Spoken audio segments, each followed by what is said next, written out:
Welcome, everybody, here up to Sac City, our first of three doubleheaders that Jackson Kerrigan and I are going to do within the next week and a half of girls and boys soccer. We're here on the CB Sports Network YouTube channel, brought to you by the CB Sports Network. Jeff Blankman back at home waiting for us to get on here. He's going to listen to some fun East Sac and a Kuemper soccer. Jackson, what a matchup we got in front of us between East Sac County and Kuemper, both boys and girls. The girls ranked number 7 right now. They suffered a loss on Friday to Panorama, and since then, just have had the week off, but they were shaking off some injuries to start this season with Sierra Pudens going down in that game. Addie Antover not starting this game as well, and you had Riley Massey with an injury as well for Kuemper. But for East Sac, they've been riddled with injuries as well. I mean, Carla Blasi had a couple of injuries in there. Chloe Barrett, their leading scorer from last year, is injured this season. But, it should be a pretty fun game today. Yeah, it looks like fairly matched up well. I mean, Kuemper definitely looking a little bit more of the heavy favorite here, with the Pudens girls and Addie Antover in goal. But like you much said, Blasi, she kind of came on this year for the Raiders, as she's been their lead scorer for most of the year, and she's just been playing astounding so far. When you look at it here, I mean, Carla, 5 goals in the season, 17 shots on goal. She's got 1 assist. The next one, only 1 goal is the next leading scorer for them when you look at this team here. But looking head-to-head, Jackson, Kuemper on the season, 2-2-1. They're 1-1-1 in conference play, 7 right now. 21 goals, 21 assists, 102 shots on goal. So they're really getting, or 102 shots, with a 33.9 shot on goal percentage. So they're really getting to the goal, and they're getting there pretty fast. But then when you look across the board here at East Sac, they have 8 goals, 3 assists, 73 shots, 21.1% shot on goal percentage. So that team there, they've got to come out aggressive if you're East Sac. Got to get on your half of the field and go try and score as much as you can, because Kuemper is going to try and do that back to you. Yeah, and I think it's just winning that midfield, to be honest, because, both teams have really good up-front players, and they both have really good goalies as well. But I think it's definitely going to be one in the midfield, because I think the midfield for both teams is kind of evenly matched. So it's going to be excited to see that midfield-on-midfield matchup. And I tell you what, this might be the first broadcast of the year that I'm actually kind of hot and sweating up here because of, I've been out at our soccer and track and golf and everything so far. It's been very fun, but it's been cold. So now, we're out here in the warm. It's 84 degrees. Our iPad already overheated once. But, I'm glad that we're back to what I feel like is spring and summer weather. I even got the aviators on ready to get things going, Jackson. But, what are some of the keys to this one tonight if you're Kuemper to get back on winning pace? I feel like you're going to have to stop Blasi. Blasi's definitely kind of that go-to girl there for the Raiders. And you're just going to have to keep feeding that up front. And then, like I said, you're going to have to win the midfield, and you're going to have to get some quality saves, especially if Blasi gets in like one of those one-on-one matchups with the goalie. You're going to have to make those saves. But overall, I think Kuemper, just as long as they win that midfield battle and are able to just cancel out Blasi, they should do all right. Sierra Pudens, all-time leading scorer at Kuemper for goals with well over 30, broke Catherine Mayhall's record here, and she's going to set that pretty high. If you're East Sac, how do you slow a girl like Sierra Pudens down in the front, and as she's the striker tonight? Well, I feel like you probably don't want to totally approach her one-on-one. You don't want to create that one-on-one because she's probably going to win that unless it's, your best defender. But you kind of might run like a zone or kind of put 2 girls on her when she's starting to get closer up in front, or honestly, if you're just confident, just play her one-on-one. Just be like, hey, we know we can defend her, so we're just going to play her one-on-one. And when you look at this here, Danae Thayer going to go to college to play goalie at Buena Vista. 38 saves on the season with a 76% save percentage. You got Lauren Lally behind her as well, who may be in a goal tonight. I couldn't tell from now who's in the goal box. But, Coach Babe's got the girls ready. But you know what, Jackson? We're just going to have to wait and find out. We're going to go ahead and step away for 2 minutes here. When we come back, we'll have more of your pregame here on the CB Sports Network YouTube channel. This fall, cozy up with internet that keeps up. With WindSpeed Fiber Internet from Western Iowa Networks, enjoy 1 gig speeds for just $99.99 a month. Perfect for streaming, football, fall shows, and working from home. No lag, no interruptions, just the speed you need all season long. Other speed packages available starting at just $59.99 a month. Call or text 712-775-2946 for details or visit westinet.com today. Western Iowa Networks, connecting you to what matters for 120 years.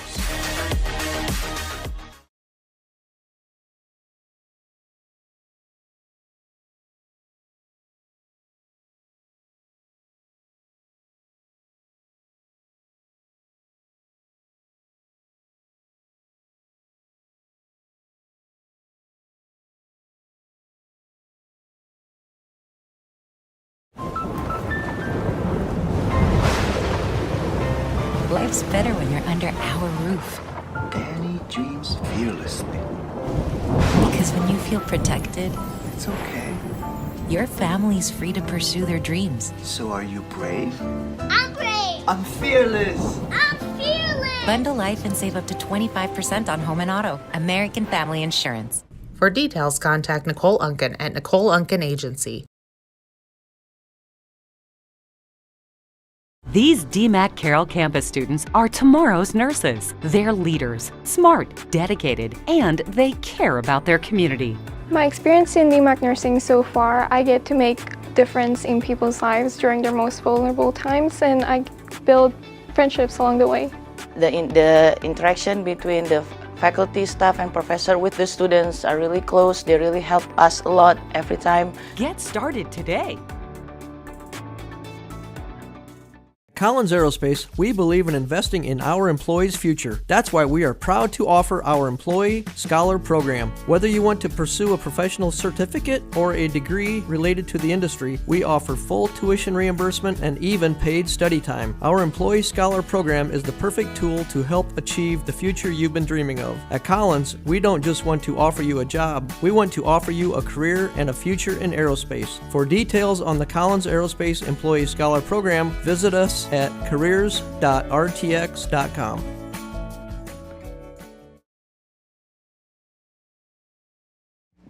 Welcome back here on the CB Sports Network, a YouTube channel. Mason Neal and Jackson Kerrigan here with you for a doubleheader of varsity soccer. Two area teams, Kuemper and ESAC. Kuemper again, Jackson ranked number 7. They came in with some high expectations, and Coach Ken Massey, we talk to him each week here, has said that, it's tough to start the season ranked like that because you start to have that expectation during the season that you have to live up to. And, for ESAC, they came in unranked, but this is a very good team. They sit at 1-4 right now, but they play a pretty tough schedule, and I think that these are some very talented teams going head-to-head tonight.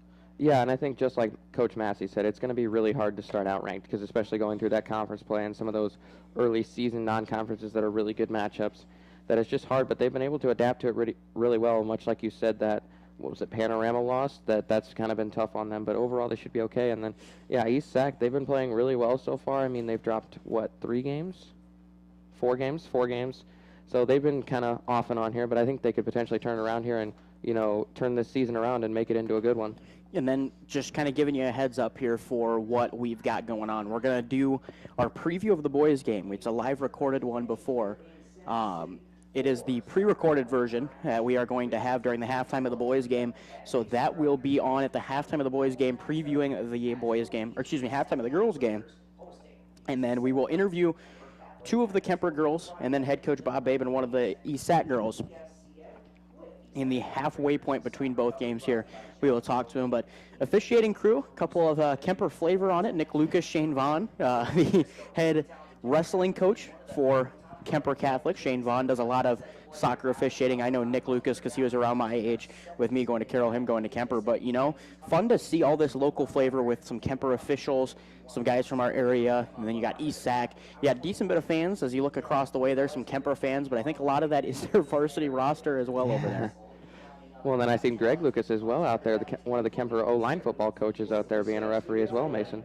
So let's talk about this one, Jackson, here. The possibility of what this game could be with this season is that they got rid of PKs and they got rid of overtime. So with that, you bring in the factor of what could be a tie. So if you're ESAC and Kuemper here, every goal and every run, as I just dodged a wasp, is going to mean something to you because, you can't give up things and you can't give up goals that easy because you could be 1-1 at the end of the game and end as a tie. Yeah, and I feel like that's definitely one of the bad things about putting that into soccer is, you want to take those PKs, you want to take it to overtime because it's like we don't want to just, end on a tie, and that just seems kind of boring. But I get why it is, you have those long games, taking PKs.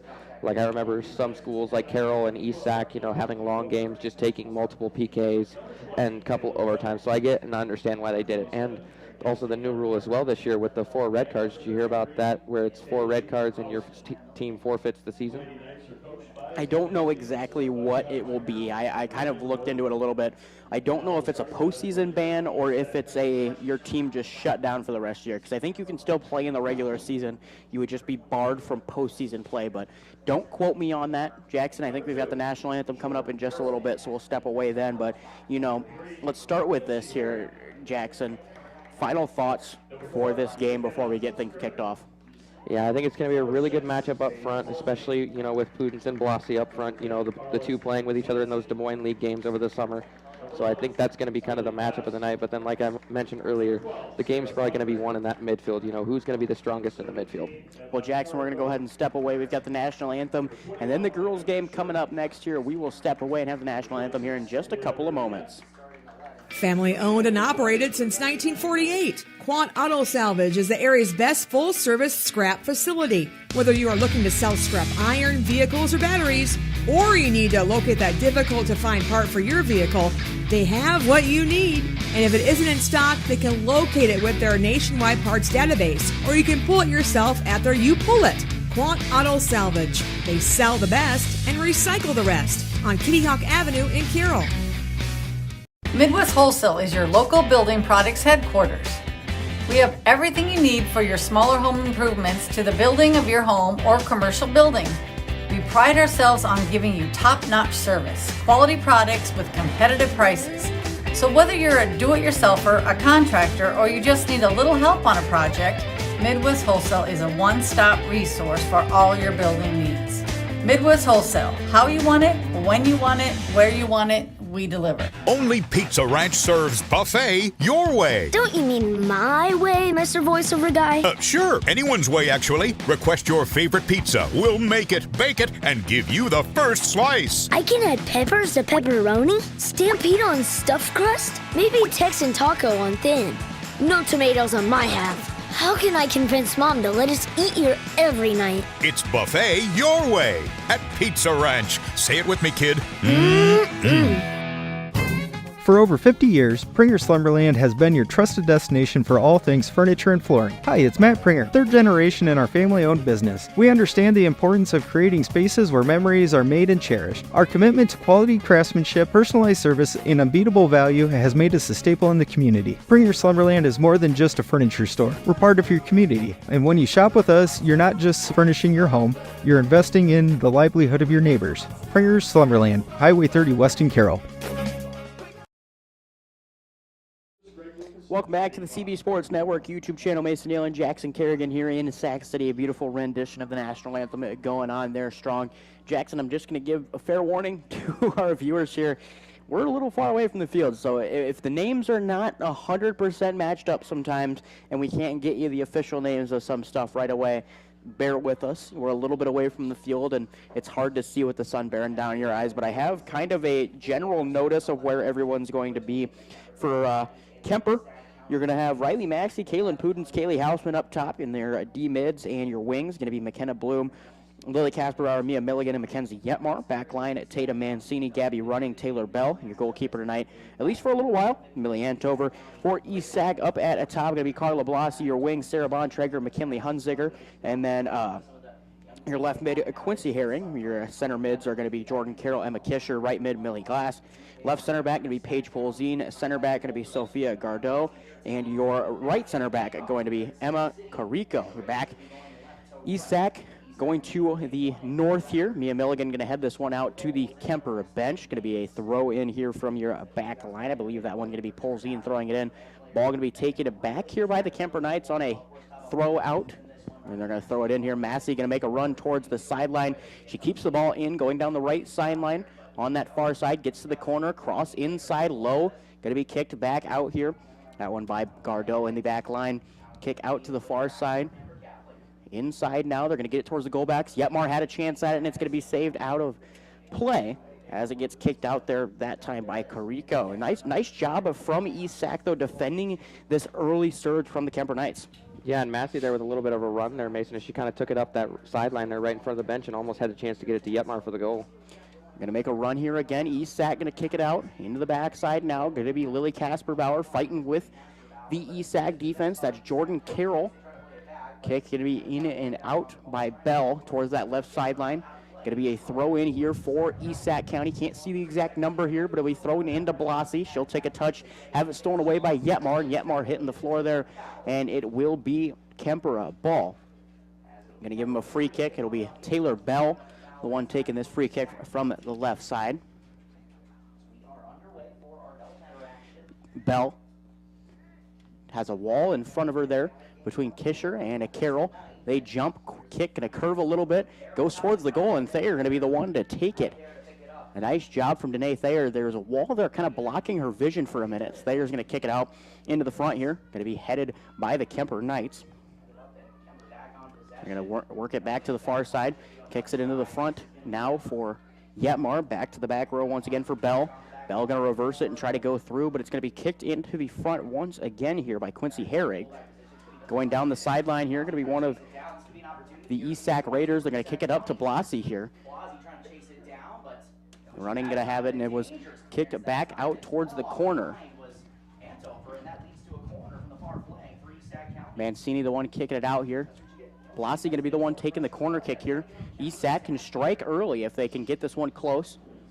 Blassie from that deep left corner up on the eastern side. Kicks it up high outside of the box. Shoulder attempt no good. Going to roll towards this near side out of bounds. Saving it's going to be Bontrager. Drops it back to Carroll, then sends a through ball. That one goes to Bell for Kuemper in the back row. Into now the midfield area. Picked up by Kaylee Hausman. Hausman going to drop it off for Pudens. Kaylin Pudens going to send her through now.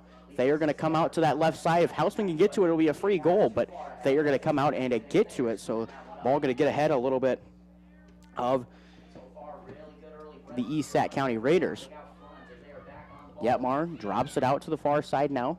Bell and Blassie fighting for it, and it will head out, and it'll be Kuemper ball once again off the foul.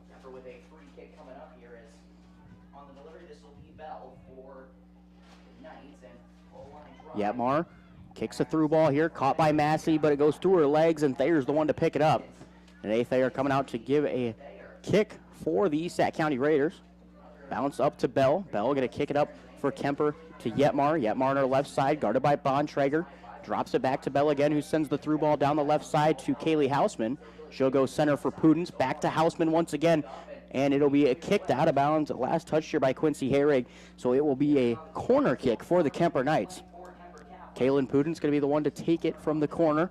They'll set Massey in the middle of the goal and send the rest of their girls towards that far right side. Pudens going to set it on the near. Massey in front of Thayer now, runs to the near post, kick inbounds. Going to be kicked back out towards Pudens by one of the ESAC County Raiders. And it'll go out of bounds here. And we apologize that you can't see the corner. We got smaller windows here, so we're not really able to see the corner, but we'll describe it our best. 35 on the clock here in this first half. Danae Thayer with the ball in the goal box.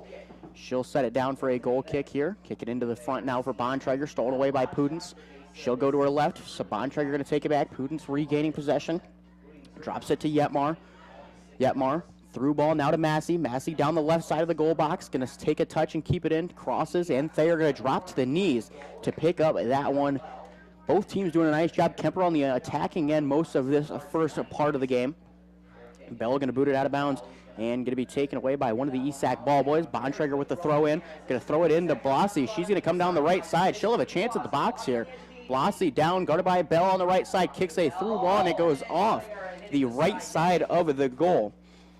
About 2 feet short of where she could have been, Jackson. That almost was a goal for ESAC County. Yeah, and Bell, they're playing good defense, basically forcing her to have to go towards that post there. As I think if she'd have gave up the inside, she could have switched it over to the left foot there and tried to hook it. And Millie Antover, the new one in the goal for the Kuemper Knights, is Addie not in the goal to start the game. Bontrager going to be throwing in here on the near side. Throws it up over top. Blassie going to catch it. Kicks it over Bell. Gets down to the corner. Still inside. Kicks it in now. And a Kuemper Knight being able to save it there. I believe that one, Gabby Running, kicking it out of the goal box. And a nice job there from the Kuemper Knights. We're going to see a couple of different substitutions here. I believe one of them, can't see the numbers for sure. Let's see if I can figure them out. We got Cassie Lorman coming into the game here on this near side. We're going to see if we can see any other numbers. They got, the long hair you can't see sometimes with numbers. Antover. Millie Antover going to be the one kicking it out. Turning here is it going to be Megan Keese. Trying to get the ball through. They're going to kick it to the back line here. Blassie going to fight for it. 1v4. Gets through the defense. Casper Bauer turns her to the outside here, and Bell going to work towards the sideline. Can't get to the ball, so it'll be a throw in for Bontrager. Throws it down the line into the goal box for Blassie, and it'll head out of bounds, so it'll be a goal kick. Or no, it looks like we're going to give them the corner. It's hard for me and Jackson. We got to kind of play twister here to see if we can get a good angle. Going to do a corner kick here for Blassie. Goes high. Header going to be headed out of the box, but a shot here if they can get a good touch. Pudens up over top. Massey going to be the one to head it now. She's working towards the midfield down the left side. Kicks it up, trying to fight with a defender. Pudens gets it now off of the pass. Pudens one-on-one with the keeper. Goes down the left side. Big touch. Turns it back in. Shoots into the goal and gets it. Kaylin Pudens knocking it down. 32 of 43 mark for the Kuemper Knights as they strike first, making it 1-0. Yeah, good job there by Pudens and the Knights getting it down the field after that corner kick, as Esac looked like they had a couple chances to get it done there, but just using the speed to get down that left side there, and Pudens just taking the power shot right at her, just approaching the goalkeeper there, and it just slips right off the hands and into the goal. And a nice job there, though. She came all the way down that left side, Jackson, walked down the defender, got the opening on that left side, and was able to get the goal. Yeah, and I think that was just good job by Massey, able to win that midfield, much like I said, the key to the game there, and then just finding her open teammate up the field and able to capitalize. The best part now, her sister Sierra's coming back onto the field. So now that you've got your best striker on the field, you've already gotten that one goal comfortability. You can now kind of attack that way. Cross here, going to go to Massey, goes through and almost into the goal. Massey just needed one touch that time. Denayer dropped to the knees to try and get that, but Massey was just 1 inch away on that foot from being able to score. Yeah, Coach Massey's Knights still in attack mode here in Mason, as they just be going right at the goalie here and not really giving up much of anything here, as Pudens there with the ball. Kaylin Pudens going to drop it over now to Keys. Megan Keys back over now this time for Taylor Bell on the left side. Goes underneath Blassie. Bontrager going to take the touch. Back to Bell now. She'll turn inside for Kaylin Pudens. Gets a run on the outside. Going to work it down. Gets it to Massey. Back to the corner. And it will travel out of bounds. Nope, they'll keep it in. A nice job there from the Kuemper Knights. That time was Cassie Lorman able to get to that ball and keep it in. Thayer going to kick it.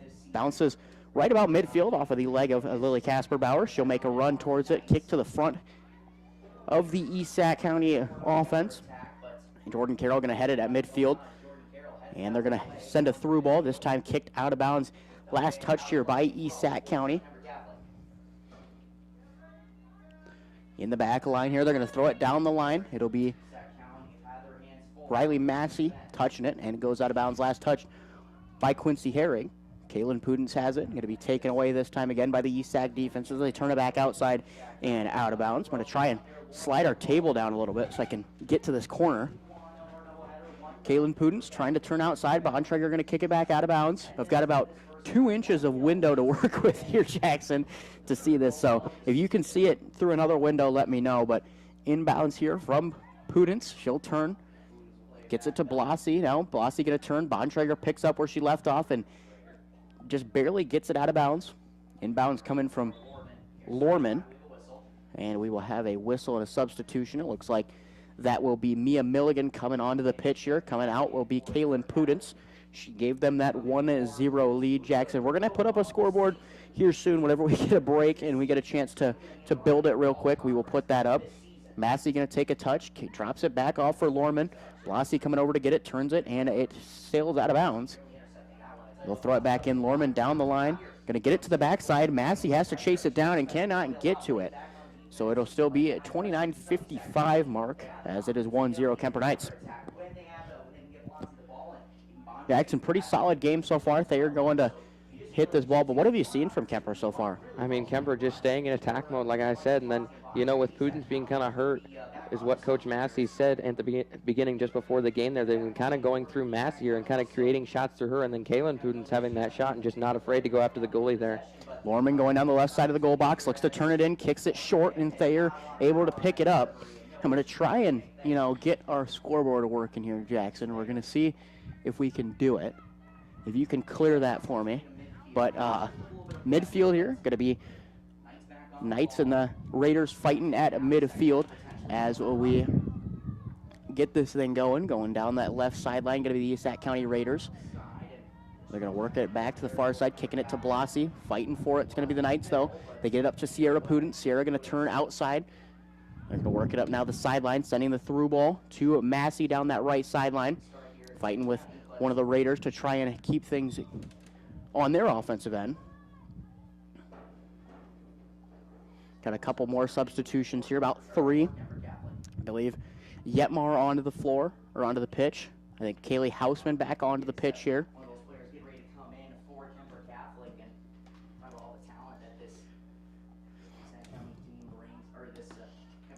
Through ball by the Kuemper Knights, picked up by Danae Thayer in the goal box. Hausman running in front of her there. Thayer going to boot this one to midfield.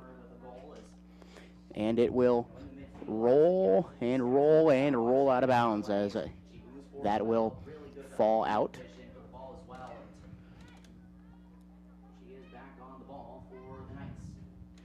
Inbound's going to go to Hausman. She's going down, gets past her defender and tripped on the way. We're going to fight with it. Trying to get to that ball is going to be Gardera. Yetmar going to be the one to throw it in off the touch out of bounds. Goes looking. Got to go down the line to Hausman. Hausman turns it, looking for Milligan, and it'll be kicked out of bounds. Last touch here by Carroll. So another throw in, this time to Milligan directly. She'll kick it down the line for Hausman, who is going to keep it inbounds on the cross. Last touch by a Raider. Kicks out, goes to Yetmar. She goes low, gets it back again off of the touch. And it'll be stolen away by Carroll, who's going to find Blasi in the midfield.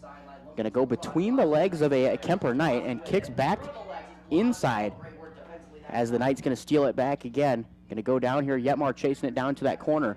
If she can get to it, that'd be pretty tough because that's a hard ball to get to. She'll keep it inbounds in the corner and it'll be kicked back out of bounds. I tell you what, Jackson, I haven't done soccer in a while and I forgot how quick these things can be. Yeah, most people would think it's slow, but I mean, me myself calling games as well, it actually can be pretty quick. In some games, it's like, wow, it's so slow, but other games, it's like, wow, the game's almost over. Cross there, going to be saved by Thayer. Pudens was coming down to try and get the ball. This deep one going to be kicked by Running. Will be met by a Raider to send the through ball here. Nice job from the Kuemper Knights defensive line, though, to hold their shape. Bontrager going to have it go off of her legs. She'll send the through ball now to Blasi. And Blasi, if she can get to it, has a chance. Running, going to beat her to it and kicks it towards the sideline. And it looks like it'll be a throw-in here for the Kuemper Knights. It'll be Sarah Bontrager with the throw-in. Jackson's going to love the stance I'm doing right now. I've got to, bend up over the table to try and see this corner. But, next week we're going to be in our own press box at the Carroll Athletic Stadium. We'll have a fun time there, Jackson, doing Carroll Kuemper and at Carroll East Sac. So we should know these 3 teams pretty well by the end of the year. Running, going to head it.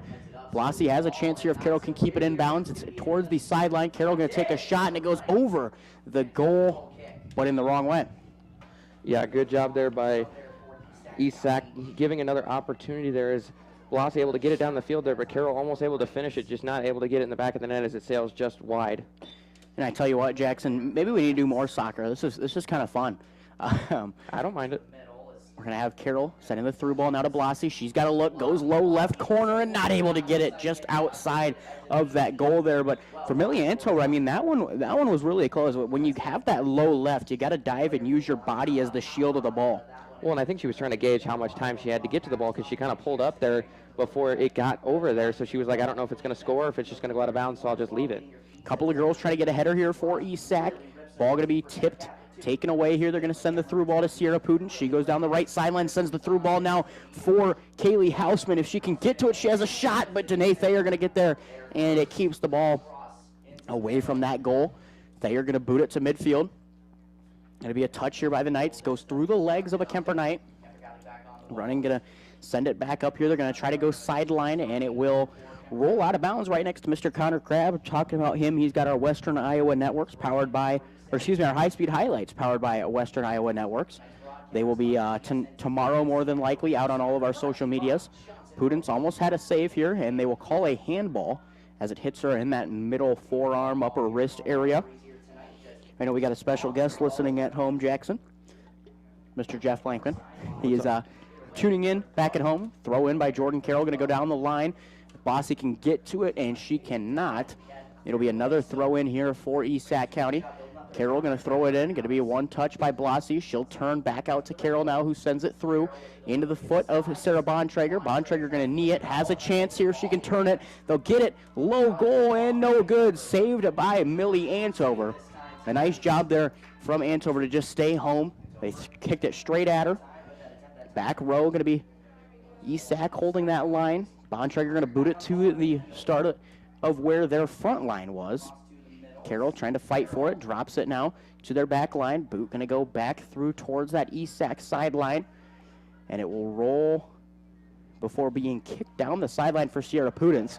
Pudence going to break through, finds Hausman. Hausman turning, goes back out this time, and it will be saved away by Herrig. It'll get to the Kuemper back line. Ball to the far side, now going to be taken by Herrig. It looks like she's going down at that left side.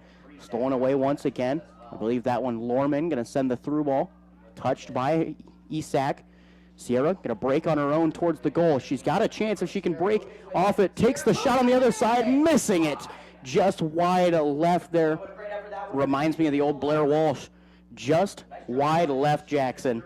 Barely missing it there. Sierra Pudence, though, we talk about how good of a player she is. Broke Catherine Mayhall's record of all-time goals at Kuemper last season. During the middle of the season, she's got a chance to put that record almost untouchable. Well, and just an all-around great player. You know, she plays good on the offense, obviously, you know, scoring goals and getting assists, but she's a really good defender as well when she kind of goes back and kind of helps out that midfield and plays some defense as well. So overall, just a well-rounded athlete and definitely one of the better returning starters for this Kuemper Catholic team. Talking about her here, Massey, going to be in that back line, having a chance with it. Looks like she's going to turn back center, drops it off for Pudence. It'll get to the far side. That was Kaylin with the ball. And working it towards the sideline here. Esac going to get it to the front. They're going to drop it once again. Kuemper is.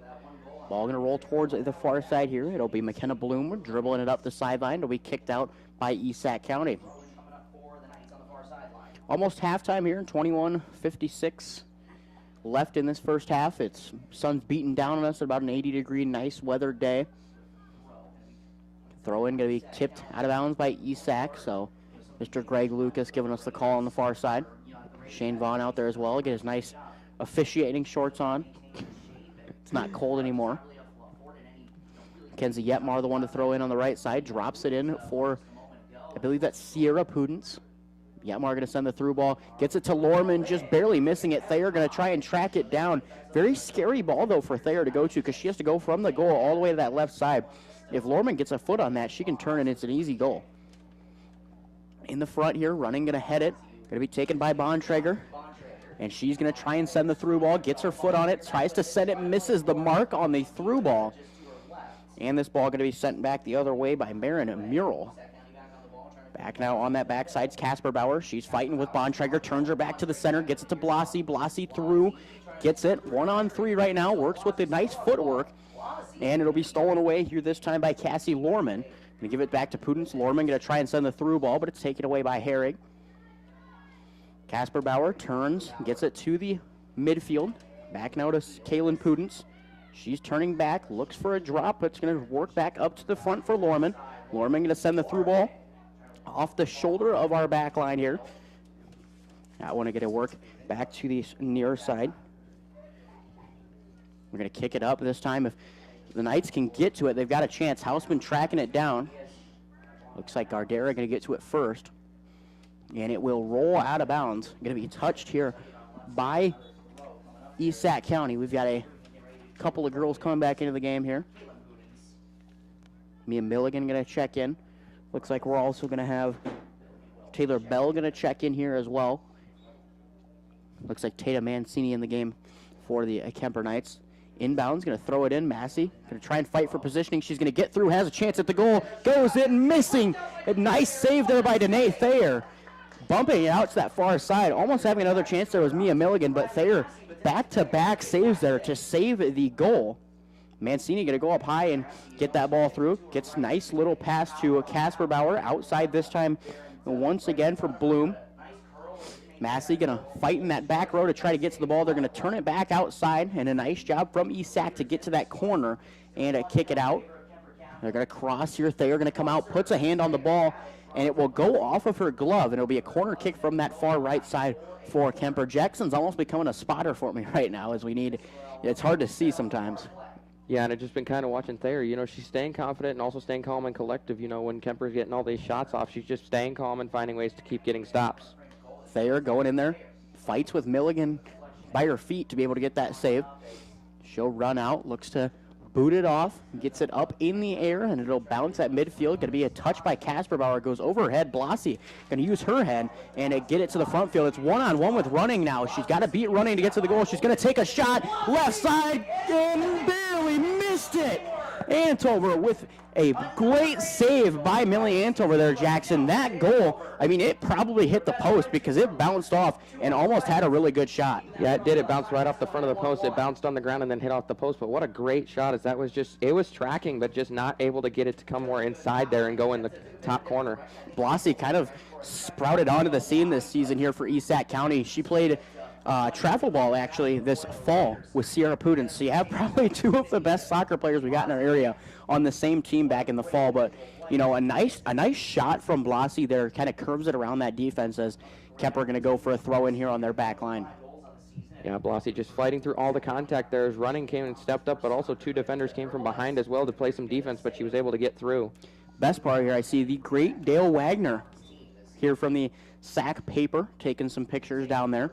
Dale, great guy in the industry here. Talks with Jeff and I whenever we're up here, or even when we go to South Central Calhoun. He'll come over and talk to us. We talk all the time, but, you know, nice, very nice dude, Jackson. Hopefully you get the pleasure of meeting him sometime. Well, and our own great Jeff Storyhan is here as well. Storyhan is here. I don't know if he's here yet or if he's still waiting, as Antover going to come out and get the ball. She'll kick it up back towards midfield. Looks like it'll bounce over the head of Jordan Carroll. Finds Sierra Pudens. She'll bounce it off the chest.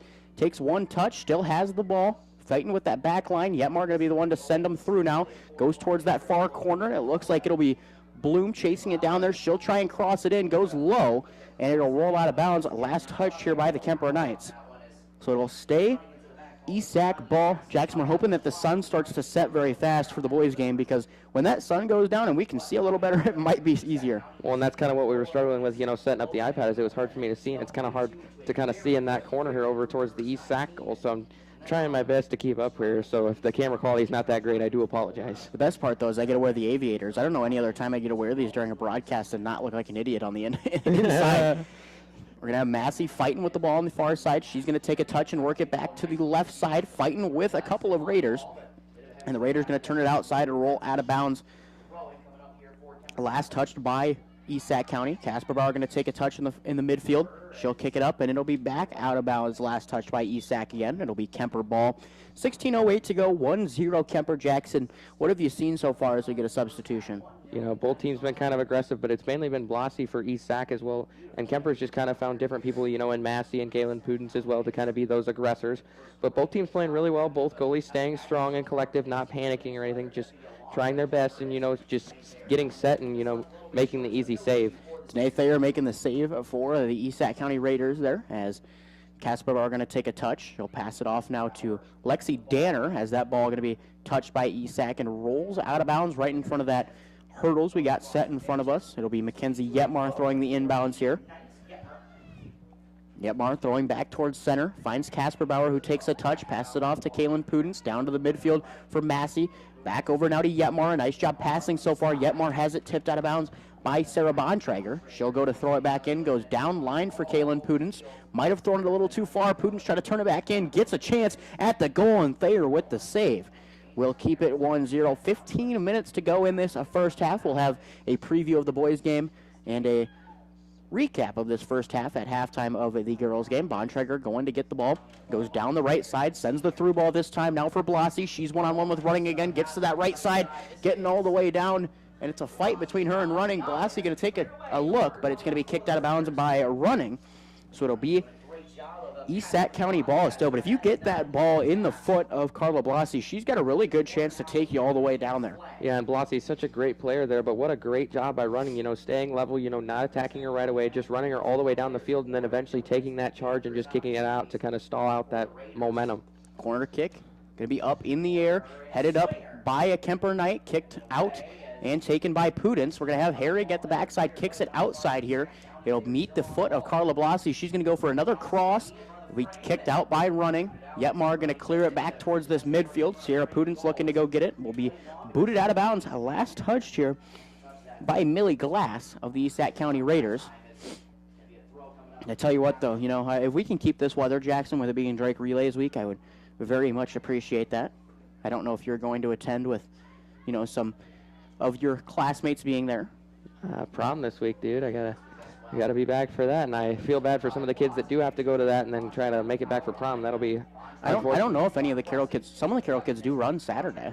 I know IKEA Manning's prom's over with, but we've got a couple of. We've got an East Sac girl down there, Miss Wendy Veit as well. I don't think Kuemper has any. Carroll gonna fight in the back row. Gonna get it up to Casper Bauer. She'll turn and find Kaylin Pudence. Gives it off to Massey. Massey turn. One touch back to Kaylin Pudence. She'll send the through ball up and over. We'll go to the back line, and it's going to be touched and kicked away here by East Sac. They'll get it to Bontrager, who tries to send the through ball to Blassie. Back to Bontrager. She kicks the through ball towards the goal, and Antover going to come out and get it there. But a nice job. East Sac's looking like they're going to have the runs there. They've just got to, connect a little bit better. Bontrager gets it to Yetmar off of the touch. Yetmar, left leg, going to send the through ball. It's Massey one-on-one with the keeper. She's going to go left leg, gets it! Riley Massey, the right side of the goal with her left foot, going to make it 2-0 Kuemper Knights. But what a nice job there for Mackenzie Yetmar. She sent the through ball with her left leg, was able to curve it around the defense there, but put it to where Massey was one-on-one with the keeper at the end. And Riley Massey, the phenomenal star she is for the Kuemper Knights this season, a nice job of just going low left. Yeah, and much like you said with Yetmar, good job using that kind of front of the inside of her foot there to try to bend it around there, and then Massey just using her speed to beat it one-on-one all the way to the goal. Looks like Bontrager going to throw in from midfield here. They're going to kick it in now. Gets it into the backfield. They're going to get it to Blassie. She's one-on-one now. She's going to have a chance from the right side of the box. She'll dribble in, kicks it, going to go off of Running. Running doing a nice job of just standing there, Jackson, but they actually are going to count that goal off the board. Massey did not score on that last one, so we're going to have to update our board. Blassie going to send the through ball, hit by Danner. Danner going to turn, finds Bontrager, goes up and over. Going to be kicked up in the air. Blassie's going to have a chance with it here. She's going to turn. Going to be fighting with Casper Bauer. They're going to put it up in the air for Yetmar. One bounce. Going to be a header opportunity. Heading it back. They're going to be East Sac. And a handball by Alexi Danner there. But, that last goal did not count. So, again, 1-0 here in favor of Kuemper. Carroll going to kick it high right. One bounce. Antover going to be able to get to it. But with that wind kind of blowing in there a little bit, that ball slowed up while it was in the air. If you had a little more power under that, Jackson, that's probably in the goal. Yeah, and much like you said with that last goal, I think they did call a late offsides there as the far line judge Greg Lucas waved it off there at the end. Sierra Pudence gets it to Massey. Massey just out of her reach, and it'll be taken by Danae Thayer there. Nice job of getting it to the ball for Thayer. Probably should never take my glasses off again, Jackson. I cannot see. I just got blinded when I took them off. But the backfield, the midfield here, going to be fighting for both teams. Going to be touched by Pudence. It'll be taken by Carroll instead now. East Sac going to try and send that through ball. They go down the right sideline. Going to be kicked out of bounds. Last touch here by Mancini. And it will be a couple touches here from both teams. Pudence going to try and touch in the midfield for Yetmar. They'll kick it up now to Sierra Pudence. It will be fought and picked up now this time again by Bloom. She'll kick it over the top. They're going to try and let Pudence run into it. And out of bounds there, East Sac going to send it. That'll be last touched by Paige Polzine on that left side. And the left back in their back three. Couple of substitutions once again here coming off the pitch. Going to be Lily Casperbauer, Kaylin Pudence and Riley Massey. Coach Ken Massey, I mean, he's been doing this for forever, as I think we're going to get a keeper change as well. It looks like they'll put Addie Antover into the box. She's been their standout keeper all season, but could not start today, so they'll retire Millie Antover to the bench, but she did a really nice job this first half. Yeah, not giving up any goals so far. Had a couple close calls there with Blasi getting some good shots off, but overall doing an excellent job of not letting anything get past her and just finding her spot in the box. Looking ahead to what our boys matchup's going to be here in just a little bit in your halftime break. 10:05 to go as the inbound going to be headed by Pudence. They're going to kick it off. Antover goes to the back row. They're going to work it back over to the far side for Lorman. She takes a couple of touches, kicks it through, tried to go to Sierra Pudence, but went wide right towards the sideline. Pudence tried to break towards the goal box at the start there. And in the wise words of Gary McGill, you got to make the right run there and the right passes. You know, they try to go through ball.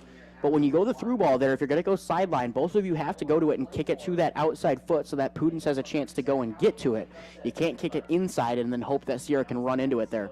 As Milligan going to try and take the touch there. They're going to get it now to Bloom. She'll kick the through ball to Milligan. Milligan going to turn it towards the goal box and going to be kicked away by East Sac County. A nice job of keeping the ball out of that box. You don't want to have a one-on-one with your keeper ever, so the defense got to do a nice job of staying home. Lorman gets past the defense, kicks a through ball here to Hausman. She'll drop it, finds Milligan, takes a touch, and back over to Lorman. Back to Milligan now. She has to race over. They're going to get it off. Nice shot. Almost had a chance there. That one, McKenna Bloom from about 30 yards out. Had a chance to get that one, just sailed a little bit left. Yeah, and McKenna just wide open there in the middle, is able to take the initiative. I think if she'd have got it a little bit more under and kind of more on the ground there, she'd have probably had the goal. This one down the sideline, going to be kicked and out of bounds. Last touched here by Lexi Danner. It'll be East Sac County ball. And I tell you what, Jackson, I've never been shoved in between a table and a wall doing a game. But you know what? There's a first time for everything. Well, you got to be versatile as always. Even when you're a broadcaster, you always got to stay versatile and stay ready. Maybe I should lean out the window and you can hold my legs, and we can try and see if I can do that. Jordan Carroll throwing the end here. They're going to have it kicked by Danner. Lorman going to have a chance at touching it. She'll get it around, and they'll kick it down to the sideline if Lorman can get to it, and it will be touched and rolls out of bounds. Bontrager, the one that last near it. Inbounds going to go from Lorman. Touched by Kaylee Hausman. She'll kick it over now to Bontrager.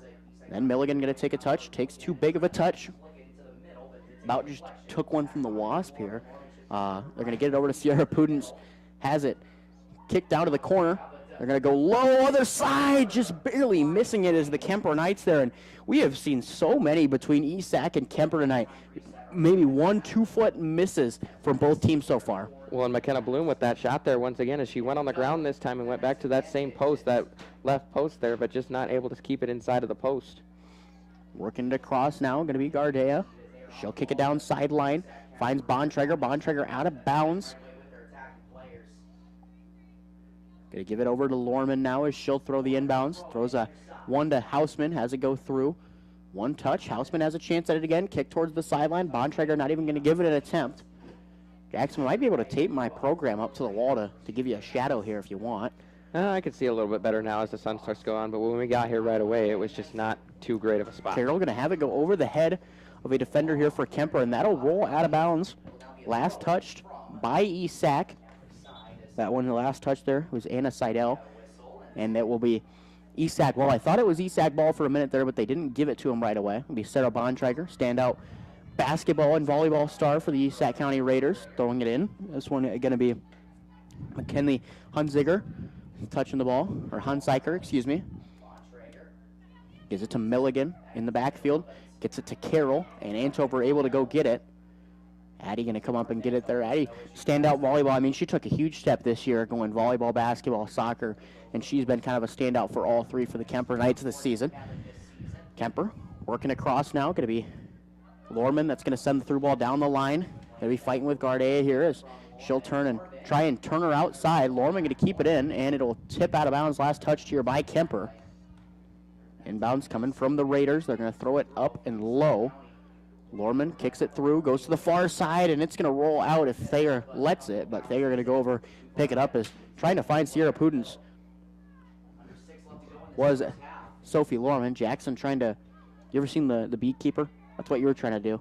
Yeah, kind of, just trying to get rid of the wasp in here. I mean, that I've never seen somebody try to Jackie Chan Kung Fu a wasp before now. But like I said, there's a first time for everything. Gardea going to turn outside, kicks it down the sideline, finds the foot of Bontrager. Bontrager loses her footing, and we've taken away by Danner. They're going to kick it down the line here. Looks like Kaylee Hausman going to have the best chance at getting to it, and she will not. But you know what, though? Maybe that's our new job. If Jeff doesn't like our soccer broadcast, you and I can just become beekeepers. I don't know that we'd be very good at that, Mason, to be honest, because I don't think either one of us likes to be stung. I'm scared of bees. Yeah, me too. If you give me anything that's got to do with bees or snakes, it's a no. Yeah. But Riley Massey going to check onto the pitch. We're under 5 minutes to go. 4:54. Going to be a free kick here. Going to be touched by Yetmar. And it'll roll out of bounds. Last touch here by Isak. Yetmar throws it to Riley Massey. She'll kick it over now to Kaylin Pudens. Takes one touch. Too big. It's going to go back to the back line again. Danner had a chance at it. Touches it out of bounds. Isak can get a goal here. They've got plenty of time. Ball work to the front of this Isak attack. Yetmar takes a big touch. Works it out to the far side now. This Isak defense working pretty well down the sideline. And they're going to have it back in the foot of Isak again. Goes towards the center. They're going to kick it out to the far side once again now. This time going to go to Seidel. She'll turn it to her left. And we'll send it to Milligan, but it will be out of bounds. We got two balls on the pitch right now. Bontrager was set to throw in. They threw two balls in.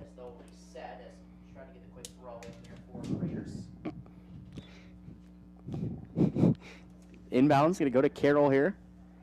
Gets it to Bloom. Pudens touches over the top once again for Bloom. She'll send the through ball up and over. Working it across. Going to go to Yetmar. She'll go down underneath for Massey. Sends it through to Hausman. Hausman has a chance. She's one-on-one with Thayer down the left side. Left foot goes at it. Thayer with the save. And if Danae was not there, Riley was on that backside with a chance, but a nice save from Danae Thayer. She's having a pretty solid game so far in the box.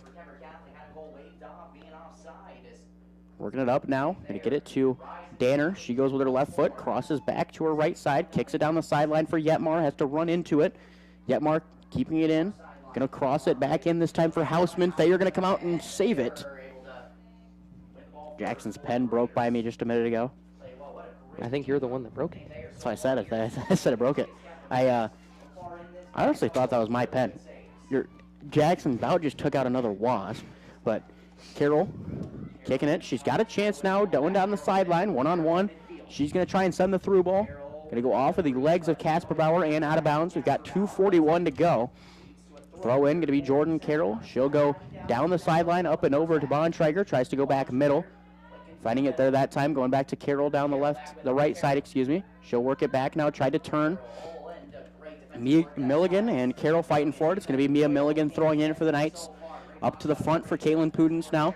She's going to take a touch, goes outside for Hausman. It's going to be Hausman and a Massey. Hausman taking a touch, but too big, and going to be kicked away here by Esac County. That time touched by Macy Monahan in the back row. But a nice job here, Jackson, so far from that back line of Esac County. Hausman going down to the corner, crosses it in. Thayer there with a chance. They're going to kick it out. And it looks like, I don't know what we called here. I think it might be offsides. Yeah, I think they're going to get Kuemper with the offsides here. Yeah, I was trying to figure out because I couldn't see a call. Yeah, Greg Lucas's flag came down for the offsides there. 1:40 to go. 1-0 Kuemper in this first half. Ball going to be kicked up to the front. Bontrager going to take a touch as it rolls out of bounds. Inbounds for the throw-in. Going to be Mia Milligan. She'll go down the line. Finding Kaylee Hausman.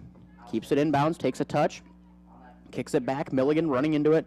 Going to be kicked back down to Anna Seidel in the back line. She'll take a couple touches. Finding Kaylin Pudens. Pudens going to turn. Kicks it off to Massey. Playing that center position for him tonight. Massey turns. Goes outside, throws it, or kicks it to Yetmar, kicks it back inside. Her and Pudens having a little dispute on whose ball it is. Hausman back now to Casper Bauer, back to Pudens. Kaylin going down, kicks it outside for Yetmar. Yetmar cross up high, goes out of bounds behind the goal. And with 52 seconds to go, Kuemper still leading here 1-0. But Esac in striking distance, Jackson, regardless of if it's 1-1, 2-0, or 1-0 here in this first half. Bontrager going to kick it back. Works it to the middle. Herring going to find Pudens. Pudens goes back over now to Massey. Massey one-on-one with the backside, tips it through, and Thayer going to go get the ball this time. It was a couple of defenders kind of looking at her there, but a nice job of Danae Thayer to just call off the Dogs and go get that one. Ball going to bounce to the back line. Looks like Gabby running once again with it. We have not seen Blassie in a little while for East Sac County. Ball going to be kicked up, and it looks like Antover going to go get it. She will go grab it, but we haven't seen Carla Blassie in a while. We talked to head coach Bob Babe earlier, and he says, she hasn't finished a full game yet, still recovering from an injury. And it looks like that will do it for this first half. 1-0 Kuemper Knights here in this first half as we head to halftime. Jackson Kerrigan and I are going to be back here in 3 minutes on the CB Sports Network, a YouTube channel, to recap this first half. For over 50 years, Pringer Slumberland has been your trusted destination for all things furniture and flooring. Hi, it's Matt Pringer, third generation in our family-owned business. We understand the importance of creating spaces where memories are made and cherished. Our commitment to quality craftsmanship, personalized service, and unbeatable value has made us a staple in the community. Pringer Slumberland is more than just a furniture store. We're part of your community, and when you shop with us, you're not just furnishing your home, you're investing in the livelihood of your neighbors. Pringer Slumberland, Highway 30 West in Carroll.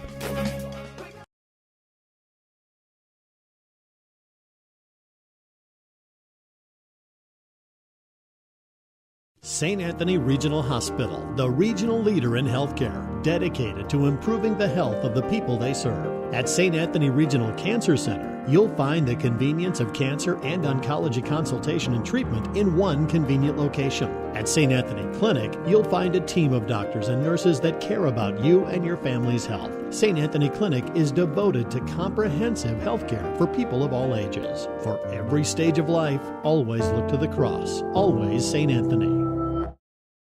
Since 1968, Mackey Motors has been serving Lake City and the surrounding communities with new and certified pre-owned vehicles. Mackey Motors is a full-service dealership providing oil changes in our Quick Lube Express bays, a service department with world-class trained technicians, a body shop and collision center with the latest equipment, a full vehicle detailing department, or come talk with one of our highly knowledgeable sales staff. Recipient of the GM Mark of Excellence Award for 16 years running. Together, let's drive at Mackey Motors in Lake City. MackeyMotors.com. Olson's Outdoor Power is your one-stop service and equipment shop for all things outdoor.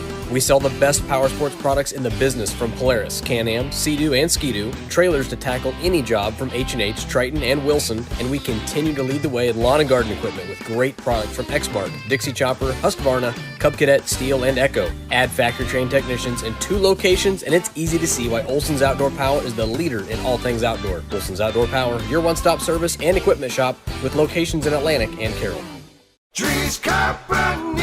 People want and deserve more comfort, efficiency, and reliability, both in their homes and places of work. Dries Company will be there to meet these challenges, whether we are designing a new system or servicing your existing equipment. We are a rapidly growing company that strives to meet and exceed all your expectations. No matter if you are looking to buy new appliances or need the help from one of our certified technicians, we are here for you. We pride ourselves in our installation and service. Dries Company, servicing the Carroll area since 1933. Motor Inn of Carroll is your hometown team for all of your sales, service, parts, and collision needs all season long. From the helpful sales staff to the area's best service department, Motor Inn of Carroll has the expertise that you need to stay on the road and keep that auto investment looking good. From work to play, they have it all. Good luck to all the area teams from Motor Inn of Carroll.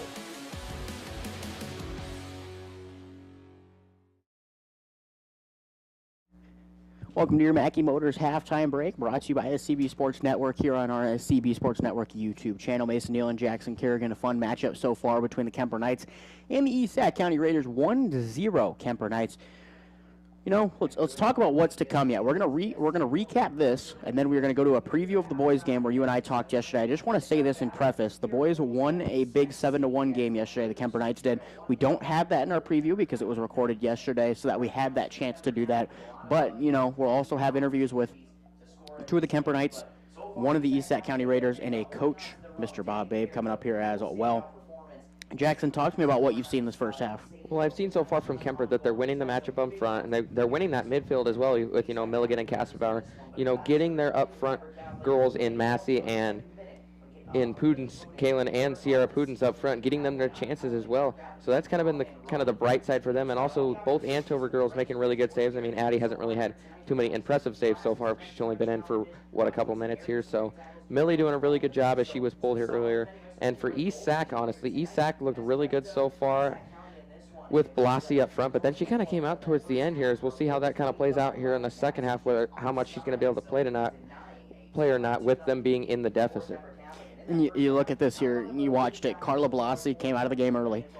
Coach Bob Babe said that she doesn't play a lot in the second half, sometime with an aggravated injury. Sierra Pudens didn't play early. She got injured a little bit in that Panorama game. Addie Andover didn't play early, so you're seeing some of the stars not play, but they're probably going to be out and ready to go for the second half. Yeah, and I think if you're Coach Babe, you're definitely going to want to have your best player in Blasi out there because they're getting her the chances. Bontrager, coming out here more towards the flag here normally with the ball, and then finding her up on the wing and up the line there. And she's been able to get some shots off, but Gabby running, able to play some really good defense on her. I've been so far really impressed with her and how she's been able to kind of bottle her up here. Jackson, second half here, we're going to go ahead and step away. We're going to play that preview. We're going to talk about everything with the boys, but this is pre-recorded, so you're going to hear us in an air-conditioned office instead of here at the field. Welcome to your Mackey Motors halftime show. Mason Neal and Jackson Kerrigan obviously here. You guys are watching a pretty fantastic girls East Sac versus Kuemper matchup. We're here to preview what is going to be a pretty good boys matchup as well here up at Sac City. Jackson, first off, just kind of your thoughts about these two schools, Kuemper and East Sac, so far with this boys game that we're looking at so ahead of us. Yeah, looking here at Kuemper so far, not looking too hot so far. Started out the season slow, going 0-3-1 to start, but looking to turn around here as they had a tie on the 13th against Harlan, going 2-2, and then their last game dropping it to Greene County 3-1 on the 16th. But looking good so far. I mean, you got guys like Fletch Baiting, Fletch 2 goals on the season, both of those I think coming from PKs as well, and as long with 9 shots and 4 shots on goal. But then also some younger side for this team here is Timothy Myers has shot 50% here. He's got 1 goal so far, and he's got 2 shots on goal. But Austin Heinrich's also doing pretty decent as well.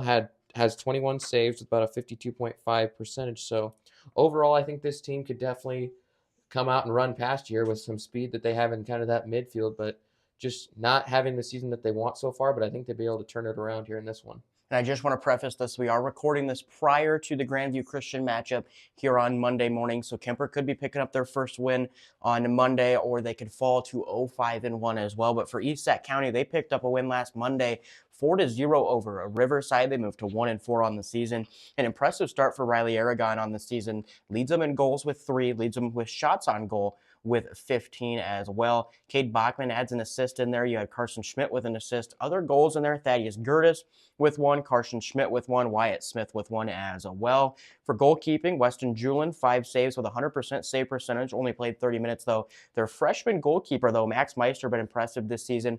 290 minutes played, 16 games appeared in, 39 saves, 70.9% save percentage. But looking at this matchup here, this is one that's been played every year since 2019, Jackson. Kuemper leads the series 5-2 since 2019. They won the first 2 games of the series, and they've won the last 2 games of the series here. So we're in store for a pretty good boys game. We're going to kick back to our broadcast here in Sac City and bring you the second half of this girls game. Mason Neal and Jackson Kerrigan here on the CB Sports Network YouTube channel.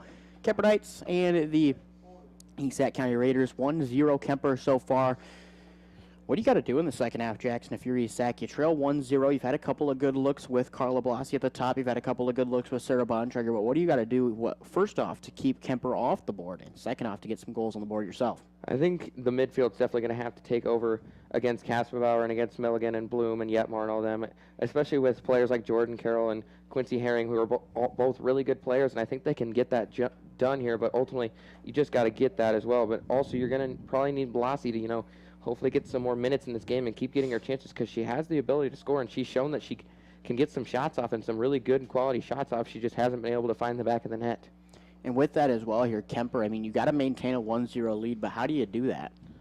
I think, honestly, you just kind of keep on the offensive attack. You don't really want to start playing defense, kind of going vanilla and just trying to ride the game out. You just want to keep staying on that attack here and just keep being the aggressor here. And for ESAC, you got to basically flip that motive to where you're the aggressor and you're the one, keeping it on that side and making sure the Antover stays on her toes. And, you switch the goalkeeper. You put Addie Antover back in the box. You bring in Sierra Pudens here. Is that kind of a game changer for you? Yeah, I feel like it is. Millie Antover's doing really good as well. I think she's going to be really good for them the rest of the year and potentially moving forward for them as Addie going to be graduating pretty soon. But I think that definitely getting Sierra in there as they kind of play through her as much. She's not really the goal scorer as her sister Kaylin was able to find the goal here. But definitely a good thing to have both of those two on the pitch. And so I got to ask you, you talk about Sierra not being the goal scorer tonight. Record in goals, how big of an impact, though, is she in this game if she can start getting that going? Oh, she's a huge impact for Kuemper as well because, she's been kind of the catalyst for the last couple of years, breaking the record as well and still continuing to add to that record potentially. So she's definitely been the catalyst so far, but I do kind of like the idea, and I do like the way the coaches play where, you got the goal scorer and you don't always play to them, but you play through them to try to get those other people opportunities that are going to be more wide open. It's going to be Kuemper and ESAC for the rest of the night, Jackson. Get a half of girls' ball and a full game of a boys' ball. I wish we were still in Wall Lake, though. Wall Lake, I tell you what, they have a big press box, and it overlooks the field like this, Jackson. Mm-hmm. And you look down, you look straight down. We would have a really nice view of the field, but also really nice pitch up here, nice view. You got a cornfield back there. But how are you liking your experience up here? Is this your first time up here, Jackson? It is my first time up here at this one. I've been at some other ESAC events and been up here as well, not calling the game, but been up here. And they have some nice facilities as well, as I see some of the Kuemper boys behind the Kuemper bench right there suited up and ready to get rolling for their game as well after this. Knights going to be wearing their whites. ESAC going to be in their reds. I think ESAC might actually be in black tonight. Yeah, I think they are, because I think they have a couple of the ball boys right here doing it for the girls, and they're wearing their black uniforms as we get set to kick off. Milligan going over to this far side, going to be kicked out of bounds, and throwing it in here, going to be Carolyn Mahler.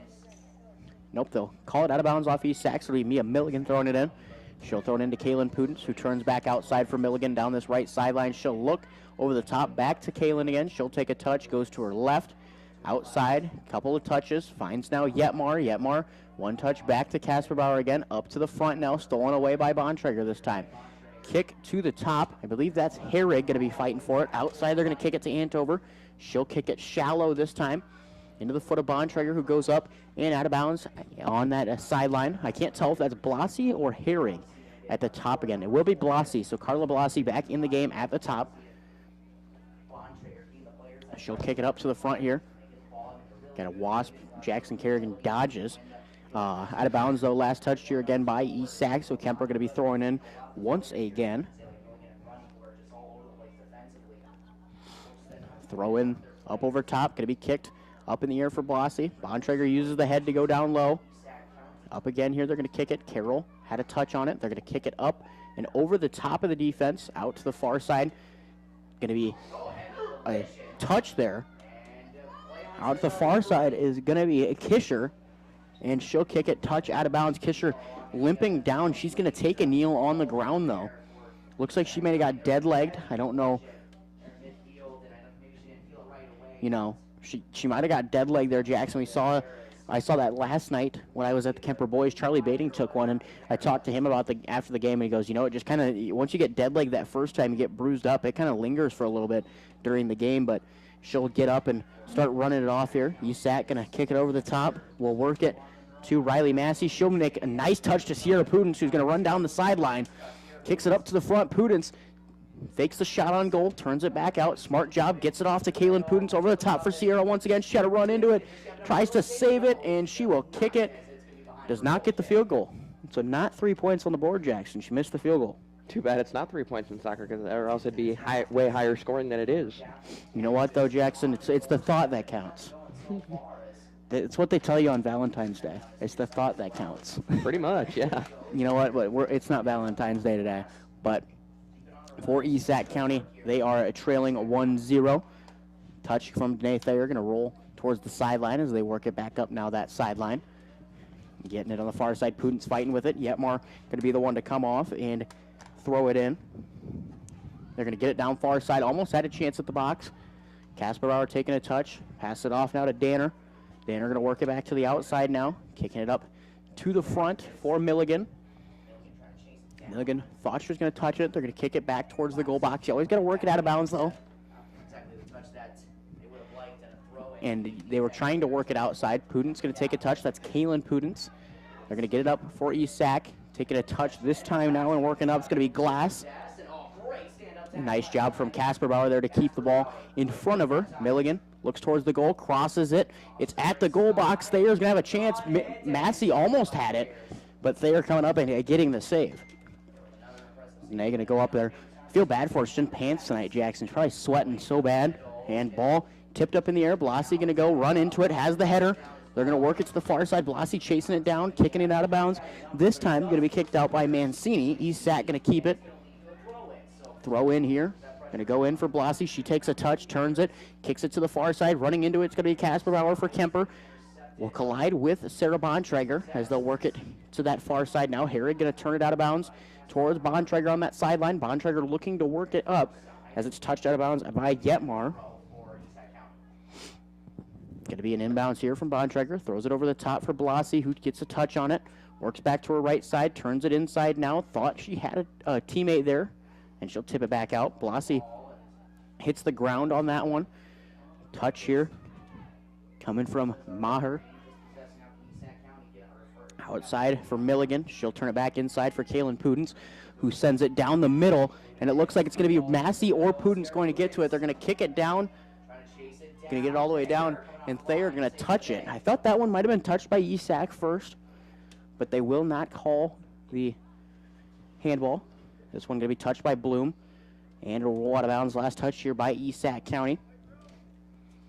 You know, Jackson, interesting second half here. The sun's starting to set. You get that glare right in your face. I've had it all day, but, you know, this one's starting to get worse when the sun sets. Ball tipped out of bounds. Last touch here by Esac County. Throw in, going to go to Riley Massey. She's in the front. She's going to take one touch, tries to kick it, and it's going to be kicked out of bounds by Jordan Carroll.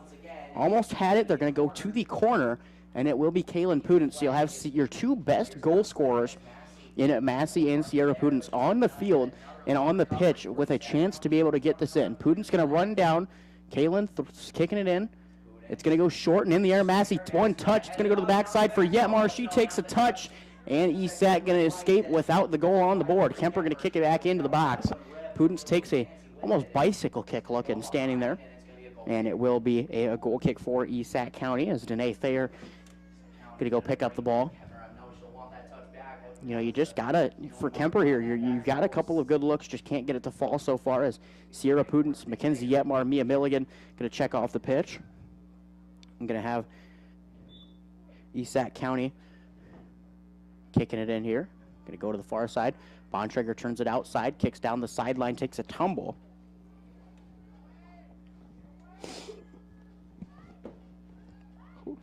Pudens turning. That's Kaylin. And it'll roll out of bounds. Jackson, what have you seen so far? You know, now Esac kind of being more of the aggressor here, trying to get more shots here, and Kuemper just kind of, you know, slowing it down here and trying to play at a slower pace and just kind of trying to bleed this game out here and come out with a win. You know, there are teams that play that slow, methodical pace. As Hausman going to run in there, and Thayer going low, able to connect with the ball. Hausman almost had a chance there. She's a very quick girl, can get to the ball very good. Little touch here, going to go towards Esac's defensive line. It's in the midfield. Danner fighting with it. They're going to kick it back again, working it now to the midfields. Kaylin Pudens going to go outside. A nice header to the far side for Lorman. She'll turn it back inside, sends the through ball, and just a little too far as Danae Thayer going to run out and grab it. Thayer going to have a kick now. Goes up to the back line. Going to be touched too far. Going to be touched there by Lexi Danner. Pudens going to turn it through ball to Lorman again. Lorman going to go down the line. She's got a chance. She almost had it herself. Pudens turning. Carroll, very physical girl in that midfield, and that's kind of what you need out of your better midfielders, is Danner fighting for it. They're going to work it now. Blassie almost had it if she could have got the through ball. Blassie now one-on-one with her defender on this left side, about 40 yards out. Blassie turning it back center. Works it back around, kick to the midfield for Carroll. She tries to send the through ball that heads towards that sideline. Both Kuemper girls going to fade away from it so it doesn't go out of bounds on them. And it'll be a throw-in. Yetmar going high. It'll be kicked. Blassie tries to save it here. She will. Works it down to the sideline. Blassie loses it. Turning it back inside is going to be Lorman. She'll go down sideline. Picked up by Carroll. Turns it back inside. And they're going to work it back to now to the center. Houseman turning inside, kicks it up over the top for Massey. She fades into it. She's got a chance one-on-one. She's getting all the way down, takes the shot from 20 deep and right into the hands of Danae Thayer. A nice save there to keep it 1-0. 32 minutes to go here in this ball game. Casper Bauer off of the chest section. Carroll over down to the far side, working it in. Going to be Hunziker. She'll kick it up, and it's going to go to the far side. Looks like Bontrager is going to chase her, but it will be kicked out of bounds. Last touch this time by Taylor Bell. Throw in going to be Sarah Bontrager. She's looking down sideline, finds Blassie, takes one touch, and tries to get it back to Carroll, but Putin's going to take it herself going down that left sideline. Kaylin going to turn it back up, finds Massey down the sideline, kicks it back to Putin's center field. One touch here. Putin's going to turn it back center. And she'll look to send the through ball. Goes down the sideline. Lorman fades into it down that sideline. Gets down to about where we've got a photographer at. Lorman, one touch, gets to the corner. She's going to cross it in. Thayer going to come in and get another touch there. But Jackson, she's done a nice job of getting to the ball and keeping it away from the goal. Well, and just shading over to that left post there, or her right post there, and just knowing the awareness and knowing where the ball is going to be out there, and she's able to make the stand an easy catch there. This one going to be Bell throwing it in. She'll throw it to center field for Lily Kasperbauer, who takes a header, passing it off to Danner. Works it back over to Bell now on the sideline. Kind of faded back to where she was on the throw-in. Blassie going to chase her down the sideline. One touch and out of bounds. Last touch here by Kuemper, excuse me. There'll be a throw-in here for Esac as they get it to Blassie. Tries to go up over in the top. Blassie going to get it now. Bell up to Lorman down the left sideline. Kicking it up to Massey now. Turns it back inside for Pudence. And Esac going to turn it back up their way. A nice touch here going to go to Keese. We're going to work it back to the Kuemper back line. Doing a nice job of staying where they need to be. Hunziker has it. Has a defender on. And they're going to work it back over the top here. This time going to be a one-on-one with Houseman. And it will be touched and rolls out of bounds. A last touch this time by Glass. And Kaylee Houseman set to throw in as we've got another substitution, a mass one this time with Sierra Pudence, Mia Milligan, a couple other girls in there as well. I mean, Mackenzie Yetmar in the game. Looks like you'll have Lena Grangenet in the game as well. So a solid substitution, Jackson. Working it down the sideline now. Kuemper has it. Sierra tried to go down that left sideline. Going to be picked up by Keys. Turning it back out now to Casper Bauer. Over now to Bell. Bell kicking it through. Gets it to Pudence. She takes one touch. Sierra gets towards the goal. Back inside. Through ball. Wide open. It's going to be Grangenet and will roll out of bounds. Grangenet had a chance at it, Jackson, again. And I say that a lot. It's just that chance there. Breaking news from Iowa. Alvaro Folgueras going to Louisville. Oh, well, I'm sure that's not what the fellas over in Iowa City want to see. And much like you said, Grangenet with the chance there, but she was swarmed by that Raiders back line there. There was about 4 to 5 red jerseys just right there, and then also the goalie coming up and kind of stopping the momentum there as well and just walling it off. Sierra fighting with Jordan Carroll. She's going to take a tumble. Sierra still down there for a minute and will finally get up there. I worry for her because, you know, I talked to her before the game and I said, just don't get yourself hurt again. She was hurt in the Panorama game. Such a phenomenal young athlete here, and you never want to see that. So, you know, you want to be aggressive, but just don't get hurt. Putin's going to turn it back out, going out to Houseman at kind of the flag stick. Gets it to Mia Milligan. She'll go back in for Houseman. Looks, cross, and it falls behind the net. And you know, Jackson, 6:39. It looks like we're going to be about 7 o'clock, maybe 7:30 start time, so maybe the sun will be down. I think it's 8:30 is when the sun goes down nowadays. Esac going to turn it up. Bontrager sends the through ball, trying to find Blassie. She will down the right sideline. Blassie goes outside, and it will roll down the sideline and out of bounds. Last touch here by Carla Blassie. Throw into Casper Bauer. She takes a touch now. Going inside, finds Mia Milligan. Sierra Pudens going outside. Touch this time once again. Going to come from Hunziker. They're working it across. Carroll towards the right sideline. Going to be touched over there. Last touch here by Kuemper. Looked like that one in a Seidel again. Throw in for Yetmar. Going to go towards that back line. They're going to work it back out of bounds. Letting another throw in for the Kemperdites. It looks like Yetmar going to be the one to throw it in once again. Gets a touch by Hausman towards that flag stick. She'll try and cross it in. Try to get it to Sierra Pudens as it is kicked towards the out of bounds. Nice touch there by Yetmar. She turns, goes inside. Grand Jeanette almost had it. Grand Jeanette almost right between her legs. Jackson had another chance at it, but she's had a couple of good looks. Yeah, and she hasn't been in for too long, and she's already had 2 chances, just not able to get either one here, but she's getting more opportunities. We'll see if she can get another one and potentially put one in the back of the net. And the Kemperdites going to throw in down the line here, going to be touched. Grand Jeanette going to turn it up into the front, and it'll be out of bounds. The last touch here by Kuemper. Throw in this time going from Glass. Throws it in here to Blassie. Touch though by Danner. Getting it to the midfield, going to be Casper Bauer. Over to the far side for Yetmar. She'll turn it up into the front. Going to be touched and a rolling towards the out-of-bounds line. Hausman going to turn it up down the sideline. Goes between a defender's legs. Pudens has it. Too big of a touch. Going to roll towards Carroll and Danner. Danner the one to take the touch. Finds Milligan, but goes through her legs. Pudens still waiting on her first goal of the game, possibly. Carla Blassie looking for hers. 2 star players. Jackson haven't gotten a lot of looks so far. Yetmar cross header going to be thrown or rolled out of bounds. Going to be last touched here by Kuemper, it looks like, or excuse me, by Isak. And nope, they'll reverse it back to Kuemper. I thought so right away. Touch here going to come from Milligan. She'll go outside, finds Sierra Pudens. Kaylee Hausman drops it back. Milligan going to take the shot from deep, goes up over Danae Thayer's head. But Danae, I mean, she almost touched that top bar, so there was probably no chance that that one was falling in. Well, you mean, there was definitely potential for it. I think it just wanted to go a little bit more outside there, and she could have got the top corner there. But, you know, good job there by Thayer, just using that good vertical there and jumping up there and, like, just making sure that there wasn't going to be anything there. And Jackson, I got to ask, is Denver a 2A school? Oh, for soccer? Yeah. I'm gonna take a look here. We'll get back to the game.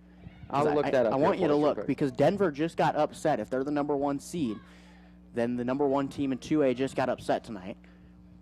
Ball on the far side. It looks like Carroll over there fighting with Danner, excuse me. They're gonna cross it inside for Pudens. She takes a touch out to the far side now for Megan Keese. Touch gonna have a couple of touches from Isak. Still was in the box there for a minute. A nice touch again here. They're going to take a shot, and it curves out, and it looks like Thayer had a touch on it. And, yeah, now Kuemper going to have another touch. Kaylin Pudens going to have a look. So, I don't, you know, we were talking about that Denver matchup here, Jackson, but, you know, Denver picked up a win over Hudson today, and I don't know if that was the 2A, 3A, whatever it was, header. Going to be picked up by Danae Thayer from that corner. Massey almost had a chance if she got just an inch of that ball to tip over. And that was 1A, was Denver and Hudson. So 1A is number 1 going down. We don't have any 1A soccer schools. Isak, Kuemper, Carroll, 2A, 3A. Blassie Hunziker going to take a touch. She'll turn it back inside middle. This one going to be touched up into the middle of the field once again here. Jackson, at the halftime conclusion of this, the halftime of both of ours, we will have an interview with both teams. Massey going to turn this one back in, tries to dribble through the defense, lost it. She'll turn back out now, fighting Kaylin Pudens, tries to go back to Massey, but the touch not close enough. Massey fighting for it in a scuffle here, and she's going to hit the floor. That one going to roll out of bounds. Last touch here by Isak, though. Throw in from the Knights. They're going to go in towards the box. It'll be Kaylin Pudens running under it. She'll turn it back out. Lorman going to send the through ball back to the foot of Massey. She turns. She's going to probably take a shot here. She will. Now bottom left corner. And it's going to be saved by Danae Thayer. Yeah, good job there by Sierra Pudens. They're getting it off their contact there. and taking it through a couple deflections, and had a great shot there, but a good save there by Thayer. And Blasi going to try and tip it over the top. Or excuse me, Bontrager going to try and tip it over the top. Blasi going to go down the sideline. She's one-on-one with a defender here. Goes between the defender's legs. They're going to turn it back outside. Blasi now, once again, going to kick it out of bounds. So it's Kuemper ball. They haven't had a lot of possession time on this end of the field, Jackson. Yeah, and I think that's definitely what Coach Massey's been wanting so far, is just, playing good on the offensive side, so you're not really having to rely as much on your defense there in Andover and not having to put them in those high-pressure situations. Yeah, and with it being 1-0, you don't want to give them a chance to maybe get this one. Massey turning. Gets it to Pudens in the midfield. She's going to kick it back now. Danner takes a big touch, kicks it down the sideline. Lorman goes off the midsection there, gets it to Massey down the left sideline, cuts it back in. She's going to take a shot deep off the post, and it will roll towards the sideline. Lorman had a chance to go get it, but Massey, powerful kick off the post and rolls towards the sideline. Not able to get it to go, but what a powerful kick, Jackson. Yeah, she saw her opportunity there and was like, there's no way to really bend it, so I'm just going to kick it as hard as I can there, and she shot it, and she had the right spot there. She was trying to go top bin there, but just couldn't get it up there all the way, and it just hit the post. Jackson, I mean, what a shot, though, from Massey. Very talented girl. I talked to her father, and Mr. John Steffes talking about, how she travels during the fall and the summer playing soccer in the Midwest here on one of those Premier League teams. I mean, she's a very good soccer stud, but she plays defense on those teams, but they transitioned her to an offensive girl, midfield girl, but you can still tell that she's got the footwork, she's got the touches to be able to do it. As Lorman going to take it down the sideline, gets it to the corner. This one going to be kicked out of bounds, and last touch by Lorman. Jackson, I got our nice KCIM Rewind shirts on. If you see us, take a picture of Jackson, not me. Well, I already got him today, ladies and gentlemen, so that's why he would be saying that. Yeah, I don't want 3 or 4 pictures of me. So, I'm surprised Connor hasn't gotten us yet. He's been with us the whole day. I'm surprised he hasn't. I'm surprised Blankman didn't get us earlier. Well, free kick, Kaylin Pudens up in the air. Lorman going to touch it, and Thayer going to come out of the box to go get it. But if you see us, take a picture of Jackson, not me. Maybe take a picture of both of us. Jackson can put his arm around me, and we can have a nice picture of us. So you don't want a solo picture, but if I'm in it, it's okay. If you're in it, it's fine, because you make me look. But Isak here still trying to find that first goal. 20 minutes to go, so we're about halfway through, Jackson. I mean, what have you seen from Isak, though, in this half? They haven't really had a lot of substance to be able to give us here, but Kuemper really has. Well, in that first half, you were able to see as Isak was able to get the ball actually to Blasi. Now they're kind of struggling to just get it to her, as they've been bottling her up, as well as anybody that's been trying to get her the ball here, and it's just not really giving her chances here, as Massey's got one in the box here. Massey trying to turn it outside, and a fight for the ball. She'll get it towards that outside, turns it back in, tries to go low, goes off of the foot of a defender, and it will be out of bounds. Last touched here by East Sac County. Kuemper Knights going to take the long option there, Jackson, as they head over the goal. And it will be out of bounds. Last touch by the Kuemper Knights. Danae Thayer going to be goalkeeping tonight. Had plenty of good goalkeepers in our area in girls soccer over the years. Marin Overmole for the Carroll Tigers, Addie Antover, Danae Thayer, Jaden Kirsch of the Carroll Tigers here recently. Went on to play goalkeeper at Iowa Central. Thayer going to boot this one up to the midfield. Bloom going to run into it, takes a kick outside, runs it off to Milligan, goes to the middle now. Hausman kicks it back over to the far side now for Hunziker. Little touch going to be taken by Milligan, works it back towards center. Pudens. That's Kaylin Pudens, works it back to the middle, and Jordan Carroll going to take the ball on the defensive end. She turns it back to the middle, tries to go up and over the defense on the far side. Bontrager has a chance. She can set her feet, works it back inside now. Bontrager's got to run into it. Casper Bauer there to save. Yetmar had a touch for a second there, but not able to keep it. Again, we've got the boys broadcast a part of this one as well. It'll be right after this game. We will have the boys going on.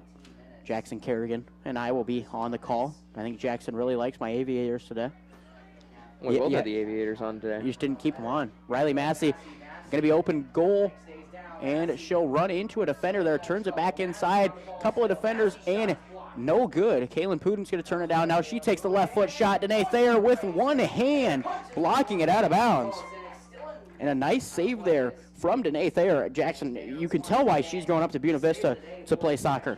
Well, and yeah, great save. They're able to get one hand, as I think she kind of slipped there on the grass there. She was diving for it, so she was trying. She caught herself with the one arm and then was able to get out there with the other. So great athletic play to get her arm out there and save it. Kaylin Pudens up high, no one in the goal to save it here. Thayer going to get back now. Yetmar going to take the shot off of the hand of Jordan Carroll, and if that's in the box, that's a PK, isn't it? Yeah, I think it is. PK. Yeah, it is. Yeah, and it's going to be a one-on-one. You're going to have Riley Massey and Danae Thayer. One-on-one. Riley can get her first goal, or Danae can have a huge save for the East Sac County Raiders here. Massey getting the right spot of the ball, ready to go. Everyone lined up right behind her. You can run up right after. Setting it up now, Massey. Waiting for Thayer. Thayer keeping her feet ready to go. She's got to pick a side, Jackson. That's the biggest thing here. Pick a side and go with it. Massey, couple of steps back.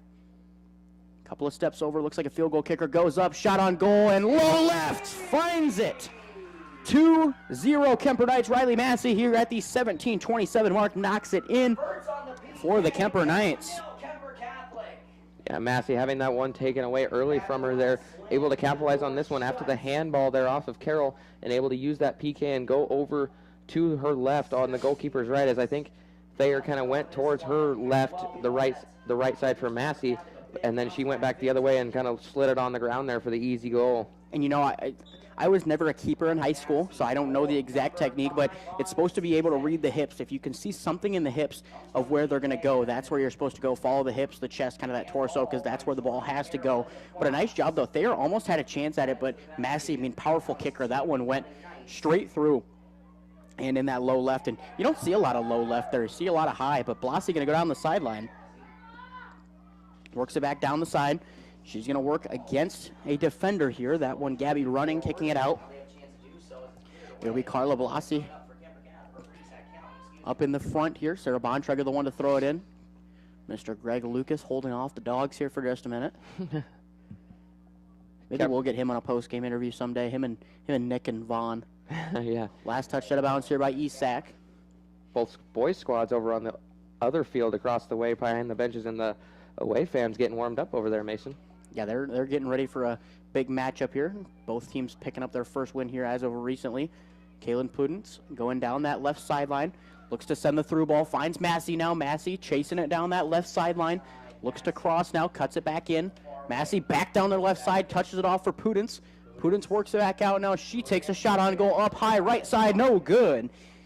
Thayer had a chance to save it if it was close. But the ball going to roll and not going to find it.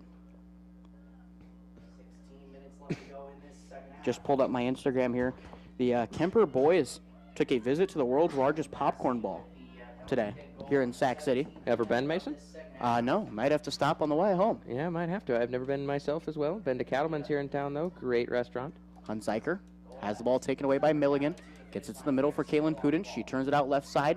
Takes a couple of touches. Goes down the sideline here for Yetmar. Yetmar turning it out now this left side. Finds Massey. Massey runs into it. And no look there as Thayer going to watch that ball go to the side of the net. We are just under halfway to go, 15:21, 2 minutes away from Jackson Kerrigan's food review of that Dr. Pepper over there. How is the Dr. Pepper? Is it crisp? Not anymore now that it's gotten a little warm. Since I was going to say, my water in my jug's warm, and I was like, there's no way that Dr. Pepper stayed cold. No, it's flat and definitely warm. If we were doing two separate broadcasts, I say we can go down and get something, but, maybe a hot dog review one of these days. Maybe we'll do it at the athletic stadium. We'll do two broadcasts. I'll make you do a food review. Looks like Sierra's going to jog back onto the goal or onto the pitch. A couple of other girls on there as well. But, it is a nice scenic view of the soccer pitch, though, when you have that sun behind it kind of fading from the west side. It is a nice job to remember because you remember where the sun sets when you're staring directly into it, and if you know your directions. Kuemper gets to the back line of East Sac. It'll roll out of bounds. Got to take my aviators off real quick. And, staring through my aviators for so long makes my eyes water. I want to take them off here eventually when this boys game gets going and it's dark out. Ball into the front now. They're going to kick it out, and it looks like it'll be in the backside, but it'll be a corner kick for Kuemper. Jackson Iceman. Drake's new album coming out May 15th. Haven't heard Drake come out with a new album in a little bit ever since him and the Who was it? Him and Kendrick beef. Yeah. It's been a while. I mean, there was that stuff, and then he just kind of went into hiding. But you kind of need if you got Batman, you need Superman, Jackson. Yeah, that's true. Blassie turns it back up this left side or that right sideline. Bontrager now goes up as well. She'll kick the through ball down. Antover waiting for it. Waits in the goal box to be able to pick it up with her hands. Smart job by the great goalkeeper there. We're going to work it back now to the defensive line. Kick up to the front now to that far side. Looks like Bontrager going to try and file into it. Carroll turns up. Pudence. They're going to work it back over now. Pudence down to the sideline. Needs somebody to fall into it. Lorman has a chance. We'll keep it in alive. Lorman working back in. Finds Kaylin Pudence down the sideline. They're going to boot it back out of bounds. And a header here by Bell. Running into it. Going to be the East Sac County Raiders going down the sideline here. They're going to, Kuemper and East Sac going to have it. And not a good look there. A tumble going to come down on this far side. That was Emma Kisher. Came down hard on her arms there. Almost rolled over.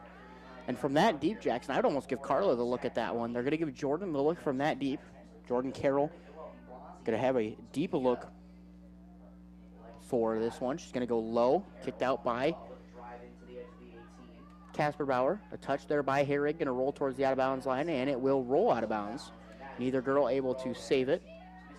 Herrig going to have to come under the line there of the huddle cam. They're going to work it back outside. It looks like Houseman going to be there to throw it in now. Jackson got to let me roll under his arm. And working it around here and off of the body of a Kuemper defender.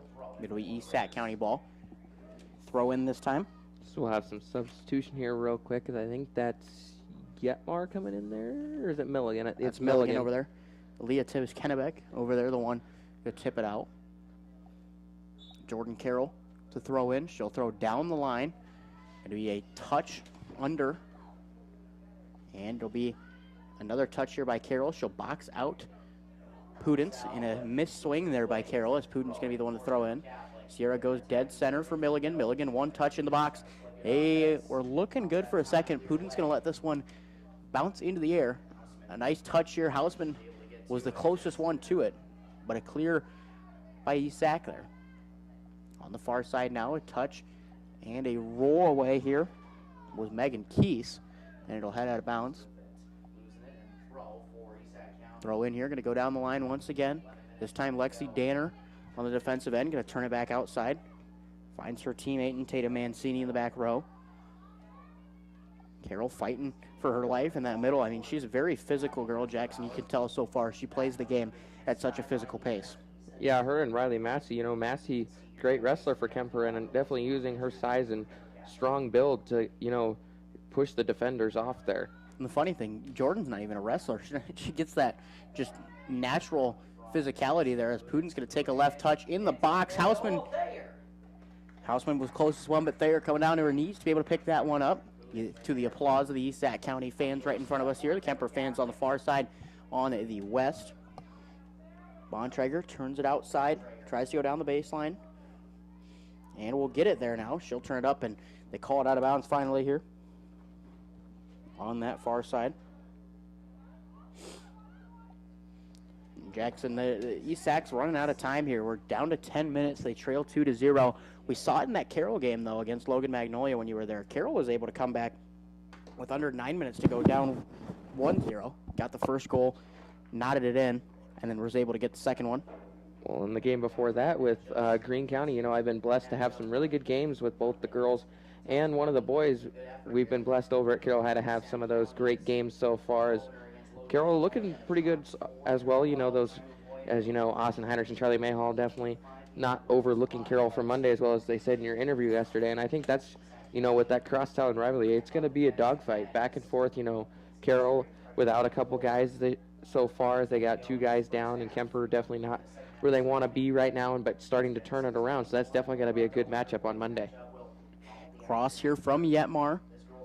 Goes over the head of a couple of defenders. Keese, the one with the ball, takes a touch, rolls towards the sideline. She's going to try and turn it back out here. She will have it a couple of kicks down there, and still hard to see from this corner. Throw in here for East Sac, and a touched the foot of McKenna Bloom. She'll turn it back out now to the back line. In the hands of Casper Bauer. Blasi going to be the one to get it here. Blasi now turns outside, goes over to Kennebeck. She's down the left side. Kennebeck working, cuts it back inside. Big touch, works now to the middle. Carroll takes a shot on goal, high right corner. Addie Hantover tipping it up and catching it for the save. A nice shot on goal there from Jordan Carroll. Hantover kick up into the air. You got to go run under it. Get a header on it if you're East Sac here. Pudens jumping up, heads it over the top to Riley Massey. Massey now getting down that left sideline, takes a tumble, and fighting for it is Massey. She will return under the ball. And a whistle here from the officiating crew. Going to be violation there on Massey. Jordan Carroll going to take the free kick into the back line. Gets into the legs of Milligan. Milligan over now to Sierra Pudens. Sierra back line to Keese, over the top again. Far side for Yetmar. Back to Milligan once again. And Milligan going to take a tumble. Carroll put her on the floor. And you know, in Soccer Jackson, you can't be that physical. They let a lot of physicality go, but you can't be that physical. They'll give it to Massey deep now. Maybe she's going to take one from 40. And she will. Goes low, up in the air. Will be Keese over there. Pudens is in the box, takes a shot, gets it! Sierra Pudens that time. Over the top of Danae Thayer, knocks it in. And when you had 2-0, there was a chance. And Sierra doing a nice job of putting this game a little bit out of reach. Yeah, and now finally Sierra able to get her chance to get the goal here as well, as they kind of played through her as well and finding different people. But this time just getting lucky as it went off the knee of the defender up in the air and went around a couple different East Sac bodies and eventually falling right into her. She takes one dribble and then shoots it right over Thayer there, and it hits the back of the net. And we saw this a little bit ago, Jackson. We talked about it. Leader in Kuemper goals all time, but now she's keeping that number, as we're going to have East Sac rolling down this sideline. This one going to go out of bounds. 3-0 Kuemper Knights here. 7:07 to go in our game. Throwing down the sideline into the hands of, or into the feet of Keese now. Out of bounds by Kennebeck. But yeah, you know, we talked to Coach Massey before this game, and he was excited for a chance like this to get back in the win column. They sit at 2-2-1. Unfortunately for East Sac, you know, just a struggle to start the season with a lot of tough opponents to start this year, especially here tonight with the Kuemper Catholic Knights. Inbound going to be thrown in here now. Carroll going to come through and get a touch. Keese going to steal it back and send the through ball all the way down the sideline.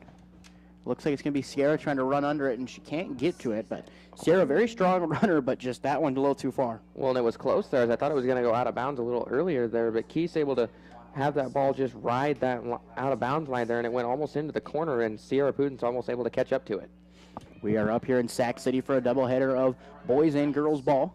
Keese going to try and send the through ball to Pudens. Going to have a touch once again. Keese going to send it out of bounds, and it will still remain on that side, but be a throw-in for East Sac County. Got a couple of other things going on tonight. If you want to figure out all of our stuff and where it's at, who's doing what, it's on the CB Sports Network, Instagram and TikTok, Facebook as well.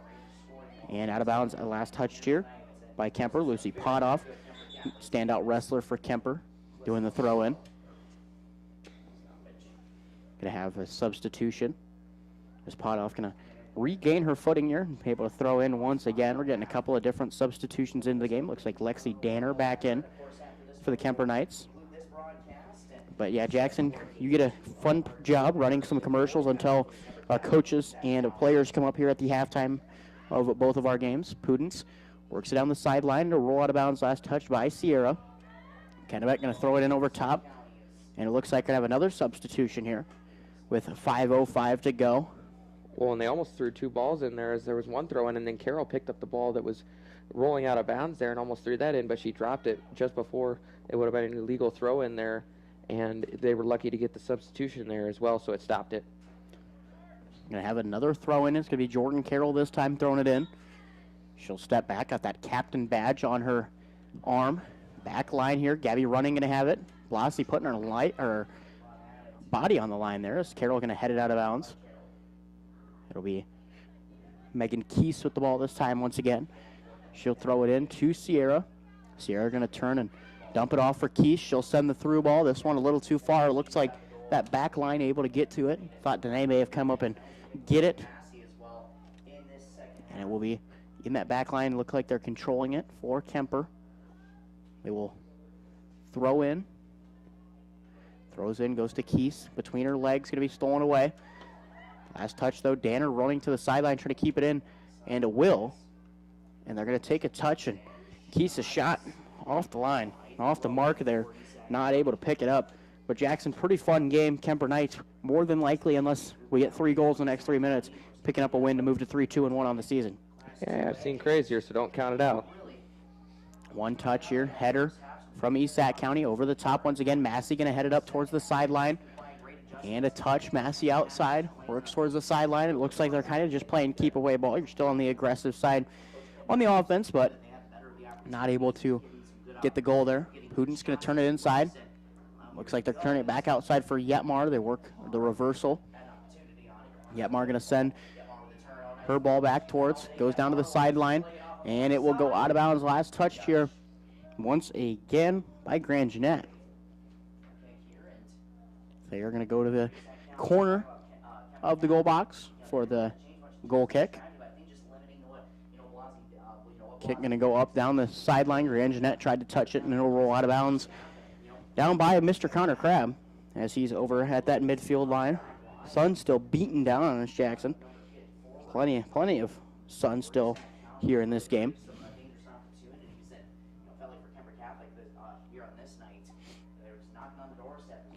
Kuemper going to substitute out a lot of their girls so far. 2:49 to go, 3-0 Kuemper Knights here. It looks like they will pick up the victory here today. Kuemper going to move to 3-2-1 as we will talk with their coach here in just a little bit. You know, they will have some other games going on this week. We will talk about those later in our broadcast as well. Throw in here, going to go down the line. One touch, going to go from Lexi Danner. Another throw in once again for East Sac County. Carroll unable to get to it. They're going to kick it out, running. Going to go to Bontrager in the back line. She'll take one touch, kicks it to the middle. Lorman turns it back outside. Stolen away. Casper Bauer up now to Kaylin Pudens. She'll send a through ball over to the far side for Hausman. Back again now for Casper Bauer. And stolen away once again by Bontrager. She goes down their right sideline in front of their bench. Kicks it up now to Carla Blasi. One-on-one with running. Running going to turn it out of bounds. And with 2 minutes to go here, East Sac's on the attack. Yeah, running there once again, just keeping Blasi balled up there. She's been kind of the main one there. As I thought they were going to put 2 on her, but they've just put Gabby running on her, and she's been doing an excellent job of defending. Ball going to roll towards the corner. Blasi going to keep it alive, up in the air. Header. Blasi going to header it back in. And a body there from Gabby running. Going to send it out of bounds. 1:37 to go. East Sac can get on the board. They can get one past Addie Antover. Throw in. Going to go to the far side here. Header up in the air. Carroll's going to have a look at it. She'll body it towards the center line. Turns it back inside. Touched here by Kuemper. And Antover going to pick it up.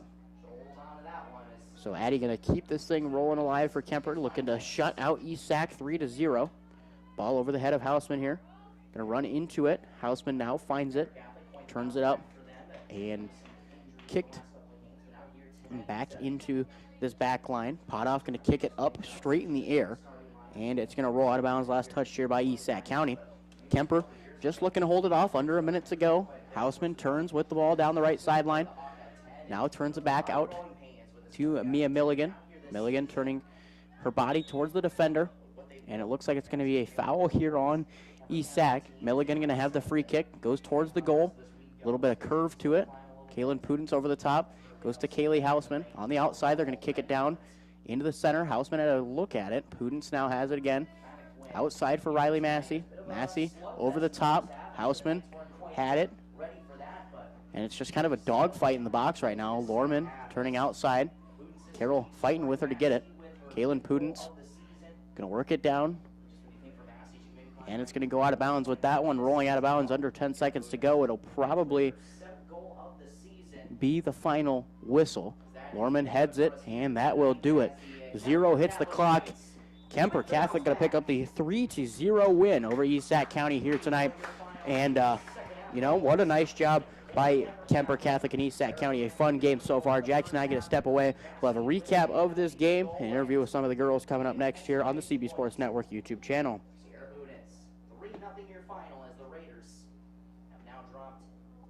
From footings to framing to finish. For farm, home, or commercial, for more than 90 years, Wall Lake Lumber Company has been proud to help our communities grow. With 4 convenient locations and one of the largest building material inventories in the area, we are sure to be able to fill all your building needs. From project design and estimating to friendly advice, we can't wait to be part of the process for you. Wall Lake Lumber, with locations in Wall Lake, Lakeview, Odebolt, and Carroll. We're not your grandpa's lumberyard. Oh, hell no! Not again! Has the roof on your home or business been damaged by the recent hailstorm? Does your roof need looked at? Let our hail damage experts at Brinks Exteriors work for you to get you a new roof. Call 712 Roof Pro. We know the last thing you want to do is worry about your biggest investment. Hail happens, but we can fix it. Call Brinks Exteriors now for a free roof inspection. 712 Roof Pro.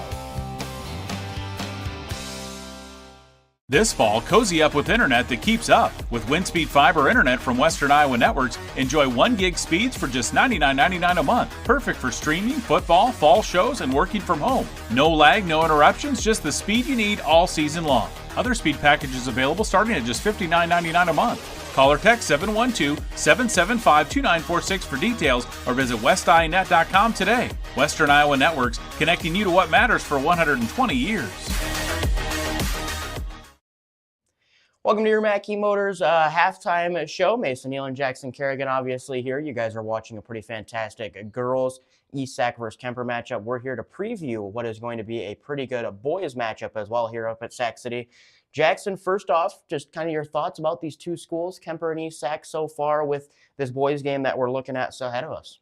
Yeah, looking here at Kuemper so far, not looking too hot so far. Started out the season slow, going 0-3-1 to start, but looking to turn around here as they had a tie on the 13th against Harlan, going 2-2, and then their last game dropping it to Greene County 3-1 on the 16th. But looking good so far. I mean, you got guys like Fletch Baiting. Fletch 2 goals on the season, both of those I think coming from PKs as well, and as long with 9 shots and 4 shots on goal. But then also some younger side for this team here is Timothy Myers has shot 50% here. He's got 1 goal so far, and he's got 2 shots on goal.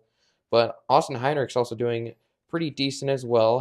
Has 21 saves with about a 52.5 percentage. So overall, I think this team could definitely come out and run past here with some speed that they have in kind of that midfield, but just not having the season that they want so far. But I think they'll be able to turn it around here in this one. And I just want to preface this. We are recording this prior to the Grandview Christian matchup here on Monday morning. So Kuemper could be picking up their first win on Monday, or they could fall to 0-5-1 as well. But for East Sac County, they picked up a win last Monday, 4-0 over Riverside. They moved to 1-4 on the season. An impressive start for Riley Aragon on the season. Leads them in goals with 3, leads them with shots on goal with 15 as well. Cade Bachman adds an assist in there. You had Carson Schmidt with an assist. Other goals in there, Thaddeus Gertis with 1, Carson Schmidt with 1, Wyatt Smith with 1 as well. For goalkeeping, Weston Julin, 5 saves with 100% save percentage. Only played 30 minutes, though. Their freshman goalkeeper, though, Max Meister, been impressive this season. 290 minutes played, 16 games appeared in, 39 saves, 70.9% save percentage. But looking at this matchup here, this is one that's been played every year since 2019, Jackson. Kuemper leads the series 5-2 since 2019. They won the first 2 games of the series, and they've won the last 2 games of the series here. So we're in store for a pretty good boys game. We're going to kick back to our broadcast here in Sac City and bring you the second half of this girls game. Collins Aerospace, we believe in investing in our employees' future. That's why we are proud to offer our Employee Scholar Program. Whether you want to pursue a professional certificate or a degree related to the industry, we offer full tuition reimbursement and even paid study time. Our Employee Scholar Program is the perfect tool to help achieve the future you've been dreaming of. At Collins, we don't just want to offer you a job, we want to offer you a career and a future in aerospace. For details on the Collins Aerospace Employee Scholar Program, visit us at careers.rtx.com. Family owned and operated since 1948, Quant Auto Salvage is the area's best full-service scrap facility. Whether you are looking to sell scrap iron, vehicles, or batteries, or you need to locate that difficult-to-find part for your vehicle, they have what you need. And if it isn't in stock, they can locate it with their nationwide parts database, or you can pull it yourself after you pull it. Quant Auto Salvage. They sell the best and recycle the rest on Kitty Hawk Avenue in Carroll. Midwest Wholesale is your local building products headquarters. We have everything you need for your smaller home improvements to the building of your home or commercial building. We pride ourselves on giving you top-notch service, quality products with competitive prices. So whether you're a do-it-yourselfer, a contractor, or you just need a little help on a project, Midwest Wholesale is a one-stop resource for all your building needs. Midwest Wholesale, how you want it, when you want it, where you want it, we deliver. Only Pizza Ranch serves buffet your way. Don't you mean my way, Mr. Voiceover Guy? Sure, anyone's way actually. Request your favorite pizza. We'll make it, bake it, and give you the first slice. I can add peppers to pepperoni, Stampede on stuffed crust, maybe Texan taco on thin. No tomatoes on my half. How can I convince Mom to let us eat here every night? It's buffet your way at Pizza Ranch. Say it with me, kid. For over 50 years, Pringer Slumberland has been your trusted destination for all things furniture and flooring. Hi, it's Matt Pringer, third generation in our family-owned business. We understand the importance of creating spaces where memories are made and cherished. Our commitment to quality craftsmanship, personalized service, and unbeatable value has made us a staple in the community. Pringer Slumberland is more than just a furniture store. We're part of your community, and when you shop with us, you're not just furnishing your home, you're investing in the livelihood of your neighbors. Pringer Slumberland, Highway 30 West in Carroll.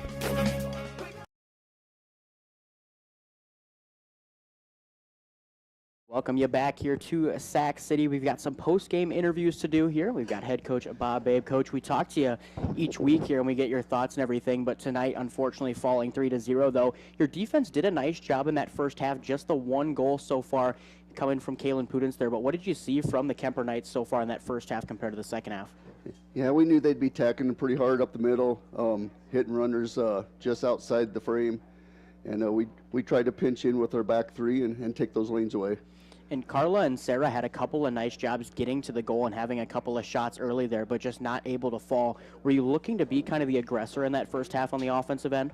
No, we're just looking to counterattack, and if we had anything that developed, then we pushed up pretty hard. Otherwise, we're just kind of sitting back and playing some good defense and seeing what would happen. And with that as well, Kuemper, ranked within the top 10 here, a very good opponent. Do you feel like this is the type of competition you need, though, to kind of mold yourselves into that middle to end of the season form? Yeah, and I always try to build the early schedule with a lot of tough games to develop the skills we need down the stretch. And here after next week, it'll start slowing down for us where we only have one game a week, and we'll be able to heal up a little bit. What are you hoping that the team takes away from this game to build on for this next week? Just a lot of the same stuff. We need to focus on taking away the running lanes. We need to get better with our small passes, work the ball down the field.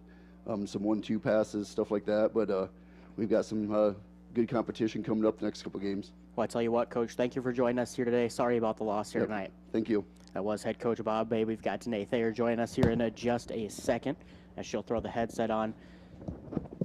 Danae, a nice job from you in the goal here tonight. Just want to congratulate you on that first year. But, you had a couple of premier goal scorers with Sierra Pudens and with Riley Massey shooting at you tonight here. What did you feel like they brought to the table that you were looking at on the defensive end? I feel like for them on the offensive end, they do a really good job communicating and setting the ball for where they want. Our defense tried to get in front of some of those, but we got caught off guard a little bit. And so, I'm not a goalkeeper, so I got to ask your opinion here.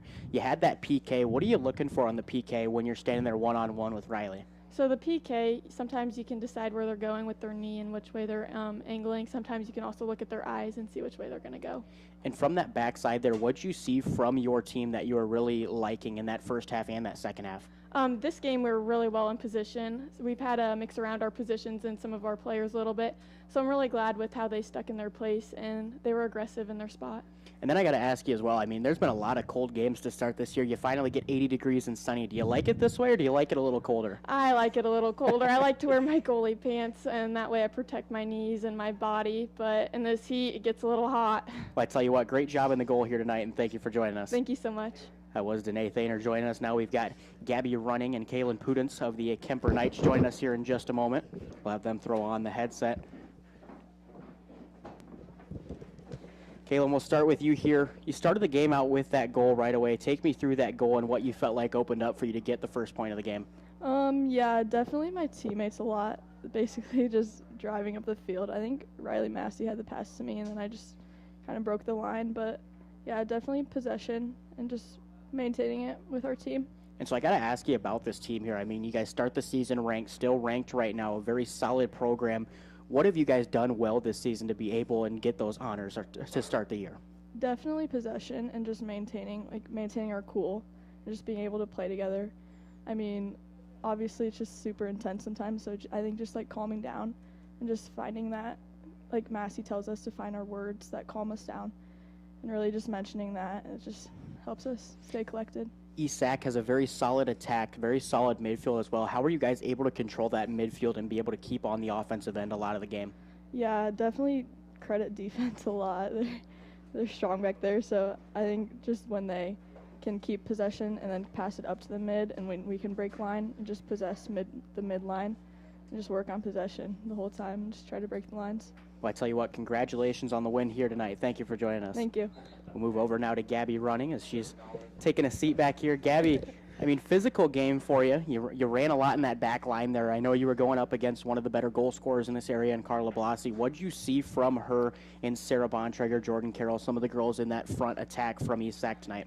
They were really quick. We really had to get back and make sure that the drop kicks we came to first and had a first touch, so they couldn't even get the ball even.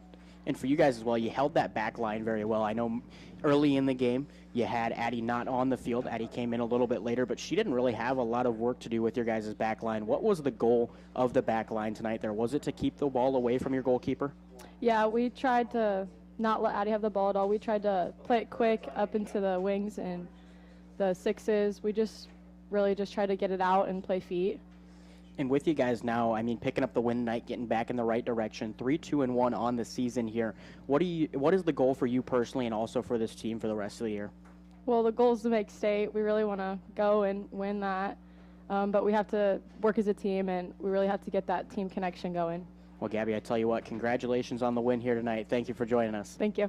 That was Gabby Running of the Kuemper Knights here. We've got the boys game coming up in just a little bit, about 3 minutes away. Jackson Kerrigan and I going to take a break. As we step away, we'll be back with our boys broadcast coming up in just moments. This fall, cozy up with internet that keeps up. With Windspeed Fiber Internet from Western Iowa Networks, enjoy 1 gig speeds for just $99.99 a month. Perfect for streaming, football, fall shows, and working from home. No lag, no interruptions, just the speed you need all season long. Other speed packages available starting at just $59.99 a month. Call or text 712-775-2946 for details or visit westinet.com today. Western Iowa Networks, connecting you to what matters for 120 years.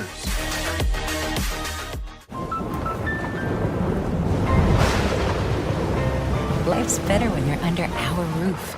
Danny dreams fearlessly. Because when you feel protected, it's okay.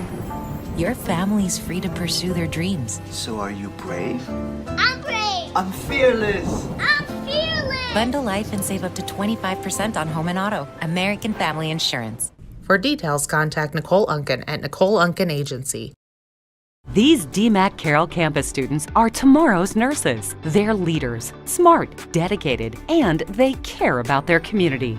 My experience in DMACC nursing so far, I get to make difference in people's lives during their most vulnerable times, and I build friendships along the way. The interaction between the faculty, staff, and professor with the students are really close. They really help us a lot every time. Get started today. Collins Aerospace, we believe in investing in our employees' future. That's why we are proud to offer our Employee Scholar Program. Whether you want to pursue a professional certificate or a degree related to the industry, we offer full tuition reimbursement and even paid study time. Our Employee Scholar Program is the perfect tool to help achieve the future you've been dreaming of. At Collins, we don't just want to offer you a job, we want to offer you a career and a future in aerospace. For details on the Collins Aerospace Employee Scholar Program, visit us at careers.rtx.com. Family owned and operated since 1948, Quant Auto Salvage is the area's best full-service scrap facility. Whether you are looking to sell scrap iron, vehicles, or batteries, or you need to locate that difficult-to-find part for your vehicle, they have what you need. And if it isn't in stock, they can locate it with their nationwide parts database, or you can pull it yourself after you pull it. Quant Auto Salvage. They sell the best and recycle the rest on Kitty Hawk Avenue in Carroll. Midwest Wholesale is your local building products headquarters. We have everything you need for your smaller home improvements to the building of your home or commercial building. We pride ourselves on giving you top-notch service, quality products with competitive prices. So whether you're a do-it-yourselfer, a contractor, or you just need a little help on a project, Midwest Wholesale is a one-stop resource for all your building needs. Midwest Wholesale, how you want it, when you want it, where you want it, we deliver.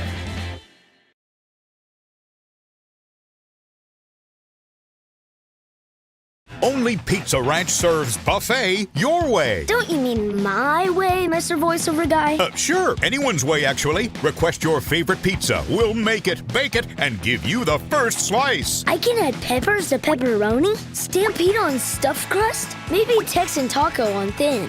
No tomatoes on my half. How can I convince Mom to let us eat here every night? It's buffet your way at Pizza Ranch. Say it with me, kid.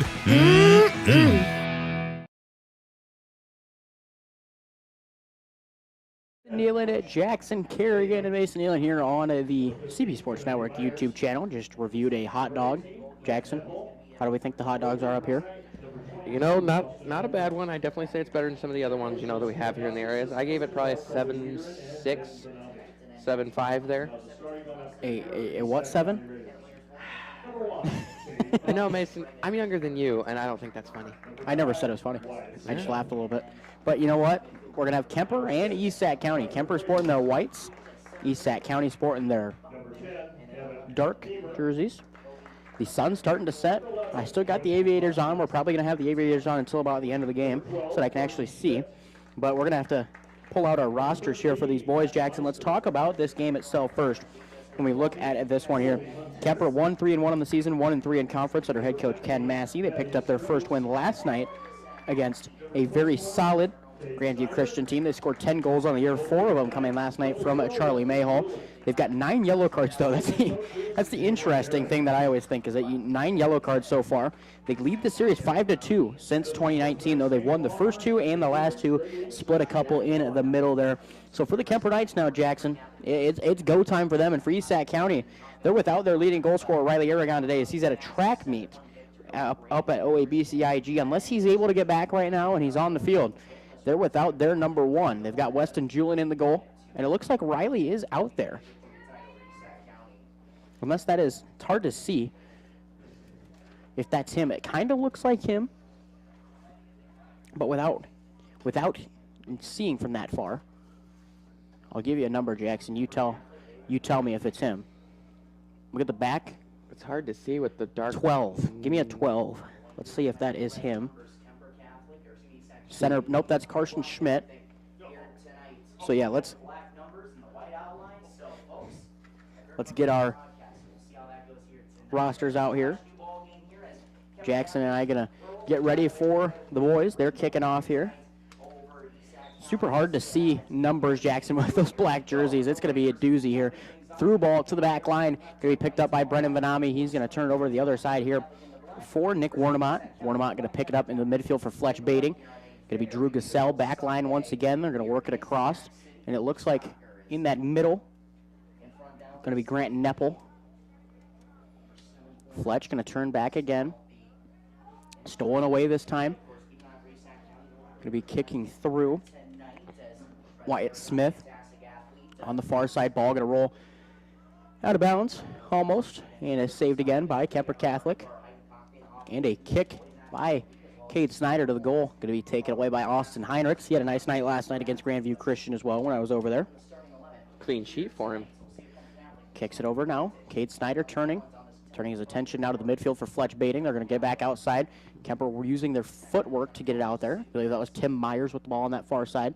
Baiting going to have it again. Goes to the middle for Gassell. He kicks it off now to Mayhall. Back to Gassell. Tries to break the line. Couldn't get it. Mayhall in the middle. Works it through. And he's going to get it through to the other side. Gassell taking it off. They're going to turn it outside. One touch to the corner. Going to have it. Baiting turns it back inside, and it's going to be kicked into the defense. Brennan Vanami for the Kuemper Knights going to turn it back right side. He'll go over to Creighton Halber in that backside. Halber, seasoned veteran for the Kuemper Knights so far. Halber going to work it to that outside. I can't see with the sun bearing down my eyes right now. Center. They're going to turn it in to Fletch Baiting in the middle. Baiting going to send them through. It'll be Charlie Mayhall one-on-one with the keeper. He's going to take the shot. Low left, missed it. 2 feet. Charlie Mayhall trying to keep where he left off last night, Jackson. 4 goals last night. Started the game with a hat trick within about 12 minutes, and he wanted to start that same way. Julin diving to his left, unable to get the save, but Mayhall luckily missing it. Middle, Mayhall has another chance. Defense going to miss the kick here. Gassell going to run towards that left side. It's going to be picked up by Julin.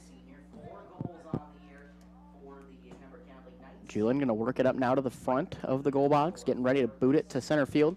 He's going to kick it to the left side, reversing field. Nice job keeping the ball in front of them for the Kuemper Knights. Baiting over now to Gassell. He's going to go to Mayhall in the middle. Mayhall touched again.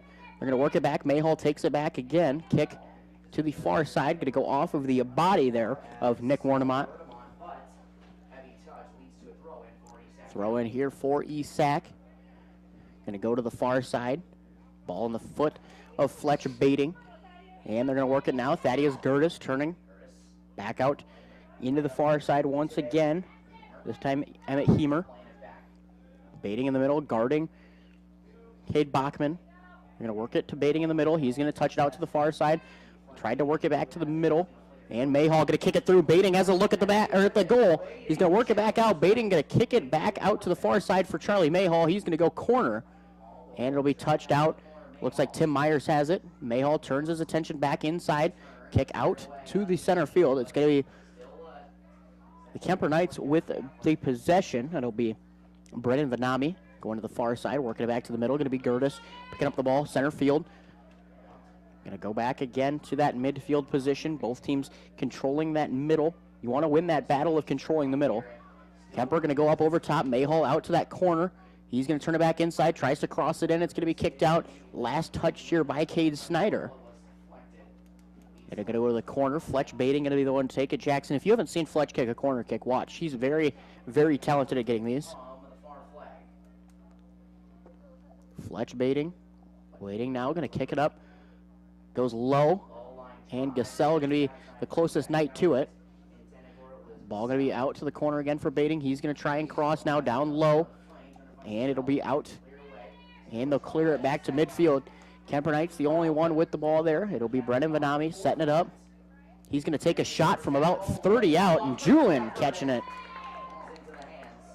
Julin going to roll it out to the far side now this time for Heemer. Heemer going to turn it back to their back line.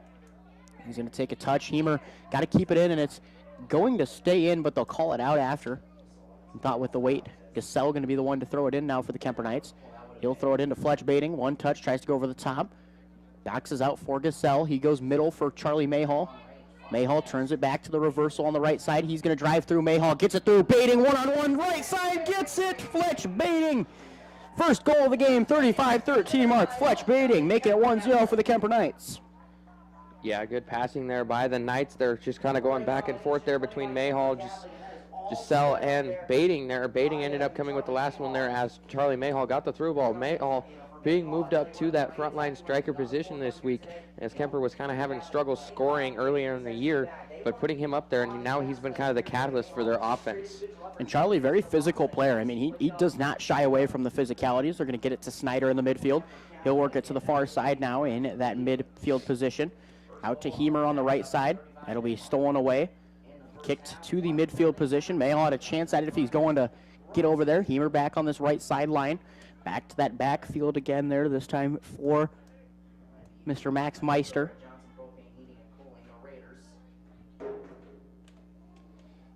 Ball going to work towards the midfield. Stolen away this time, working it outside. Going to be Tim Myers. Myers going to be tripped up, and he will have a free kick from that zone. Myers a little limp on that one. They're going to put Brennan Vanami there. He drilled one of these yesterday, Jackson, from about this far with about 15 seconds to go in the game. He's got a leg that can do it if he goes top left. You got to go away from the keeper here if you're wanting to go goal. You've got Fletch on that backside. Vanami going to go at the keeper, and it's going to be bounced into the hands of Julin. He'll roll out right side for Hemer. Hemer's touch back towards center, and then we'll work it back outside, down the line. Stolen away by Gasell. They're going to get it into center field this time. Back out to Gasell in that back line. Drew going to go up and over. Nice header from the back line there from Meister. Up now to that defensive line. Esack going to try and turn it. They're going to get it up now again to Gasell. He goes back center for Fletch Baiting. Baiting tried to go between the legs of a defender. Gasell over to his teammate on that far side. Out now to the far side, rolls right in front of Ken Massey in the Kuemper bench as it goes out of bounds. Kuemper going to work very fast down that sideline, not wanting to wait for the defense to get set. Esack going to kick it back out on the far side again. Inbounds on the throw. Goes to Baiting. Baiting dead center. Kicks it back out. They're going to work it back to that sideline. Head coach Ken Massey there with his bucket hat waiting. Esack trying to get back on the offensive end. They're going to kick it through ball down over the head of a couple Kuemper Knights. Brennan Vanami going to be the one to go over towards it. Austin Heinrichs going to come up to the corner of the box and able to pick it up. Heinrichs going to jog back to that center of the box. Heinrichs boot towards center field. Cade Snyder rolls off the chest, kicks it towards that back line of Kuemper once again. Halber jumping up, going to head it down. Nice job from Kuemper there getting the turn. Gets it to Baiting in the middle. Fletch, one touch, a little too far. Esack able to clear it back on the defensive end. Halber there waiting to take his touch. Creighton going to turn it back outside to the far side for Nick Warnemont. Halber becoming that center back now. After Vanami moving to the left back, Warnemont moving to that right back. They started on the complete opposite. Mayhall takes a touch over a Raider, able to pick it back up here. Working it towards that center field. Now back into the foots of Fletch Baiting. He works through that middle. Baiting losing his footing for a second, drops to the far side now. Kick up now into the hands or the foot of Gasell. Back to the middle for Baiting, up to Mayhall. He'll drop to the left or the right side. Tries to work the reversal, cuts through the defense. And it will be taken away by Esack again. Gonna work to that corner. If they can get Myers there, he's got it, and he's gonna take a shot, and Myers, fast kid, takes the shot, but Ken Massey, it's something he said yesterday. I watched it every time. He goes up to his guys. He goes, "Where's your body facing?" Tim was running towards the scoreboard, and his back was up towards the sky. So you need to have your feet and kind of kick down on that one. Esack kicks it off one of his teammates. They're going to try and work it through that center field here. Trying to stay away from the sun so I can actually see. They're going to pass it over to the back line. Working it back into center field. Schmidt there. Back out now. Big touch from Gasell. He gives it to the back line. And going to be passed to Baiting in the middle. Baiting, two guys on him. Passes it off to Mayhall, right side. Guarded by Snyder. Mayhall going to break the line on that backside. Kicks it through, loses it. Into the corner, Tim Myers has a chance to save it. Will keep it in. Myers works through the defense. Gets a touch on it, and it will roll out of bounds. Last touch here by Kuemper Catholic. Nice couple of jobs, though, here from Julin. Should be able to keep these balls inbounds. Looks like we're going to have a substitution into the game. Traeger Niehaus joining us on the field for the Kuemper Catholic Knights. Snyder going to bump it outside. They're going to work through this defense. If you got good passing, Jackson, soccer is a really fun sport to watch here, but you got to have good passing to be able to make runs. Creighton Halber had a look at it. Banami going to have it, and Halber tripping it up in the front of that line. And I tell you what, Jackson, that sun is really killer with these numbers. Yeah, and it's just getting lower and lower. Hopefully it goes behind those trees out there, right behind the two fields there, so we can kind of see a little bit better. But it's gotten Definitely worse over here by the Kuemper goal. It's hard to really see anybody out there. I can't tell who's even taking the kick right now. Heinrich's going to have to make a nice catch there in the goal box for the save. Nice shot on goal. I do see Connor Crabb, though. That's all I can really see out there. That is true. There's Mr. Cade Bachman in the middle, I believe. I actually don't know. Quentin Bachman, actually. My bad. Over the top here, Gasell had a chance at the header. Schmidt going to get the header. Gasell going to get it to him now. Mayhall breaks the line. Ball still in the air. Mayhall has an open goal, and he's going to go left foot, right side, and it misses. In front of that scoreboard rolls to Mr. Jeff Stornihan, who's in that left corner again. His pictures will be free to download on the CB Sports Network website. They'll also be out on Instagram and stuff later. I think I'm going to have to take the aviators off, Jackson. Sad day. We're going to take them off. We are back here in Sac City, though, for a doubleheader of Kuemper and East Sac. Fletch baiting into the sideline, has it booted away. Into that back line, Creighton Halber going to come find it. Takes a touch over the head of Shane Vaughn. And then another touch here from Kuemper. That one going to be Gunnar Gredeman. They're working the ball to the far side. Niau's trying to go find it. Kicks it to the far corner of where this defense is at. We'll go to the middle for Gredeman once again. He'll drop it back to Vanami. Vanami booting over the head of the defense here. A nice touch by Drew Gasell. He'll kick far side, and it will be taken away once again here by Quentin Bachman. And missed there. Gertis has a look at it. He's going to take a big touch, running into it. East Sac's got a look. We're going to see if they can get the goal, and Brendan Vanami crushing the dreams of East Sac there. Had a good look. Cade Snyder in center field. Bumped by Niehaus on his backside. He'll kick it to Carson Schmidt in the backfield. And Charlie Mayhall going to make a play on the ball there. Very physical play. Runs over Carson Schmidt. And he's one of a couple of guys that, there's not many guys in this area that can run over a guy like Carson Schmidt. Charlie Mayhall is about one of them. Ball going to get to the far side. Niehaus is going to have a look at it if he can beat the defender to it. Julin going to walk his guy over there to be able to pick up the ball. Julin going to work his way out now to roll it out for the Kuemper Knights to defend. East Sac working to their right side of our video here. Hopefully everyone can see the video very clearly. I don't think you can. I don't think so, and we do apologize, but just the sun position and where we're sitting at is not very ideal.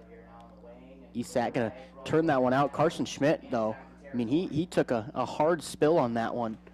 Almost turned his ankle over, and luckily he's all right. Throw in here going to come from the Kuemper Knights, but we do apologize. Like Jackson said, we could probably move it over to this side again if we want to switch. We'll try it at half. We'll see if we can do it here, Jackson. Just lift it up. We'll see if we can get a switch here. I'm going to have to go over your head. Let me see. We apologize for moving now. The only bad thing is now I can't see. But you know what? We're going to sacrifice me seeing for you seeing. Well,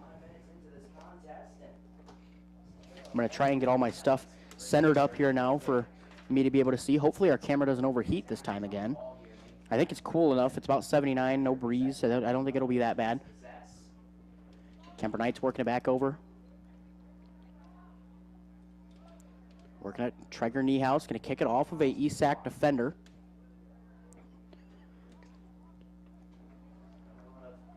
And it'll be into a throw-in for for East Sac. And it will be over this far side, Jackson. I'm still trying to figure out how to get this to work for you guys to be able to see. We can't see the goal on this side, and we do apologize. If we can maybe slide this back over. See, now I think the glare's bad on there, Jackson. I think that's why we're missing it. Well, that's the middle part of the window, I think. Traeger Niehaus kicking it over into the body of Quentin Bachman. It'll roll it back to the far side. This time once again. Can't tell the number of the young man over there so far. It's hard to see with this. We'll hopefully have a better view at the Carroll Athletic Stadium because the sun will be behind those massive set of bleachers. We'll have Jackson maybe roll this one back all the way over here. Maybe that'll work for you. Baiting, center field, works between a couple of defenders, and he's going to send the through ball now. It'll be Mayhall and Myers over there. And they'll turn away and kick it, and this one will roll behind the flag. So it'll be a corner kick for the Kuemper Knights. We'll see who's going to take it here. Maybe Jackson can tell me. I don't know exactly who's taking this corner kick. I think Fletch. Looks like Fletch Baiting taking that kick. Yeah, Fletch Baiting taking the corner kick. It'll be up in the air, over the goal, back post, and a header going to be saved by Weston Julin. Julin's got to look at the offensive end here if he can get him out and rolling. Nice job here from Esack. They're trying to go.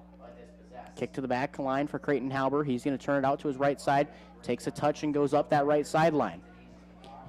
Out on the field right now, Aiden Honlos in that center position.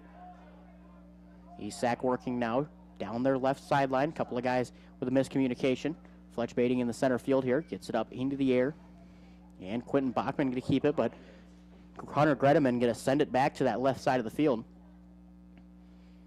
Fletch going to run down the sideline, keeps it down on the side. He's going to keep going himself. Gets it through to Traeger Niehaus, drops it off for Baiting. Baiting going to kick it back to Mayhall. Mayhall going to be taken out in the goal box and didn't like the no call there. Esack going to lose the possession once again back to Kuemper in their backfield. Halber going to turn and boot it down the right sideline. Niehaus with a touch out to Baiting at center field. He's going to meet him in the corner. Julin going to chase it out there and get the ball. And these are important, Jackson. When you get that goal early like Kuemper did, when a game's like this and it's kind of stagnant, it's easy to just start playing defense. Yeah, and you definitely want to get out to that early lead here and try to play some defense in the halftime, but you also want to keep scoring. You don't want to lay back as well, because that could lead to this ball game getting tied up here if you just kind of lay back and relax. You want to try to stay up and stay on the attack. Drew Gassell, Grant Neppel checking back into the game here. Going to have Timothy Myers and Gunnar Gredeman checking out of the game for Esack County. Don't drop that tripod, please. I'm just letting you know it. I think Jeff would be mad at both of us. Working now into the front, going to be Gertis. He passes it off. Going to get it over to Cade Bachman. They're going to get it all the way down, and the ball going to go behind the goal and misses. A little bit of confusion there from, the looks. Is that one going behind the goal? Looks like it goes in when you're this far away. But Kuemper going to return on the offensive end. Going to be a goal kick here for the Kuemper Knights. Looks like Brennan Vanami going to be the one to take it once again. Got a very powerful leg. Hopefully, Jackson, we've got the sun going down soon. Vanami going to boot this one down center field. It's going to take a couple of bounces towards Drew Gassell. He'll maintain it. Turns back out left side. Going to try and drop through to Fletch Baiting. Cade Snyder going to be the one to pick it up. They're going to take one touch. Gets it over now again to Mr. Neppel. We're going to have Snyder in the air, heads it straight up. Niehaus drops it off to Baiting. Baiting tries to hit the through ball. It'll be kicked back up to their defensive line. Esack trying to control that middle. Nice job there again from Mr. Grant Neppel to get that ball off. Snyder going to stand his ground over by Niehaus to try and control that middle. Niehaus takes a stab at it over on the far side. It's going to be him and Bachman, Quentin Bachman. Got him and Cade both on the field, so we're going to try and call him by first name. Niehaus going down the sideline. Mayall, too big of a touch, will regain the possession. Fletch going to go up over the top, and that one going to roll out of bounds. 21-20 almost to go here in this first half. We've got Coach Ken Massey, Coach Damon Herrick, a guy from both teams coming up after this game. And then I will go home and record our Brinks Exterior Sports Report. Jackson gets the pleasure of not having to do that. Far side going to be picked up by Quentin Bachman. He's going to work down that left sideline, finds Cade Snyder. Snyder trying to work against Fletch Baiting, lowers the shoulder to try and get positioning. And it will roll out of bounds. Ball going to be tipped. Gassell going to have a look at it, and Esack going to save it away. Fletch Baiting shoulders it over the head of Cade Snyder. Gets it over now to the far side. Almost had it, was Luca Granginet in the back line. Vanami, long strides, able to get to the ball very clean. He's going to kick it off to Austin Heinrichs, who will boot it to that midfield. Gets a touch over to the far side once again here. And got an Esack player hitting the ground real tough. Gassell back to the middle once again. This time for Honlos. He's going to try and send the through ball. Not able to get it. Honlos breaks the defensive line. Works back again. He's going to drop back now to Vanami in the center back. Vanami boots it down that right sideline, looking for Niehaus, finds Baiting, makes the run to the corner. They're working it back up. Snyder tried to Pat McAfee that ball. Absolutely booted Jackson. This is a very back-and-forth game trying to control the middle. Niehaus, drop to Bating. Bating turns back inside, beats Snyder to a spot. Fletch gets it back to Niehaus. Niehaus looking outside. He's going to turn it back into that center position. Drops off to Mayhall. Mayhall turns back at center, has a look towards the bucket, and will go towards the center, missing that one. Esac almost just scared there if they didn't have their official behind. Yeah, just really close there. Julian definitely getting his work in tonight as Kuemper's just been keeping him on his toes all night. They're going to try and go up and over. Vanami going to head it back, and it's going to go back to the defensive line. Halber going to turn it back outside, kicks it up over the defense. That one going to be touched again by Warnemont. He'll turn it down that left sideline, waiting for Gassell. Gassell going to let it roll out of bounds. Almost had a chance to get to it, but not able to. Jackson, pretty fun game so far, though. Yeah, definitely a good game. I mean, only 1-0 as we're at the 19-minute mark here. But back and forth, just kind of in that midfield, much like the girls' game. You know, I kind of said whoever's going to win the midfield is going to win this game, and I think that might be true for this one potentially. Fletch Bating going to check out. Going to be Tim Myers and Gunnar Gredeman checking in. Aiden Honlow's checking out as well there for the Knights. Back row, they're going to get it to Gredeman, goes off of his leg. And then it'll be a throw in here for the Esac County Raiders. On that far side, going to be Owen Engel throwing it in. They're going to drop it to the far side. Shot on goal. No good. Vanami going to save it. And Gunnar Gredeman going to turn it outside. Ball going to roll out of bounds. Kuemper going to be on the defensive end still. Tyler Murley in that midfield. Throw in, going to go deep. Couple of headers from a couple of different guys. This one going to roll towards the sideline. Vanami going to lower the shoulder towards Engel to tell him stay away from the ball. That's kind of the physicality you need, though, from some of these guys. Is just, you know, I'm setting my feet down and you're not going to get to this ball. Well, especially in that back line, you definitely want guys that are going to stay strong and stay tall and not just get bullied by those attackers, especially those strikers and wings. Working it back now. Brennan Vanami on the goal line. He's going to boot it down that right sideline. Gets to Traeger Niehaus in the midfield. Niehaus turns it back center. Drop once again now for Neppel. Neppel gets to that left sideline for Gassell, and that will roll out of bounds. Jackson Kerrigan and I bringing you a live soccer broadcast from Sac City. We'll be at Carroll Athletic Stadium for next week. We'll have two of them, Jackson. We'll have great fun time there. Deal with Gary McGill and Ken Massey and Coach Babe and Steph and all those guys once again here. Love all of our coaches. Very, very great to us. Ball working down the sideline here. Niehaus took a stab at the ball and tripped up on that far side.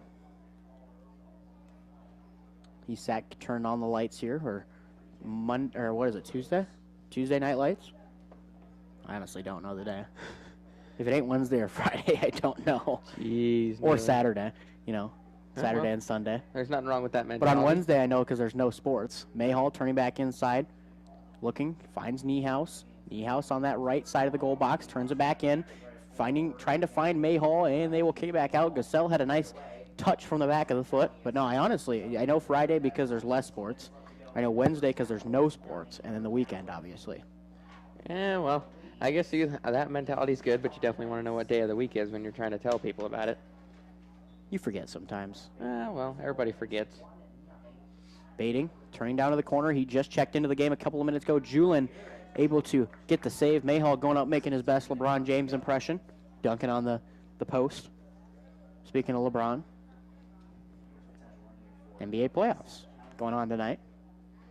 Owen Engel takes a stab at it, finding Murley as they'll kick it to that back line. Vanami going to turn it outside and back to the corner. He's in that deep corner. You got to turn it back outside there. Getting it's going to be Engel, turning it inside. Now they're going to kick it to the back line. Murley takes a stab at it. Gassell dumps off to Fletch Bating. He's going to turn on the outside. Bating, a very nice runner. He runs track as well. They're going to turn it outside now. Niehaus got that blazing speed on the outside. Gets to that outside. Drops now to Mayhall in that center position. Sun's starting to set underneath those trees. Easier to see a little bit of our action. Mayhall takes this another stab. Loses the ball down the sideline. Going to have Esac kicking it down the sideline and out of bounds. Jackson, we're here with about 15 minutes to go, 1-0 Kuemper Knights. What have you seen so far? I mean, Kuemper's kind of controlled the momentum for the most part. The last half of this first half, I mean, Isak's been able to kind of get some things going here as that one goes wide. Good shot there.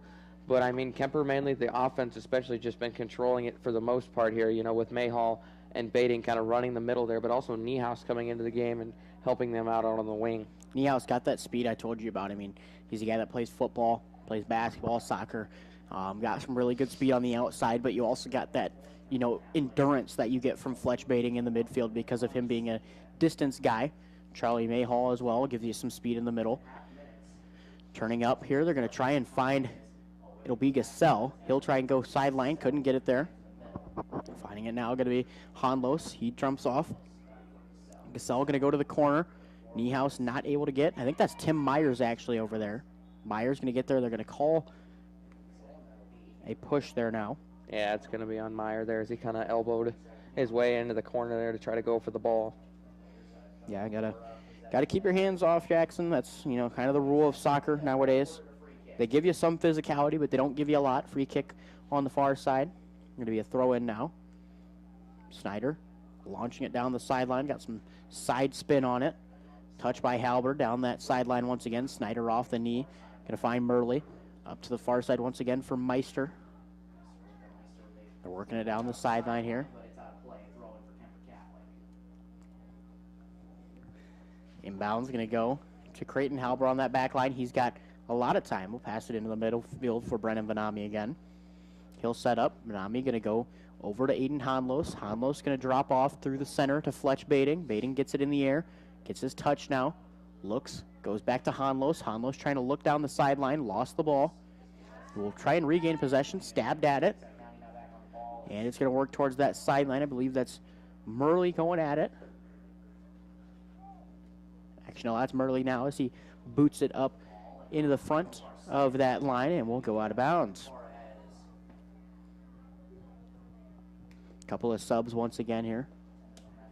Can't see the number of the young gentleman coming in. Looks like it'll be Nick Warnemont back in the back line. Yeah, Luca Granginet, one of the ones that checked out there for the Kuemper Catholic Knights. Working down the sideline here is going to be Isak. Getting up to the top again for Bachman. He'll turn for Murley. Back side for Snyder again. Boots it through the Kuemper defense. Header from Warnemont. Gets it to Engel. Engel up over top. Going to be over to Halber. And a shot here possibly. And a nice save there from Brennan Vanami, kicking it out of bounds and not allowing a chance at a goal. Yeah, good job there by Vanami, not being worried about it, just getting back there, you know, applying the pressure, and then eventually getting a hold of the ball there and just kicking it out and just stalling out that possession. Charlie Mayhall going to run under the ball there. Finally got that sun going under, able to see. Cade Snyder going to throw it in. Vanami going to kick it to the far side. Header from Murley. Then header from Engel. Vanami takes the low route and keeps his feeding. Fletch got to get it over to the far side once again. They're working across. Engel going to go inside. Warnemont now to Mayhall. He takes a stab at it going down that left sideline. Pass it off to Gasell. Gasell turns it back right. And is going to pass it to the middle. They're going to work across the middle now. Gets it off the timeline. Gasell. Over to Fletch Bading now once again. Drops it for Honlos. Honlos back through. Honlos again, dropping it to Halber this time. Passing off to Brennan Vanami. Vanami going to work down that left sideline once again. This one. Just kind of a back and forth, trying to control the middle. Whoever can get it past that back line's got a good chance at it. Throw in here this time from Warnemont down the left side. He'll touch it, and it'll be kicked away to that back line. Going to be touched and kicked out by Neppel. Isak going to regain control. Halber reverses field here, and going to be headed by Carson Schmidt. Drew Gasell going to make a nice touch. Finds Niehaus, kicks off to Mayhall, and a kick from both of their guys. Mayhall and that back line both had a touch on it. Goes out of bounds. Last touch by Isak. Maybe a corner kick by Fletch Bading. Fletch Bading going to take the corner kick from that far right side. Waiting on the kick here. I'd probably go high, Jackson, if I were you, because they've got some athletic ability there. They're going to go high front post. Mayhall going to try and go up and kick it and unable to get it to go.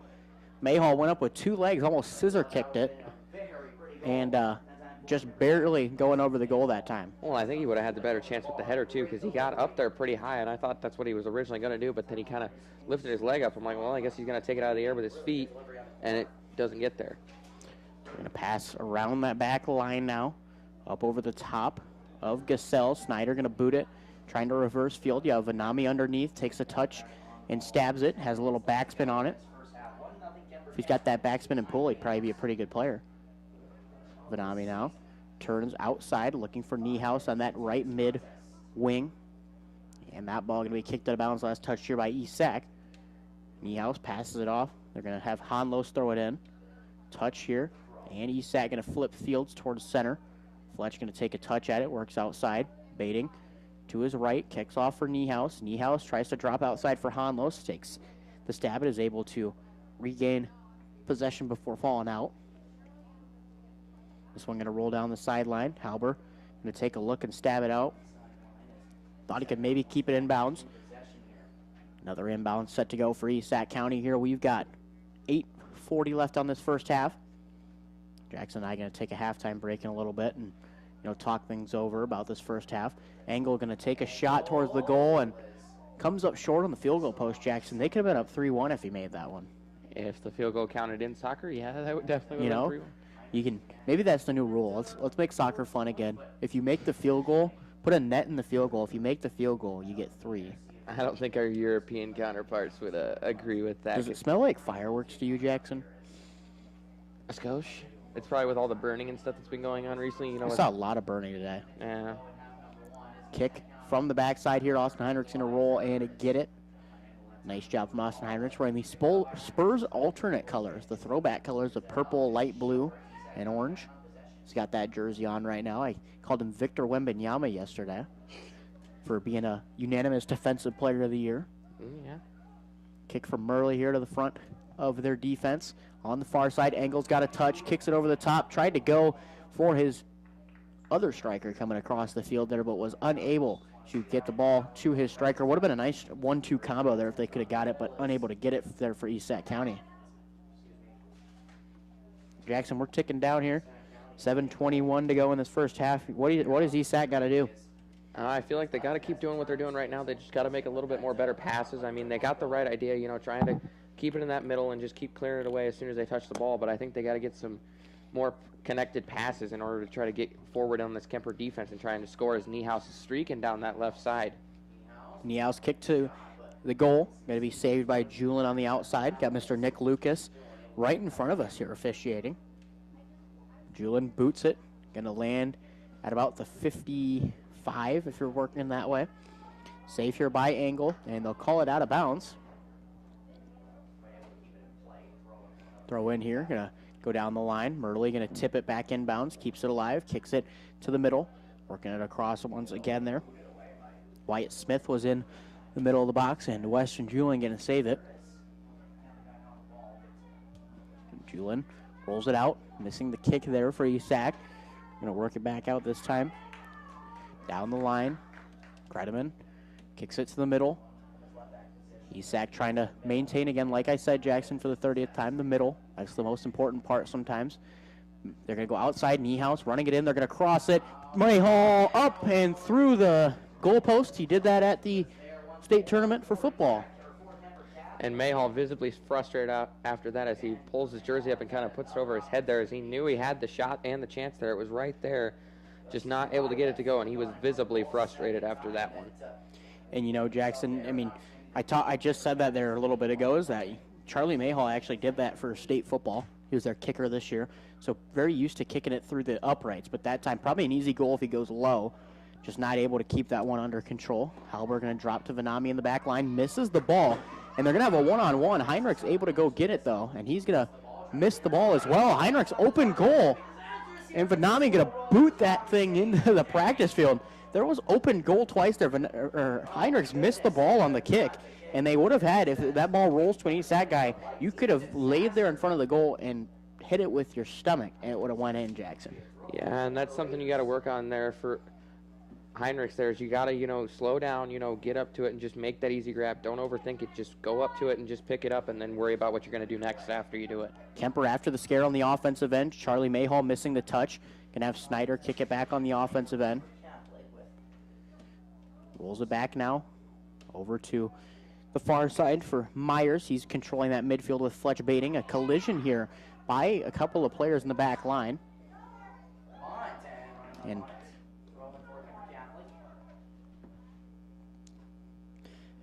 ball in the center again for Snyder. Baiting going to take a touch. Merks it back in. Has very good footwork. He's going to go 1-on-3. Sends the through bar. Charlie Mayhall had a look at it, but that ball going to be booted to Narnia out of bounds. Nice touch there by Carson Schmidt to keep that thing going. Yeah, Cade Snyder and Charlie Mayhall, that's kind of been the matchup now in the middle, and it's kind of been a pretty good one as they've been battling back and forth, about the same size of players there, so it's been a good matchup so far. Murley going to go down this right sideline, doesn't keep it in, will go out of bounds, but gets it across the middle. Throw in, going to drop to Brennan Vanami. He's going to take a touch, gets it out in front of him, and will boot it through. This ball going to go right in front of Mayhall.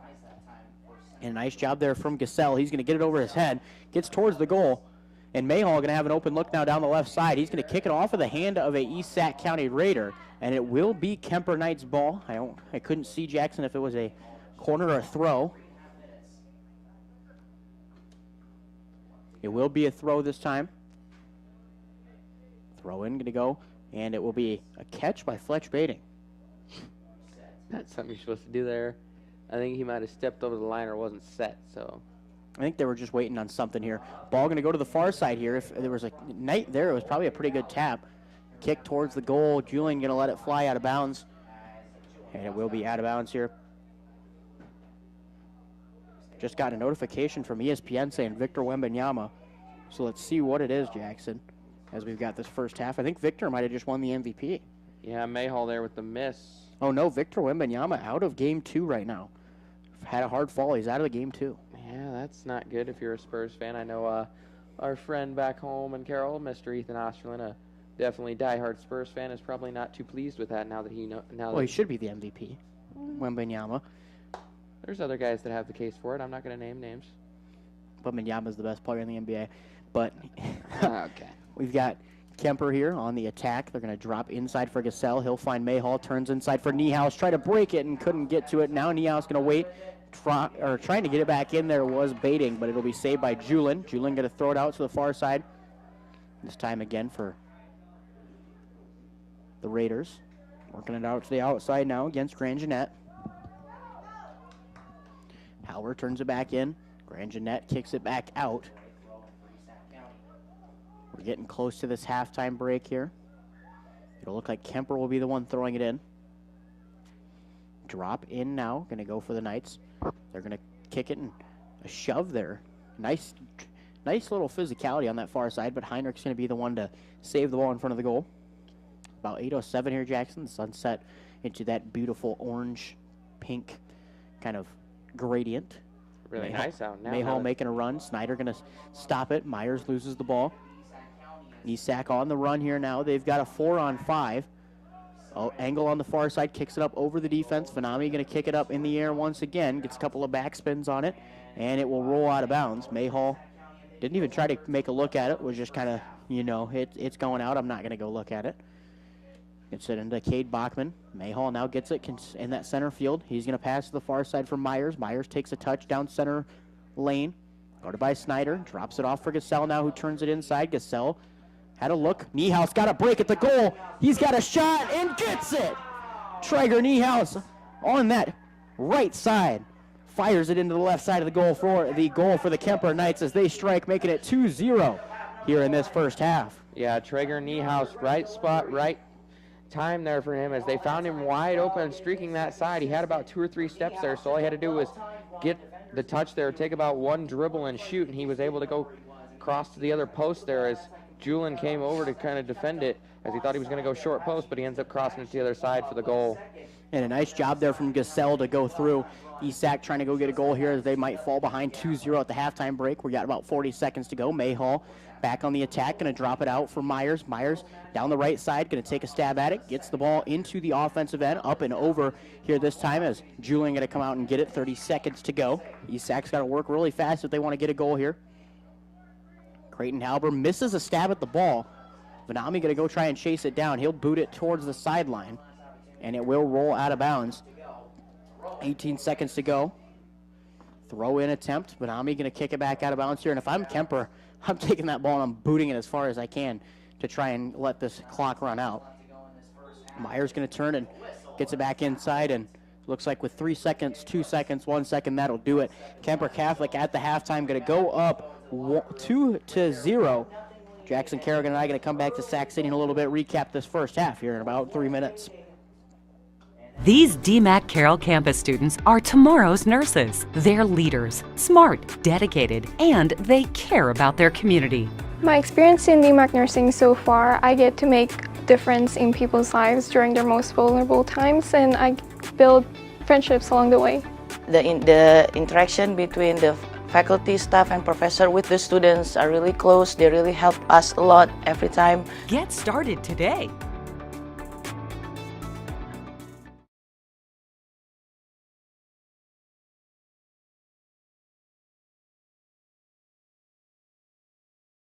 Collins Aerospace, we believe in investing in our employees' future. That's why we are proud to offer our Employee Scholar Program. Whether you want to pursue a professional certificate or a degree related to the industry, we offer full tuition reimbursement and even paid study time. Our Employee Scholar Program is the perfect tool to help achieve the future you've been dreaming of. At Collins, we don't just want to offer you a job, we want to offer you a career and a future in aerospace. For details on the Collins Aerospace Employee Scholar Program, visit us at careers.rtx.com. Family owned and operated since 1948, Quant Auto Salvage is the area's best full-service scrap facility. Whether you are looking to sell scrap iron, vehicles, or batteries, or you need to locate that difficult-to-find part for your vehicle, they have what you need. And if it isn't in stock, they can locate it with their nationwide parts database, or you can pull it yourself at their You Pull It. Quant Auto Salvage. They sell the best and recycle the rest on Kitty Hawk Avenue in Carroll. Midwest Wholesale is your local building products headquarters. We have everything you need for your smaller home improvements to the building of your home or commercial building. We pride ourselves on giving you top-notch service, quality products with competitive prices. So whether you're a do-it-yourselfer, a contractor, or you just need a little help on a project, Midwest Wholesale is a one-stop resource for all your building needs. Midwest Wholesale, how you want it, when you want it, where you want it, we deliver. Only Pizza Ranch serves buffet your way. Don't you mean my way, Mr. Voiceover Guy? Sure, anyone's way actually. Request your favorite pizza. We'll make it, bake it, and give you the first slice. I can add peppers to pepperoni, Stampede on stuffed crust, maybe Texan taco on thin. No tomatoes on my half. How can I convince Mom to let us eat here every night? It's buffet your way at Pizza Ranch. Say it with me, kid. For over 50 years, Pringer Slumberland has been your trusted destination for all things furniture and flooring. Hi, it's Matt Pringer, third generation in our family-owned business. We understand the importance of creating spaces where memories are made and cherished. Our commitment to quality craftsmanship, personalized service, and unbeatable value has made us a staple in the community. Pringer Slumberland is more than just a furniture store. We're part of your community, and when you shop with us, you're not just furnishing your home, you're investing in the livelihood of your neighbors. Pringer Slumberland, Highway 30 West in Carroll. St. Anthony Regional Hospital, the regional leader in healthcare, dedicated to improving the health of the people they serve. At St. Anthony Regional Cancer Center, you'll find the convenience of cancer and oncology consultation and treatment in one convenient location. At St. Anthony Clinic, you'll find a team of doctors and nurses that care about you and your family's health. St. Anthony Clinic is devoted to comprehensive healthcare for people of all ages. For every stage of life, always look to the cross. Always St. Anthony. Since 1968, Mackey Motors has been serving Lake City and the surrounding communities with new and certified pre-owned vehicles. Mackey Motors is a full-service dealership providing oil changes in our Quick Lube Express bays, a service department with world-class trained technicians, a body shop and collision center with the latest equipment, a full vehicle detailing department, or come talk with one of our highly knowledgeable sales staff. Recipient of the GM Mark of Excellence Award for 16 years running. Together, let's drive at Mackey Motors in Lake City. MackeyMotors.com. Olson's Outdoor Power is your one-stop service and equipment shop for all things outdoor. We sell the best power sports products in the business, from Polaris, Can-Am, Sea-Doo, and Ski-Doo, trailers to tackle any job from H&H, Triton, and Wilson, and we continue to lead the way in lawn and garden equipment with great products from Exmark, Dixie Chopper, Husqvarna, Cub Cadet, Steel, and Echo. Add factory-trained technicians in 2 locations, and it's easy to see why Olson's Outdoor Power is the leader in all things outdoor. Olson's Outdoor Power, your one-stop service and equipment shop with locations in Atlantic and Carroll. People want and deserve more comfort, efficiency, and reliability, both in their homes and places of work. Dries Company will be there to meet these challenges, whether we are designing a new system or servicing your existing equipment. We are a rapidly growing company that strives to meet and exceed all your expectations. No matter if you are looking to buy new appliances or need the help from one of our certified technicians, we are here for you. We pride ourselves in our installation and service. Dries Company, servicing the Carroll area since 1933.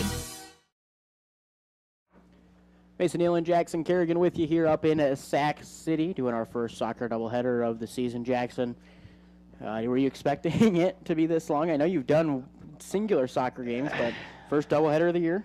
Yeah, definitely the first doubleheader of the year, as most of the time the girls and the boys have been in separate places, but I'm sure it's going to just get me used to when they play doubleheaders towards the end of the season, because that's when they normally try to play at the end of the season, or when they try to play some non-conference teams, like East Sac and Kuemper and, Harlan, some other schools out there that are just going to be easy to get, 2 doubleheaders in. But other than that, it's not too bad. It's about what I expected the length to be like. It's obviously, I'm sure not as fun for you because you got to talk the whole time and find some stuff to talk about. But other than that, it's been pretty good. Kuemper able to get 2 goals so far in this half, and seeing if they can add some more here. But East Sac, having a little bit of a run there for a while as they went kind of back and forth, just not able to find the back of the net, not really able to get anybody close. Talking's why Jeff pays me 6 figures, Jackson. 6 figures? Jeez, I might just drop out of high school now, even though I graduate in I'd be lucky 40 days. I'll be lucky if I get 2 figures, but you know what, though? It's not about the money. It's about the experiences we make here. 2-0 Kuemper Knights here in this halftime break, 3:30 to go in our halftime break. Jackson, Charlie Bating, or let me rephrase here. Charlie Bating being a big factor in that midfield, but I think the biggest factor so far, Fletch Bating, he's controlled that midfield. Him, Tim Myers, Charlie Bating, but Traeger Niehaus picking up that goal in the late parts of this game in the first half was actually huge for him, because now you have a little bit of a cushion coming out of the break. Yeah, and I feel like moving Mayhall up front was good for their offensive, but yeah, like you said, Fletch has been kind of playing in that middle really good. He's kind of been just controlling. He's kind of been the traffic cop in the middle, just kind of directing traffic and finding places for people to go, and that's kind of how he's been able to find people that score, especially that Niehaus goal. But overall, Kuemper just playing really solid here, but I think, that back line of East Sac doing really well. It's just the offense has not been able to get anything to amount to any fruition so far. I'll tell you what, Jackson, we're having fun here today. 2 minutes to go. Are you having fun at least? Oh, yes, I'm very much having fun, The weather's been nice. At least it's not been cold or rainy. We're in a press box, so that's not as bad. But, if we had to be outside, I'm sure that would very much not be fun if we were outside trying to broadcast in the rain and in the cold. I got to ask you, too, you glad that the sun went down? Because I can actually kind of see numbers and see figures now instead of being absolutely blinded. I had the aviators on, so it wasn't bad, but, Yeah, it was definitely tough in the beginning, trying to see the screen of the iPad and trying to identify some of the people with the angle of the sun. But overall, not the worst thing in the world. I'm sure there could have been worse, but it wasn't as bad. And so I got to ask you, this second half here, you look ahead to what we're going to have between Kuemper and East Sac. Something that I think is going to happen here, and I think it's kind of a no-doubter for what's going on, Jackson. Do you think that this one's going to get, overly physical? I think there's going to be a lot more physicality in the second half because, close opponents, both teams play somewhat physical. East Sac's trying to play from behind. Kuemper trying to hold on to pick up their second victory of the season here. But do you think that this game's going to get pretty physical? Yeah, and I think it already kind of has just a slight bit, with Snyder and Mayhall kind of in that matchup there towards the middle of the end of the first half there. That one's kind of gotten physical. Also, Creighton Halbert just kind of giving those wings and those strikers a little bit of troubles so far, and Brendan Vanami just kind of pestering them, just booting the ball away after they thought they had a chance. But I think it'll get a little bit more physical, but not like overly like over the top. It could get like towards a card or a fist fight. Yeah, we never really hope for fist fights. I've watched one Malice at the Palace clip, and I'm good for my career. That's about it here. But Jackson, what do you need to do if you're ESAC to make the comeback tonight? Like I said earlier, you just got to make the passes. You got to connect more passes. They started to get that going a little bit there, but then they kind of struggled towards the end, just making those easy passes and finding the through ball there, as they haven't been able to do that. And other than that, I think they're playing solid, getting those stops on defense with Snyder in the back line. But, just keep doing what you're doing on defense. Just got to connect those passes here in the second half. Kuemper going to start out at midfield. They've got their guys ready to go. They're going to be working towards our right side now. If you're looking at our video, they're working from left to right. Hopefully we can get another camera person on Monday, because then we can have the camera outside and have a nice job with that and make Jackson less money than he's already making. Well, we'll make Jeffrey come out and do it. Yeah, he won't do that. Probably not. But we can. There is no way Jeff's going to run that camera for us. You never know. If he's listening right now, I would bet $3 that he would not do that. Is that how many ones are in your pocket? The only thing in my pockets is bread. I'm joking. But we got the Kuemper Knights and the... Why am I blanking? ESAC County Raiders here. Oh, gosh. It's been a long day, Jackson. We've been doing a lot of soccer so far, but it's been the same two teams each time. Yep. Knights working towards center field, that midfield area as well. Fletch baiting, trying to hold on to the ball. They're going to work now back to the left side for ESAC County. Down the sideline here, they're going to kick it to where Vanami runs into. Brennan Vanami kicking it back out of bounds towards head coach Ken Massey. He's on the sidelines, and Ken's a guy that you never really can't notice, Jackson. I mean, he's always got his hat on, and he always got shorts on. A save there from Austin Heinrich, going to roll out of bounds. So it'll be a corner kick for ESAC County as they're back on the attack. Well, I think he was called for a foul there, as I think the flag came up there from Greg Lucas for a foul as he kind of slide tackled. I think that was just out of bounds, but as the keeper, he tried to go for the stomach and was able, to hold on like this, but rolling out of bounds now, going to be a corner kick. Kick on the way, they're going to go up high in center. Header on the way, Heinrich's going to save it. And a nice job from Austin Heinrichs keeping the goal out of the box. He'll come up and boot this thing narrow. Header this time going to go in favor of Mr. Cade Bachman. They're going to kick it towards the sideline. Getting it's going to be ESAC again. Going to the corner. They're going to turn and try and fire back in. And they'll work it back out. Ball back into the feet of ESAC. It's going to be a kick towards that bottom part of the baseline. And one of the ESAC guys kind of limping their way back after that kick. I can't tell the numbers from this far. It's hard to see with their black numbers and their black jerseys. Mayhall took a stab and came down hard. It looks like maybe the playing surface a little slick over there, because we saw a couple of guys take some spills that far. A couple in the girls' game as well, I noticed, slipping over kind of towards each sideline. Kate Snyder going to run into the box here. They're going to get some of their taller guys there as a free kick on the far side going to come in. 2-0. Free kick on the way. Deep going towards the goal. Header on the way. Goes far side. Snyder goes inside. Another header going to go the far side. I think it was a knee actually this time though, but it rolls out of bounds on the far side. It will be a throw-in for ESAC again, but they've had plenty of chances to start the second half. Yeah, and I think they were trying to go to Snyder there again as he kind of came in more towards the goal from being on the outside, and they almost were able to hit him. Header up in the air here for ESAC and Kuemper. This one again, they're going to kick it towards the box. Inside Snyder, a shot, and I tell you what, Jackson, this game would be like 10-9 if we were counting field goals, but we aren't. Yeah, and Snyder wide open there, had the chance. All he had to do was kind of control it and keep it down, and just wasn't able to there. And he could have had the 2-1 there, excuse me, not the equalizer. That was Beckman that took the shot. Snyder was back towards the middle of the goal. Kuemper going to control the ball in the midfield here, trying to get it back across their timeline. Myers going to get it back over to Baiting in the center. Midfield going to be crossed in 1 second here. Myers going to kick it back out to Baiting. He's going to roll down the sideline, looks for the through ball, and will go deep corner. They're going to try and send it there for Gasell. It's going to roll towards the sideline and will roll out of bounds. Last touch here by Kuemper. Jackson, you know, Kuemper doing a nice job, though, on offense here in the second half. Sacks kind of matching them on the offensive end. Yeah, and I like how they came out more aggressive here to start, so hopefully that can lead to them, you know, finding the back of the net here early and trying to get themselves back into this one here. We are still at a 2-0. Ball on the far side, looking to cross it in. It's going to be Isak. Kind of an arm fight right now for the ball, and both guys are going to go down. I think that was Gasell, if I'm not mistaken, kind of hooked the arm there on accident and went down with one of the Isak guys. They're going to get a free kick from the far side, sending everyone into the box. Kick from the far side, 35-50 to go. Going to tap it down to the corner. And I would have figured you don't see a lot of that in kind of this soccer area.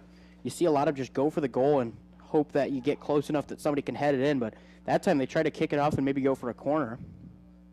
Benami there with the boot way over to that sideline. There's one of the assistant coaches tried to jump up and save it there, but just couldn't reach it after Benami just skied that one in the air. You got to pull a Chase for Galler in 2023 or 2022. Boot it into Grand Park as hard as you can as Heinrich's going to run up and save that one. He put about 3 or 4 different balls. We were down 9-0 trying not to lose. Put about 3 or 4 different balls into that little creek by Grand Park. Yeah, I watched Jamison Polking a year ago or two. He put one off the rec center building there in Carroll and off the DMAC building as well. And that's, you just kind of boot it as far as you can. And it's kind of the fun part about soccer is when you're up or down, you don't want to lose. You don't want to, you know, not lose as bad. You just send it through like that. Tim Myers breaks to the goal. He's one-on-one with the keeper. Takes a big touch, goes top right, and misses barely. Myers with a good look at the goal that time. Julin stood his ground on that right side. If Myers would have tried to fade back left, he probably had a bigger shot at the goal, but tried to go top right and misses it just outside of the net. Fight for the ball here. Now it's going to be back in the foot of Myers. He's going to cross back by Snyder. Gets it off to Baiting. Snyder off his head again. Fletch going to drop and works it back through. Kind of does a circle. Baiting loses it again. Snyder does a nice job of holding strong in that center position. Mayhall now takes the touch. Drops in the center. Gasell now at his foot. Ball going to go across the timeline here. Mayhall going to break towards the goal. He's going to take a shot. And Jackson, guess what he did? Field goal. It's good. Mayhall probably has about 20 points right now. Hey, that's why he's the high school kicker. You know, he was a kicker on a state championship team. Hey, the kickers are important too. The special teams are important. Hey, the kickers are always some of the best soccer players. That is true. Brandon Aubrey, look at him, former soccer star, and then he's now the highest paid kicker in NFL history. As of what, 2 days ago? Yeah, Drew Gasell working back, takes a couple of stabs, pass off to Hanlos, to Fletch Baiting, turns back inside, back out to the outside, sends the through ball, now to Myers. Myers' touch kind of coming off the foot a little awkward.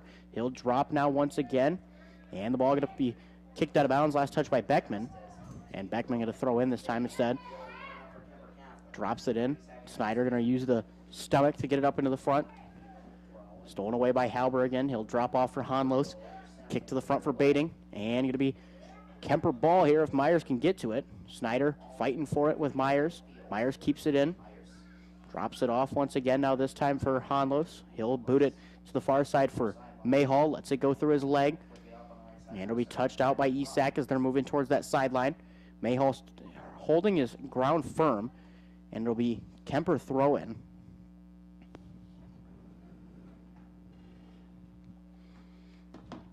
Ball going to be tipped around. Mayhall going to corral it and get it up to Fletch Baiting. He'll drop it now into the center field position.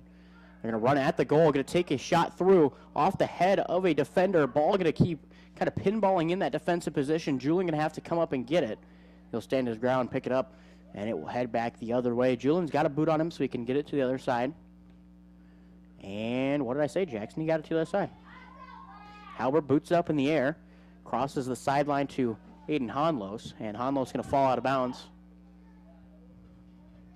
Onto the track there, Hanlos went. Yeah, I was going to say, if Riley Aragon could get done with their track meet in time and could get back to sack, you could probably have him appear in this game. I don't think that would work because I think you'd have to be there at the start of the game. I don't think you do. I don't know the rules. Somebody fact checked it for me if you can do that, because that's such an odd rule. Because I think that's what happened with Chaser Galler a year or two ago. Is they had a meet over in Missouri Valley, and he had to be back before the start of the game in order to play in that game. So he ran his event over in Missouri Valley that at the time Coach Shable wanted him to, and then he had to hurry back. We'll see here. Maybe somebody's texting me and can know. Where's Jamison Polking when we need him to be our rules analyst? Yeah, maybe we should text him. He's probably taking pictures tonight. Actually, I think he might be over at Dowling tonight. Possibly, I think he is. Jackson, I might send you on a side quest here for Mr. Connor Crabb. So Connor's over on this north side, behind the goal right now, and he needs bug spray. It's in the side of his bag, which is down there. I will hold the camera. All right, Jackson. I will see you in a little bit. Ball back in now to Baiting. We're going solo on this thing as I'm going to control the camera, write, talk, whatever you want me to do here today. Baiting going to go through ball, misses the mark. Back to center field. Now they're going to drop. Goes through the legs of a defender in East Sac, but still has a lot of time to maintain. Going down the sideline now. He's going to break center field. Kicks it across to the middle. Touch in the middle. East Sac colliding with a Kuemper player. They're going to take a shot at the goal. Austin Heinrich's one hopper going to keep the ball in front of him and pick it up. Jackson being a soldier and going to drop some bug spray off for Connor Crabb. I told him, go do that. I will control what I got. Snyder going to take a touch of midfield, gets up in the air. They're going to drop it off now. Kick out to the far side for Baiting in the middle. He's going to try and go through. Through ball, not going to get there. East Sac going to control it and turn it back outside. Kick back into the middle of play. Gets it to Snyder. Baiting fighting with him. Baiting turns and tries to get it back up. He will. Nice footwork from Fletch Baiting to get to the corner. He's going to get out of bounds and turn it back in. Touched by East Sac. Going to go down the sideline. Stays in bounds. Back to the middle now. Ball going to go up to the front here. And it will find East Sac's foot, but stolen away once again here by Kuemper. That time Nick Warnemont. And it will end up being Kuemper ball as they're set to throw in. Hanlos turns it back inside, finds Halber on that back line. He's going to turn and shoot it up the middle. Going to work it now through the inside. Hanlos going to break the center field. Snyder on his front side. He's got Beckman on the backside as well, trying to defend. Gredeman going to jump up. Hanlos going to drop it back. 29 minutes to play here in this ball game. Going down the left sideline. East Sac going to tip it back on their side of the field. Ball up in the air. Gredeman going to go up and get it. Body's flying in the air every time here. Gredeman going to control it at the left side of the center line. Gredeman down that center line once again. Boot back to the front of this East Sac offense. Warnemont going to turn it back inside, loses it. They're going to run it back around that left side of the defense, dropping towards the middle. And Hanlo's going to fire it up here. Jackson made it back very quickly. Connor with his bug spray needs it. Yeah, Connor was getting bit up out there. He looked pretty bad. Tim Meyer's going to take out Carson Schmidt down there, and you can hear the East Sac fans are not happy about that one. Kind of ran into him very hard. So, what I missed? Anything exciting? A lot of back and forth in the midfield. I mean, not a lot. It's been kind of that in the second half, though, if you obviously seen. It's just been kind of controlling that midfield and hanging on. Not really, neither team's really overly aggressive so far, but Niehaus going to roll one over. Being very aggressive here, trying to get the ball on that side. Baiting going to look. Now tries to send the through ball back to Baiting again. He's going to be tripped a little bit. Has Snyder on his backside. Going to be touched up now to Cade Bachman. Ball going to be up for Beckman. We got Beckman, Bachman, and Bachman. That's going to be a tongue twister. East Sac going over on their offensive end here. I'm trying to be generic a little bit because I can't tell the numbers from East Sac with their jerseys. Myers touched through. Niehaus had a look. Snyder going to take it and boot it to the far side. Every time they kick it like Jackson, I'm going to progressively enunciate the B more on boot. Yeah. We're just going to see how aggressively I can pronunciate boot for Mr. Cade Snyder, because he's got one when he kicks it out that way. Oh, yeah, for sure. As now both teams going to do a couple quick substitutions here as Tim Myers checks out here for Kuemper. I'm pretty sure pro soccer, you can only sub out and in once. Yeah, I think you can do it twice. I think twice, but I think you can come out of the game and come into the game, but I think you can only do that. I think you can come only in and out, yeah, once. I think you can go into the game and then you can come out of the game, or you can come out and go in. I don't know. You know, if you're a pro soccer fan, let me know. Me and Jackson know. I won't give my cell phone number out, but you can find me. Ball on this near side, stabbing at it that time, getting it over the defense. Is Grand Jeanette, and that one going to fly down this track, going opposite of where they run the hundreds. Throw in here for the Kuemper Knights, going to go to Niehouse's foot, and they will boot it back out, this time for Beckman. Niehaus over to Baiting. He turns inside. Fletch going to get it up in the air. A header this time from Myers. And Traeger Niehaus going to try and shoot on goal, but couldn't get it to go. They'd boot it from Schmidt out of bounds. Throw in this time going to come from Gassell. If you can get it towards the goal, get it towards the goal. But if not, you've got to drop this time. Going in, header. Going to roll out of bounds. Last touch here by Niehaus. Actually, it'll get touched by Schmidt. Looks like Fletch Baiting. Going to take the corner kick here, Jackson. You like my stance? I'm trying to be able to see. I can barely see Baiting. On the right flag, can barely see him. They've got their starters on that far side running towards the near post. He's going to shoot it high. Then nobody going to be there. Ball going to go through. We've seen a lot of that tonight where on these corner kicks, nobody's able to receive. Ball going to roll out of bounds. Last touch here by Isak. Brendan Vanami going to throw in here for the Knights. He'll drop it to Halber in that center back position. Halber gets up in front of the defense here. Drops off to Vanami now working across the center back position. Hanlos outside. Drops to Halber again. He'll turn it back over. Back to Vanami on that left center back. Vanami waiting. They're playing keep away in the back. Halber now turns up the midfield. And he'll boot it into the East Sac County stands almost. Almost hit the huddle cam on the way out there as the huddle cam was parked right in the middle of the track there. Throw in from Quentin Bachman. It'll head out of bounds. Great call there by Mr. Nicholas Lucas. What a great official, Mr. Jackson Kerrigan. Yeah, great officiating through so far. You know, haven't had too many controversial calls, so haven't had much to really... The good thing is in soccer, there's probably not a lot of them. It's not like basketball, it's not like football where you can make those, but a lot of things are very obvious in soccer, I feel. It's here and there. You know, occasionally they miss the handball or stuff like that, but that happens. Ball going to get on the right sideline. We're going to see if Engel can save it. They've got a kid streaking down the center field. He's got some blazing speed. Engel going to go down that right sideline. They're going to turn it out, so it's going to be a throw-in for East Sac, just narrow over the goal box.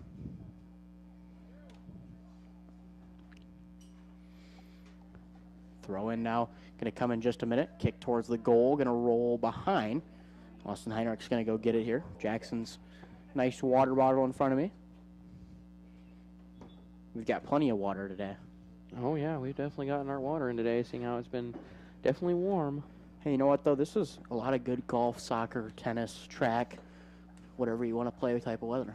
Perfect weather for almost every sport. Honestly, this right here, this kind of breeze where it's like 75 and breezy here, and just like a light breeze, and it's not hot, it's kind of chilly, is actually probably perfect weather for like late spring, early summer. Yeah. And I'm nice that we get it now. The only bad thing is I got to go type, so I can't go and enjoy a fire.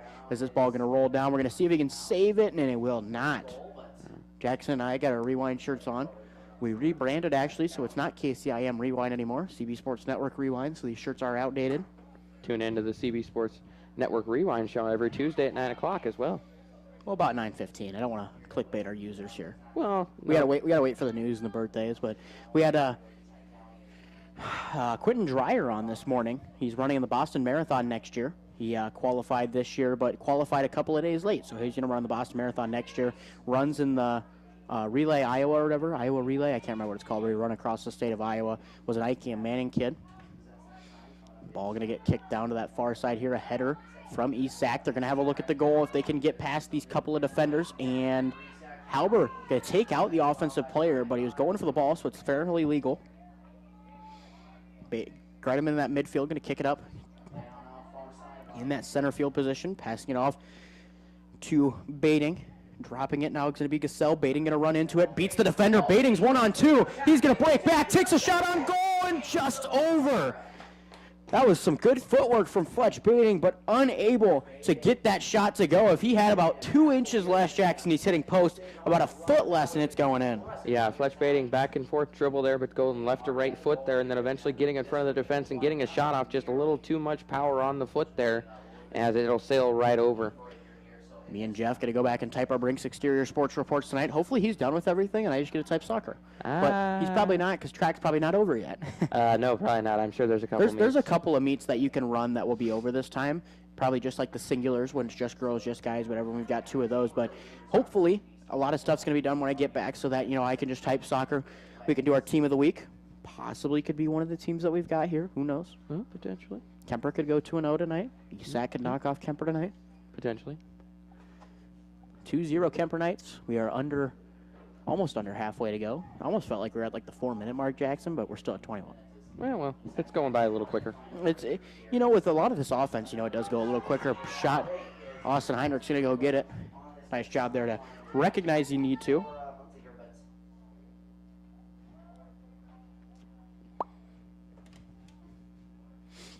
Ball going to go over the top of Snyder here.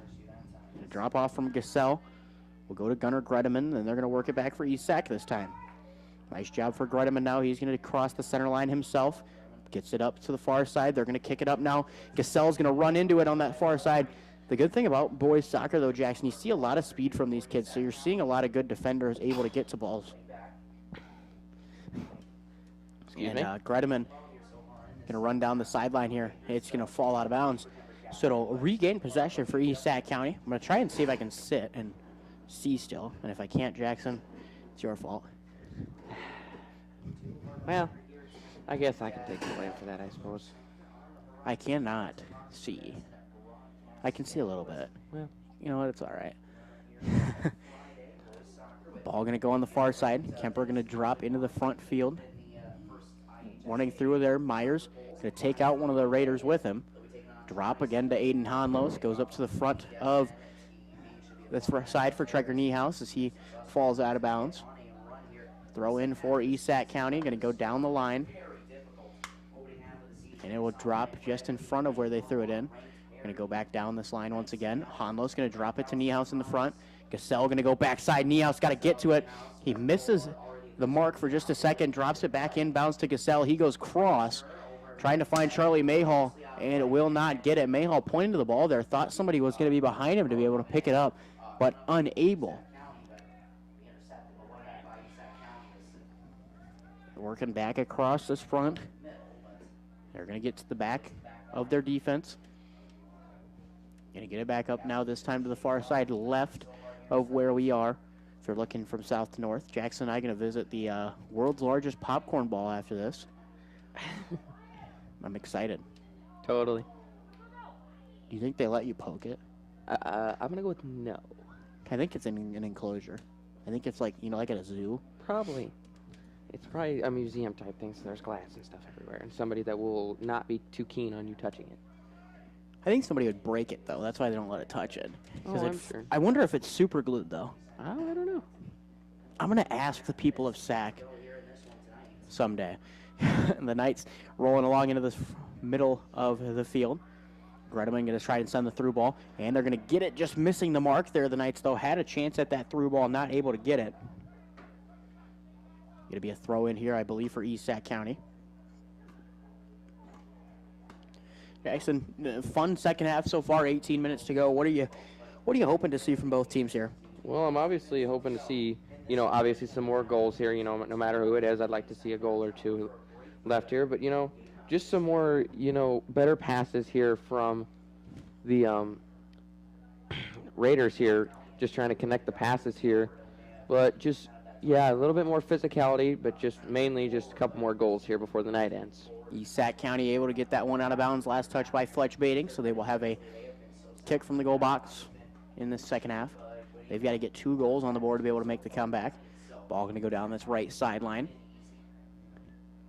They got the time for it. That's a little under 16 minutes left. 17. Got to send it to the backfield here. Going to drop it to Heinrichs. He will get it and pick it up. Heinrichs going to wait it out here. getting ready, boots it towards center field, high in the air.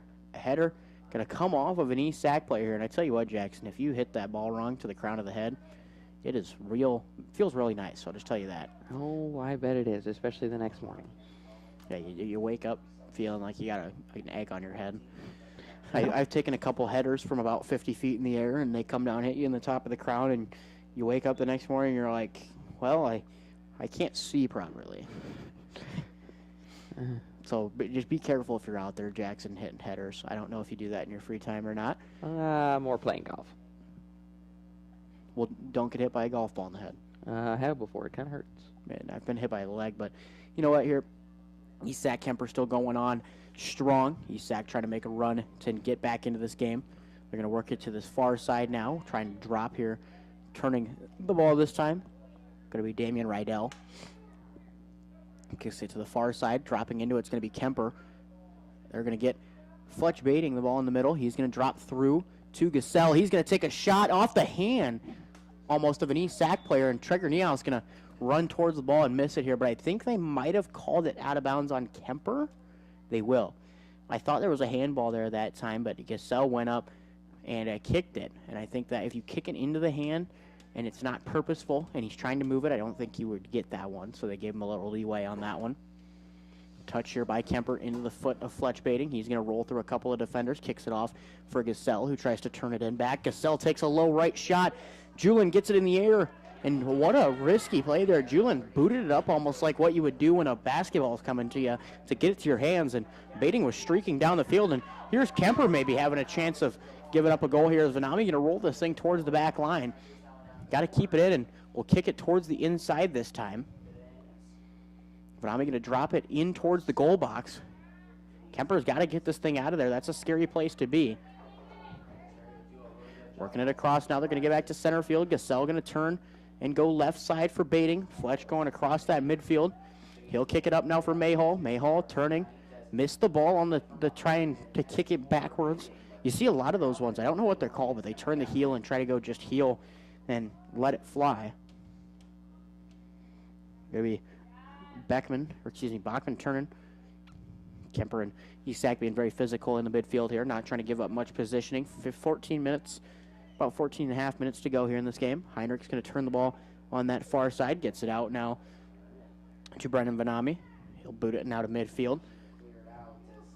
Going to be Tim Myers kicking it over the top. Charlie Mayhall there. He's on with nobody else. Mayhall missing the kick that time, and he's visibly frustrated after that one, and you could tell.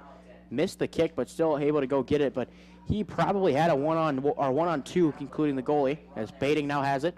Taken away by Cade Snyder. Snyder going to turn and kick it across the goal to the other out of bounds. And Kuemper going to throw it in here this time. Going to throw it in. Going to be Aiden Honlos. It'll be Fletch Baiting with the ball. He's going to take a shot, and Baiting. Another field goal.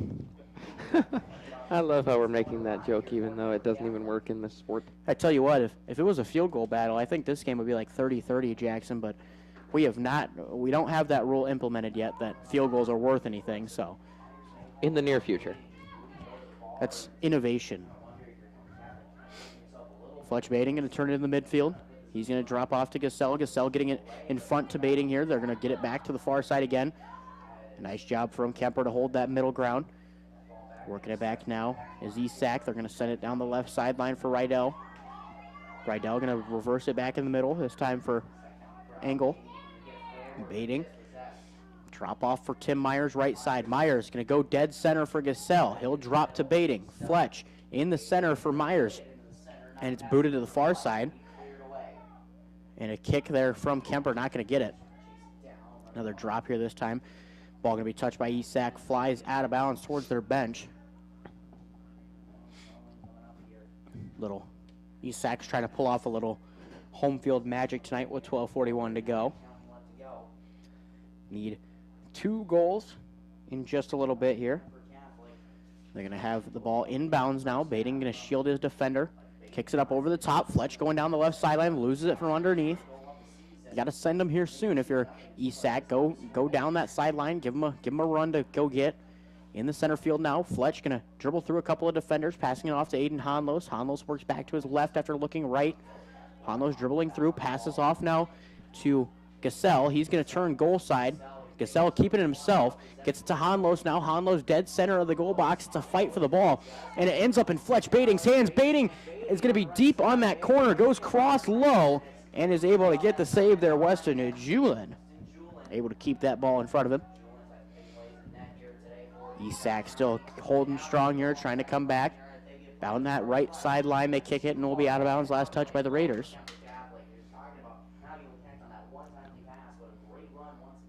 We're looking at about 10 o'clock till we get back, Jackson. That's past your bedtime. Nuh-uh. That's not true. You saying that makes me know that that's past your bedtime. Well, some days. Kuemper Catholic working it across their back line now. Kicking it to the far side. They're going to work it into the center field. Hanlos going to get a touch on it. Trying to go down this right sideline. He'll get across the midfield. And we'll get it over to Traeger Niehaus, who tries to go center. Now Esac going to work it across their back line. Getting it to the far side for Meister. He's turning it back in. As going to get it to Hanlos. Hanlos down center lane. Gets it to Fletch Bating. Back to Hanlos again. He's going to turn and drop this time for Brennan Vanami.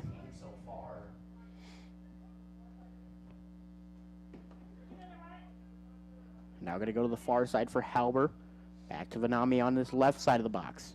Out for the other side. Bad touch there from the Kuemper Knights as they're working across. Vanami going to boot it to the front field. Niehaus going to run into it. Nice touch from Traeger Niehaus. He's going to go dead center. Snyder going to keep it in play here for Esac as they touch it out of bounds.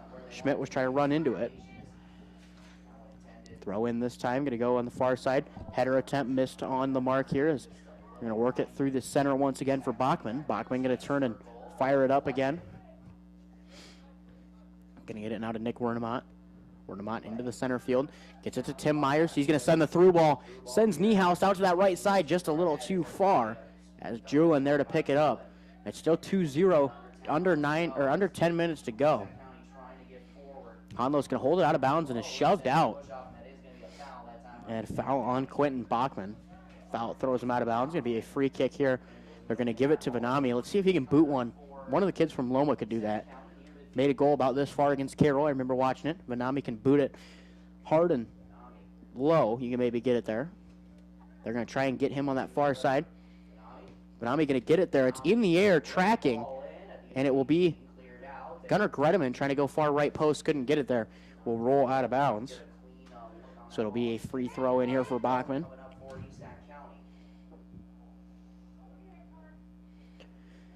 In center field once again. Drop to Fletch Bating. He's in that center midfield position. Bating going to try and turn it. Keep it at inbounds, and a spill there by Wyatt Smith. Unable to keep his footing on that hard dirt. Another throw-in attempt here. Going to try and go down line. Nice jump from Brennan Vanami, putting it on his head. Going to kick through this time. Open in that front part. Tim Myers, he's going to have a shot. Goes low left and in.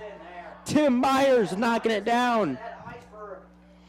Going to make it 3-0. Tim Myers, the third goal scorer of the night for the Kuemper Knights here at that 8:37 mark. Could be the dagger. Jackson and Kerrigan as they make it 3-0. Yeah, finally Kuemper able to get one here in this second half. Tim Myers, just finding his spot behind the defense. They're able to stay on side, get a couple dribbles in, and then just fire it into the back of the net low, and Julin wasn't able to get back over there. Yeah, Weston trying to get there and couldn't get it. Jackson, such a fun game, though, from both teams here so far. Esac back on the attack. It has been a very fun game. Both teams have been very physical, very impressive teams so far. Working it across, going to be Gredeman as he tips it out of bounds in front of Coach Massey. Kuemper still looking to get back in the win column after last night's win over Grandview Christian. Stolen away here is going to be Niehaus. He's going to work to his right. Kicks it into the front of the circle.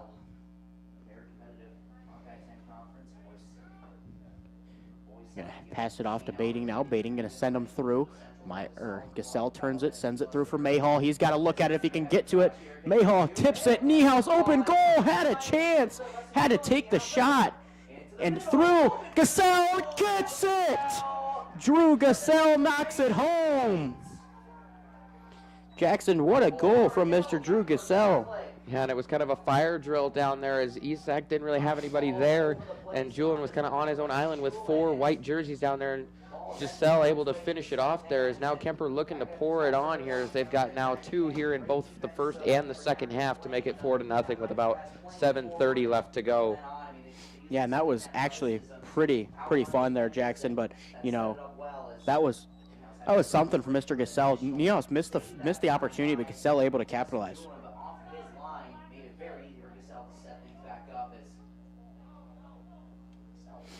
We're going to get it down to the far side now. It'll be a throw in for the Kuemper Knights on their defensive end. 7:16 to go, 4-0. Probably going to put it away here unless he got some crazy stuff in this time. Far side now again for Halber. He'll drop it up to the front for Cooper Gredeman. Hope Isak can maybe put one through, give themselves a confidence booster. Ball up this sideline. Mayhall going to turn. Lost it for a second. Bating going to turn it back center. Looks to drop, but instead will turn it. And it'll be back in the foot of Isak. Sends the through ball. Schmidt going to have it down there. He's going to have to take a look at it, and will get it narrow and not able to get it to go. Yeah, Schmidt there just a little too quick. Wasn't able to get himself set and just had to turn and shoot and not able to find anything. You know, with such a fun game so far, both teams are having opportunities at getting goals like that, but Kuemper just able to capitalize a little bit more. They've got some pretty good guys up in the front, some speed, some skill up there to be able to knock in goals. Oh, for sure. They've definitely had the better luck so far tonight. I mean, Isak had the opportunities, but Kuemper just able to actually get it to go into the back of the net. Kuemper going to try to work back on their offensive end. Honlo's going to break this midfield as he slows up a little bit. We'll work it to the center part for Fletch Bating. He tries to go through, and it will. Isak going to hold strong on that defensive line. Gets it to Traeger Niehaus. Niehaus lost it for a second, turns it back outside, gets a look at the goal. Niehaus going to turn and shoot, but body facing towards the back line. And guess where the ball goes? That back line. Ken Massey told me that yesterday, and I was listening to it, is when your body is facing that way and leaning that way, the ball is going to go the way your body goes. And just like Mr. Harry Doyle says off Major League, just a bit outside. Fletch Bating off his face, and Weston Julian able to pick it up. You know that movie reference, Mason? No. Major League. Great movie back in the day. Not a baseball fan. Kick, far side goal, no good. As Heinrichs didn't even have to dive for it, just missed a couple of feet outside. Kuemper just kind of slowing it down here, ladies and gentlemen. We got to play that methodical, the pace to be able to pick up the win here, Jackson. Oh, yeah, definitely kind of slow it down, you know, just trying to play back, play a little conservative, you know, take some time here. I mean, you've already got the 4-0 lead. 4:50 to go. Heinrich set to boot it away here unless he'll give it to Vanami instead. He'll go to that left side, touched by Fletch Bating, as he'll now touch it with his foot again after the header. Sends the through ball to Bating. He's going to look again for another one, and we'll get a look at it. They'll kick it back to center. Actually, that was Myers. Tim Myers breaks the plane, kicks it down center lane, and booting it away here going to be Esac County. Ball going to go underneath the foot of a Knight defender. Angle going to be driving it down that right side, and it'll float out of bounds. And so now you slow, methodical pace going to work for the Knights as they are up 4-0 with 4:10 to play. Kuemper just slowing it up. Just got to hold on for what they've got going on. Raider taking a tumble there. Midfield, going to see Isak kick it to that left side. It'll be Wernemont working down the left side now as it'll be stolen away by Bachman. He'll work it now to center, kicks the through ball. Kuemper defender waiting to send it to the left side of their offensive end. Kick for the through ball once again. Hands off to another Esac Raider. They're going to boot it off again. Kuemper, like I said, methodical pace. You're not really trying to attack anymore. You're just trying to keep this game manageable in that midfield. If you get a goal, you get a goal, but you're really just trying to play to not really give up much.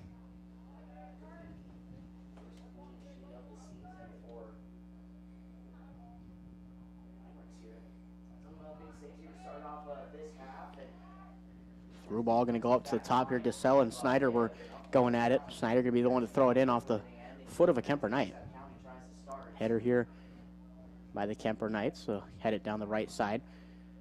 ESAC got a chance here. They can go down that sideline and get past a couple of defenders. Ball going to be reversed back on the Kuemper side. And it'll be taken away by another Raider. So it's very back and forth. Jackson 2:42 to go. Trying to see if maybe ESAC can pick up a goal here. It'll be a handball by Kuemper. So a free kick here for ESAC. This will be a huge opportunity for them if they can get this one to go. Yeah, and I'd just try to launch it down there for either Schmidt or Snyder and try and see if you can get a header here. Try to get yourself a goal here with about 2:20. And they look for the launch, but I think it came off the foot a little wrong and goes right under our scoreboard, which is, if you're familiar with the field here, not as close to the goal as you would like.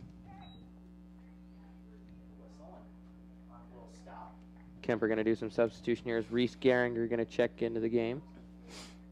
Going to have some of their guys come in, you know, that get some minutes during these times. 2:06 to go, 2:05 now and counting. Heinrichs going to lay it off for Vanami outside the goal. Vanami going to go up and over the defense here. Little touch, not able to work. We'll have 1:50 to go now. We'll have head coach Ken Massey and a guy, head coach Damon Herrig and a guy coming up here during our Mackey Motors postgame. So you can listen to those. If you ever want to refine this, it'll be on our YouTube no matter what. Unless our YouTube, for some reason YouTube ever goes down, you won't be able to find it. But for about the end of time, you'll have our YouTube here. You can find all of our stuff there. We'll actually type the stats of this game and then record a recap. Not even a video anymore. It's audio of our game here, as the games will be recorded for audio, and you can listen to those recaps of all of our soccer, tennis, track, golf, whatever sport, whatever season you'd like. Gehringer going to hit it up to this midfield. Under a minute here in about 8 seconds. In this back part of their defensive line now, ESAC going to flip the field. They're at mid, and Kuemper's going to work it to their back line. Gehringer and go back to Vanami. Vanami going to turn it to the far side for Creighton Halber. Halber going to let it go through his legs. We're under a minute to play now.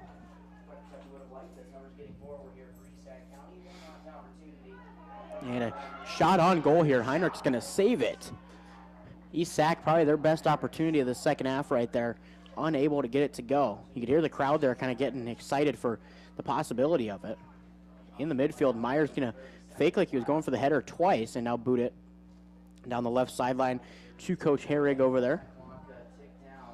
Kate Snyder going in there. The senior trying to throw it in and get him a chance to score. 19 seconds, and Kuemper ain't wasting any time by booting this ball away. So that one goes all the way over to the practice field there from Vanami's foot. And they're going to lay it off again here. Clock going to tick 6, 5, 4, 3, 2, 1. Kuemper Catholic going to pick up the 4-0 victory here on their away field up at Sac City here. Jackson, we're going to go ahead and step away for a little bit. When we come back, we'll have head coach Damon Herrig and one of the boys, head coach Ken Massey, and one of the guys up here as well to talk about this game. We'll recap it as well in just a little bit here on the CB Sports Network. This fall, cozy up with internet that keeps up. With WindSpeed Fiber Internet from Western Iowa Networks, enjoy 1 gig speeds for just $99.99 a month. Perfect for streaming, football, fall shows, and working from home. No lag, no interruptions, just the speed you need all season long. Other speed packages available starting at just $59.99 a month. Call or text 712-775-2946 for details or visit westinet.com today. Western Iowa Networks, connecting you to what matters for 120 years.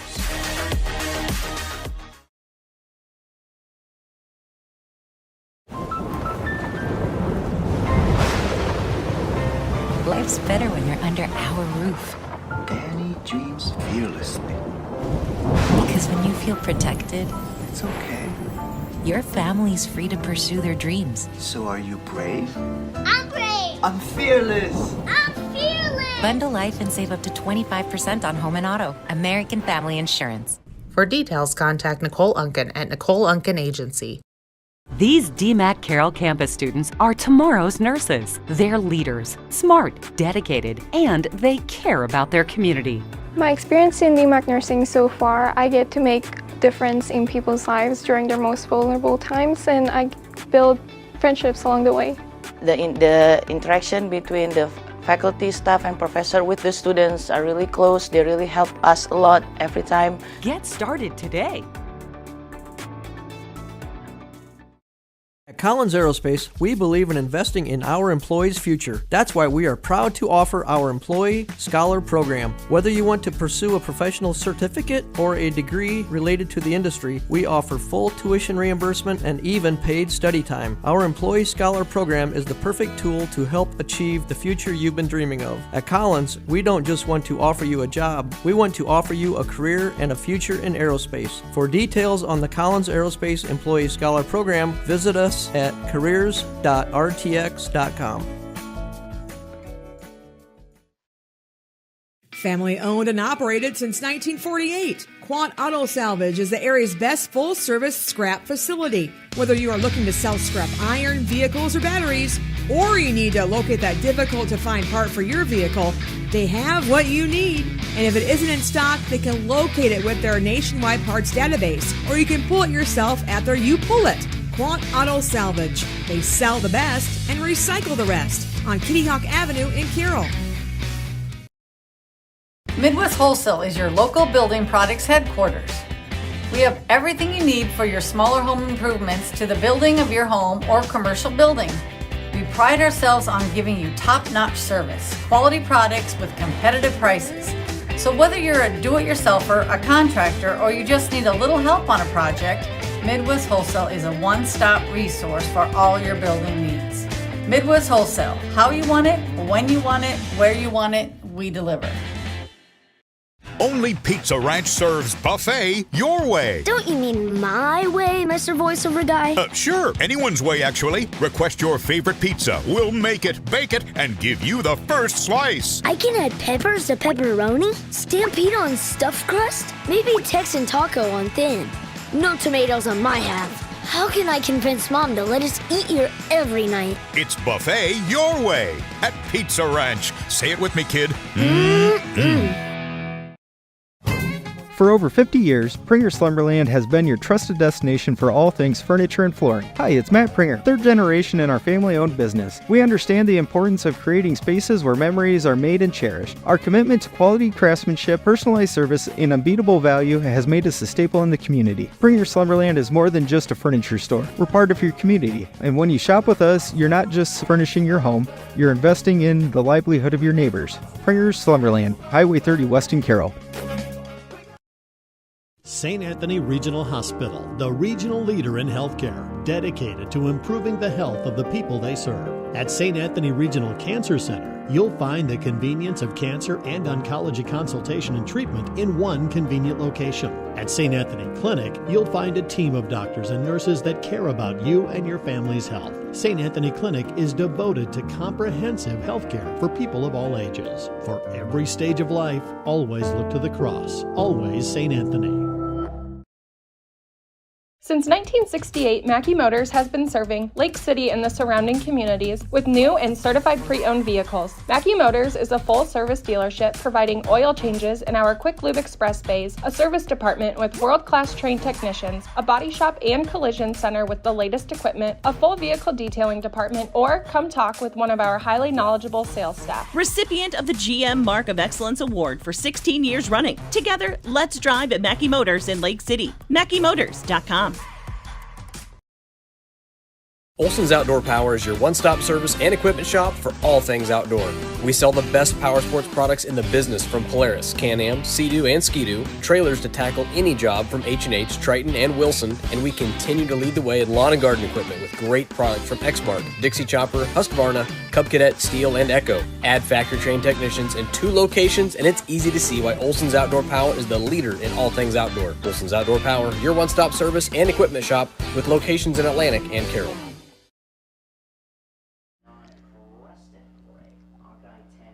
Mason Nealon here today at the Sac City Field again, joined by Tim Myers now after a 4-0 victory. Tim, you got your goal here in that second half, 8-7 to go, made it 3-0 there. Talk to me about the way that you scored and kind of how you got that open look. Massey was telling me about how if I just sit there and wait for them to get there, if I check off, I'm just going to be open one-on-one. So I just waited for that and then took a touch and shot. for you guys, you started the season with no wins here, with yesterday and today back up now to 2-3-1 here. How does it feel to get those 2 in a row, get your guys' confidence back? Feels good. We played some of our harder competition at the start of the season, so it just feels good to get some. And for tonight, you look at the goal scorers, Fletch, Traeger, you, and Drew all scoring in this game here. How does that kind of show the versatility of this offense and how you guys can score from different angles? It just shows that we can spread the ball out. We can trust anybody. We're all good at shooting. So. And what's next for the Kuemper Knights here? What are you hoping to do with kind of the rest of the season? We want to get up to 500 going into the Carroll game and go get them. Hey, well, I tell you what, Tim, great game from you here tonight. Thank you for joining us. Got head coach Ken Massey joining us here in just a minute as well, as we will have him step on the headset here. Ken, we talk to you each week about both the girls and the guys here. Let's start with the girls to recap your thoughts here. A nice win from the girls here. You had Kaylin Pudent scoring early. It was 1-0 going into the half there. What were the talks like at halftime? We have been working on our possession game a little bit, and then some of the times when we try to go forward too quickly, it just kind of shows, and we're kicking the ball into the goalie or into the defense, and they're able to clear. So we need to move the defense around, kind of like half-court game in basketball. We're trying to zone defense. We're trying to move the defense and then find those spaces to be able to go quick and find that easy backdoor cut with a shot. It worked awesome with Kaylin in the first goal, and then when we started getting in there, whenever we got close to the 18, we started rushing it. We need to slow play down, be patient, be checking to the ball, move the defense, everything. I kind of tell the girls when offense is abstract painting, defense is paint by numbers. We need to move the defense, create a picture we want to create, and then we attack. And it has to be speed and intensity and put the ball in the back of the net. We still need to work on that. Today wasn't to our standard of play that we want to be. A great game plan by East Sac, but we need to up the intensity and up the battle because we expect to be better than what we showed today. And so I look at this here, and as a coach, how pleased are you to see it? Kaylin, Riley, Sierra, Fletch, Traeger, Tim, Drew. Not a single name on that repeats there twice. You had all different scores for each goal that went through the net. To be fair, I don't think Traeger scored. I think Tim scored twice. But I always tell the kids, I want an assist. Like, an unassisted goal is awesome because it means it's a personal brilliance, but that team aspect of the game. And in soccer, I think just like in hockey, you can have 2 assists if the ball is played quick enough. I would love to have all the goals be 2 assists where it's pass, shot in, goal, done. And when we can break down offense into something that simple and make it look simple, kind of like a duck on water, where the duck is just kind of sitting there and everybody like, oh, it's so pretty, it looks so easy, and actually the duck's little legs are turning as fast as we can. Just have to understand that we're trying to make the game simple. We're trying to go through, and it's an awesome job as a coach when you have everybody scoring, because then they can't just guard one person and don't have to worry about taking us out of our game plan because we have a lot of scorers. And then for you guys next year, I asked Tim and I asked some of the girls as well, what's next for the Kuemper Knights? The girls saying obviously they want to make a run at state here, maybe have a chance to go play down there. And for the guys, they talk about, kind of that short focus of getting back to 500 before that Carroll game next Tuesday here. For you as a coach, though, are you more of that long term? Are you more of that short term? What's kind of the focus for you guys now? I know what the girls want. They definitely want to make a run there. To do that, we need to worry about the now. As we only play one game at a time. We have to focus on that. The games in front of us, we need to show why we want to be there and come June when we go to make that run. And right now we have a lot of intensity that we need to up, and we have a lot of the ball movement we need to get better at, and a lot of possession stuff. The boys, the first few games were really tough. We were trying out a new formation. We kind of reverted back to our old one. They seem to understand a little bit better. The intensity is coming back and everything. Instead of thinking, we're actually doing some stuff, and we're able to coach different aspects than what we were coaching with the other formation. And obviously, it's paid dividends to us. We've scored some goals. We've not allowed a lot of goals, which is a lot different than what the beginning of the year was. So hopefully we can keep up the intensity. And I love that the boys are worried about one game at a time, and we need to get the girls focused at one game at a time because we need to perform in the game we're in. Well, I tell you what, Coach, congratulations on sweeping the night here. We'll catch up with you later this week for our weekly interviews, but thank you for joining us here tonight. Thank you. That was head coach Ken Massey joining us. We will jump back on here as hopefully we can grab Damon Herrick here in just a minute. Maybe I'll send Jackson out there to ask Damon if he wants to come up here and talk to us. But Jackson, have you grab Damon real quick here. Or actually, I'll have Connor. Can you see if Damon wants to come up here? But Jackson, quick thoughts for you while we get Damon up here in just a minute. Well, I think, ESAC played a really good game to start it out. I mean, yeah, you don't want to give up the 2 goals early, but they played really well on that defensive side and started to get something going on offense, but Kuemper was just able to use their speed and win the midfield, which I think was the key for both of these teams, win the midfield, which is kind of a key in just any soccer game in general, and I think both teams did that very well here for both Kuemper girls and boys. And the boys, just keeping that attacking mentality in the second half and was able to get that goal, those 2 goals in the second half as well to go, as they had Giselle and Myers as well. And like Tim said, just kind of had to sit there in the middle and wait, and he was able to find his spot, and same with Drew. So I think that's what ultimately led to them getting the victory tonight. I think we might have Damon coming up here in just a moment. We'll see if he can get up here, but if not, that's all right. We totally understand sometimes you got busy stuff with Mr. McCullough not here. Damon's probably taking care of a lot of the cleanup and stuff, but, fun times here tonight, Jackson. We've got, again, Carroll Kuemper next Monday. We've got ESAC Carroll next Thursday over at the Carroll Athletic Stadium. Same time, same place right here on the CB Sports Network YouTube channel. We will hopefully see if Damon's going to come up here in just a moment, but how was the first time doing our soccer game together? I think we did pretty good, and it was long, but that's what you get when you do double headers as well. So I think it wasn't to anybody's surprise that it was going to be long, but definitely was a good one. 2 really solid games, but I'm definitely excited for the 2 that we get next week because, I think the matchup between Carroll and Kuemper is definitely going to be the highlight of the short broadcasting season that we have together for soccer, but, it should be pretty good. Hey, it could be a long season if maybe Carroll, Kuemper, ESAC make a run to state. We broadcast every single game that they do at state. So if they make a run, Kuemper making a run back. I think it was earlier with Jeff, we're going to see maybe if they could do that again here. Maybe the girls, who knows. But I'm trying to just kind of wait a little bit, see if maybe Damon can come up here or not. Jackson, I may send you out there and ask him because I don't know if Connor's doing it. But here, let me go see real quick. All right, well, I'll try and keep our focus here for just a minute as we wait for head coach Damon Herrig possibly making his appearance up here. But again, a 4-0 win for the Kuemper Knights in the boys game, a 3-0 win for the ESAC County Raiders here. I think Damon's doing some busy stuff here, not able to make it up here. As he's going to make his way up here and now. I don't know if he's jumping the fence or not, possibly.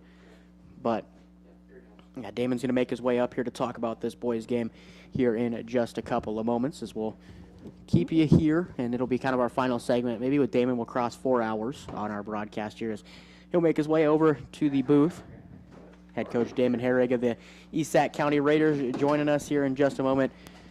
Coach, unfortunately a loss here today, but, we went into halftime with a 2-0 deficit there. What were the talks like at halftime after getting into kind of that deficit early? Most of the talks were just like hesitations. You could just watch it. We missed a couple guys tonight, but a lot of the younger kids that were filling in for them, they were kind of hesitating. They didn't know if they wanted to win the 50-50 ball. And the first 20 minutes of that second half was a completely different team if you watched it. I'm super proud of all the kids that did fill in. Max Meister, he's been playing goalie for us all year long, and had to move him out to the D line and move Weston back into goal from last year. And, he played lights out. So I'm super proud of him. Everybody else, it was a complete role change up the pitch. So just getting them switched around and, getting a feel for it. But, the first 20 minutes of that second half were the best we played all game. And then one goal on a through ball kind of killed the momentum we had because it was down on our scoring side for most of the beginning of the second half, and we just couldn't put anything to the back of the net, but just didn't go our way. And I know you're pretty busy out here, so we only got one more for you here, but what's next for you guys? Where do you go from here, and where do you think that the guys can improve on to be able to build on for this next couple of games? It's just the passing and just controlling the ball. I've been saying it week after week, and it's gotten so much better, but it's just not to the point where you're going to be winning these intense games if we don't get it figured out. So, well, I tell you what, congratulations on the start of the season here. We're excited to see what you guys got going on for the rest of the year, but thank you for joining us. Thank you for having me. That was head coach Damon Herrig here. Mason Neal and Jackson Kerrigan signing off as we will have, again, Carroll Kuemper next week, Carroll ESAC next week, the Carroll Athletic